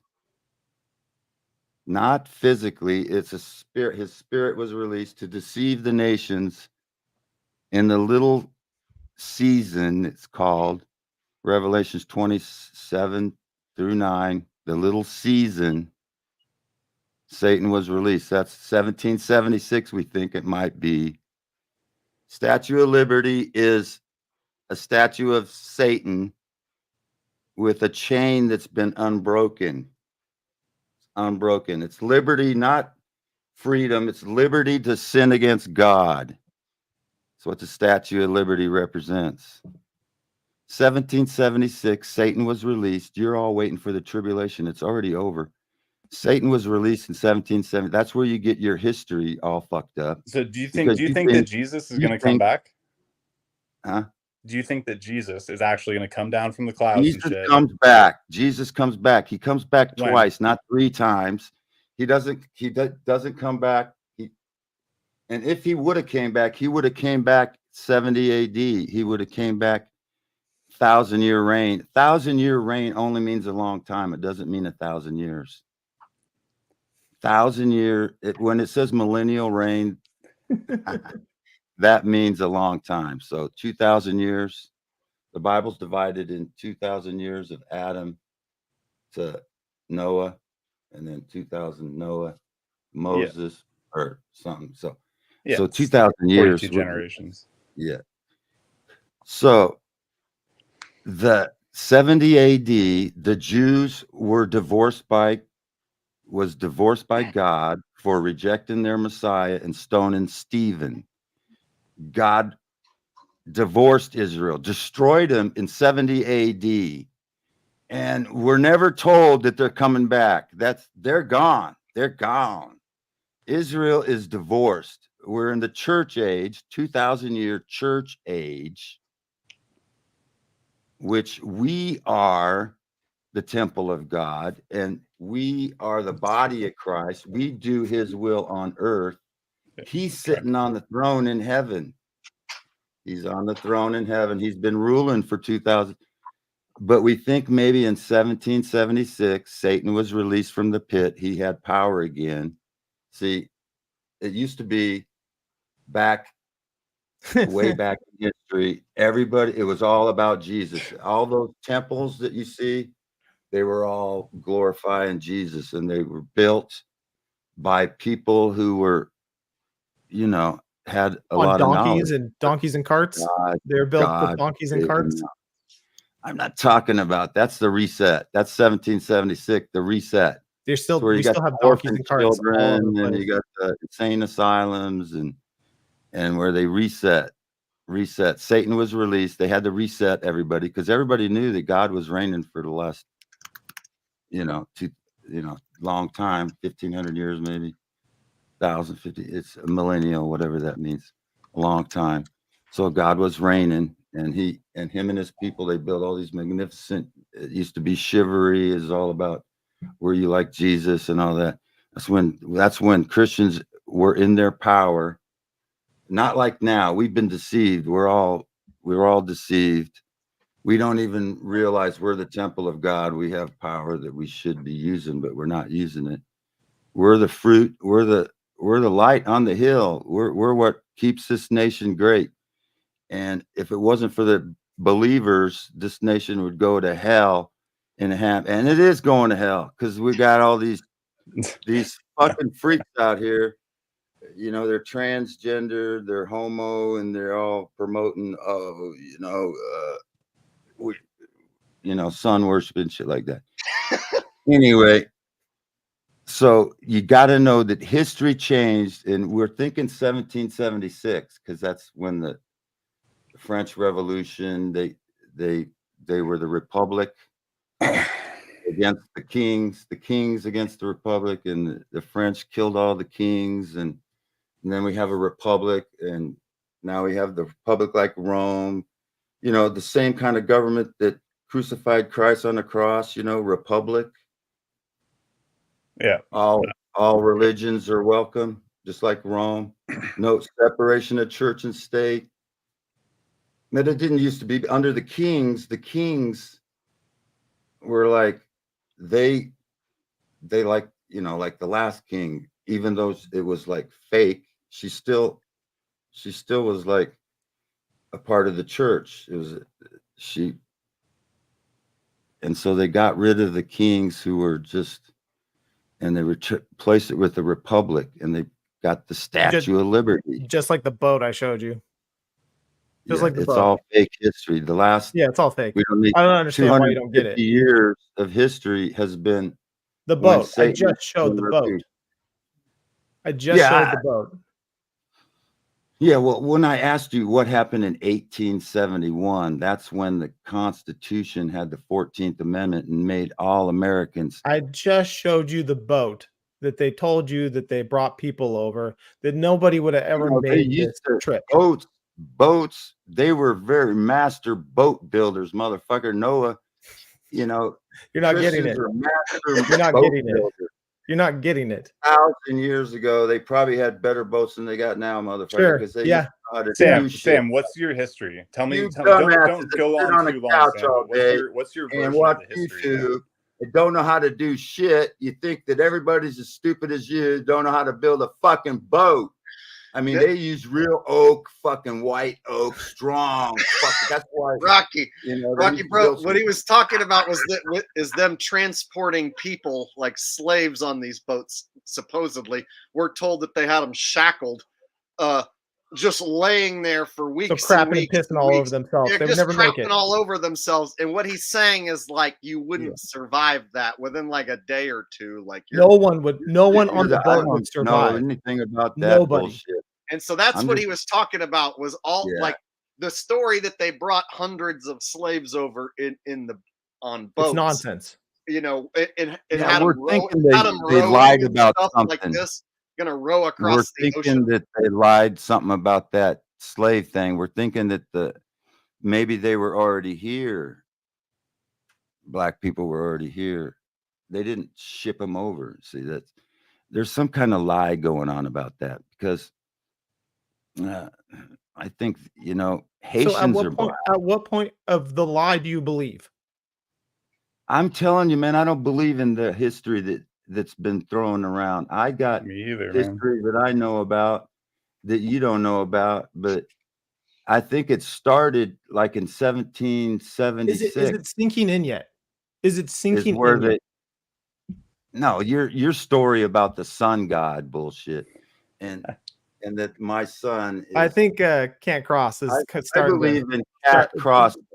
I mean, I already I knew. I know the correlation. You know. Yeah, a little bit. I It's believe sinking the in. correlation. Rocky, Yeah, the correlation. you're not getting it. think The it's a history that you begin, whatever history you think you know, is total garbage. All right, let me I interject think the here, 'cause Bible I don't- history of the hold on. Bible is pretty accurate if you knew what the original languages and you Let me maybe interject studied here, the Greek fellas, and because the- I don't want to see this go.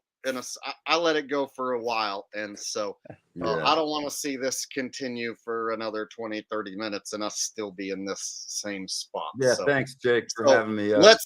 let's wrap it up. I've been on here for 4.5 hours, and so I should probably start wrapping this thing up. So how about you guys can say, each one of you can say your little last piece, and then jump out, and then I'll say my final piece, and we'll wrap up the stream.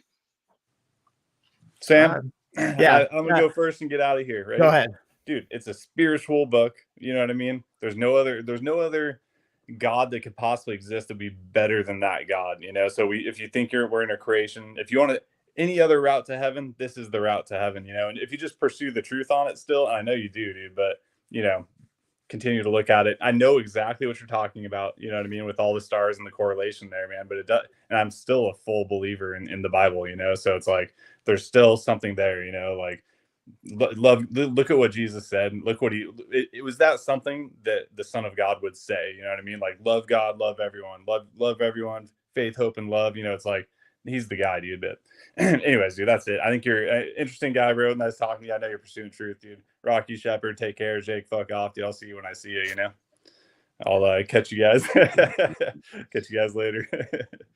Later, bro. See you, dude.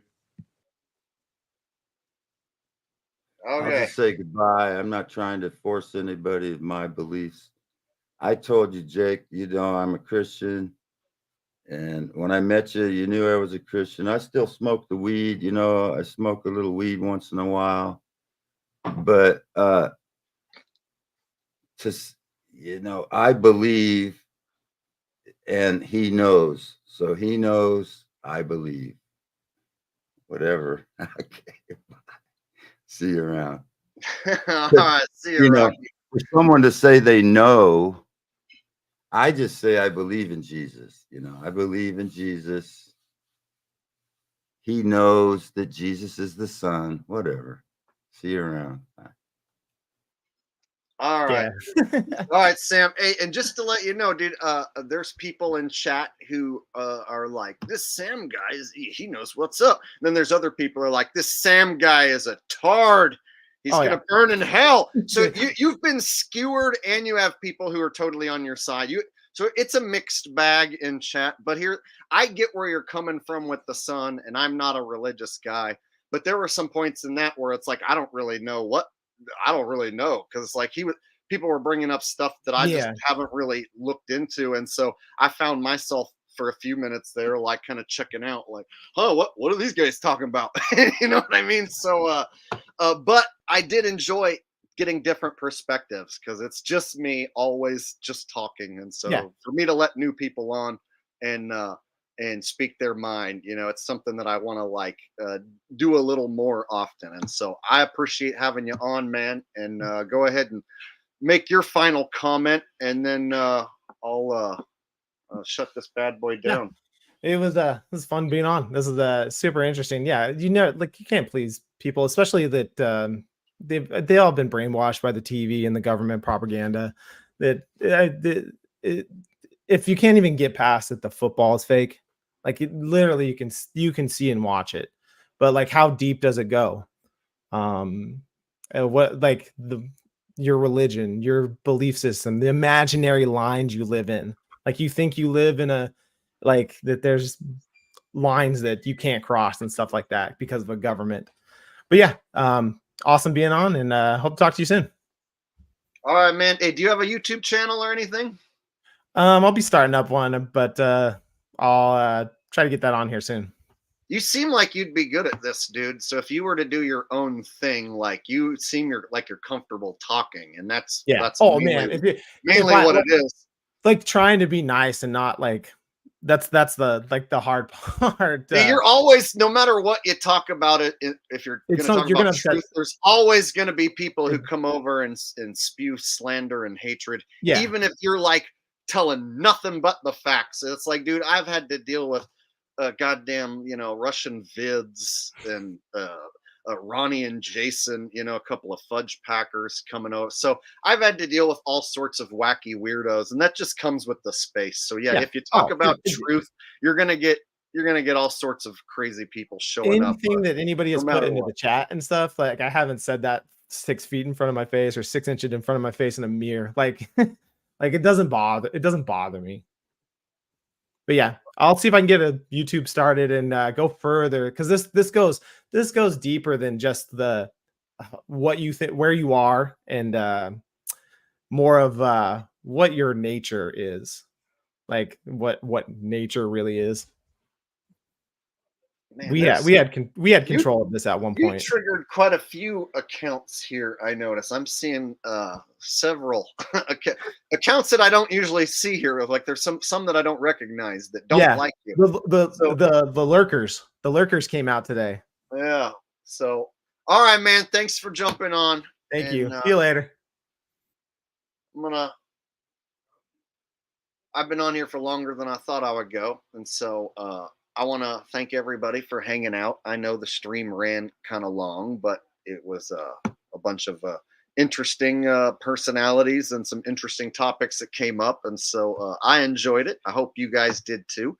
Thank you all for hanging out tonight, and I will catch you guys in the next video or the next stream or whatever it is. I'll see you then, and y'all have a wonderful weekend and take care. Peace out. Have a great night.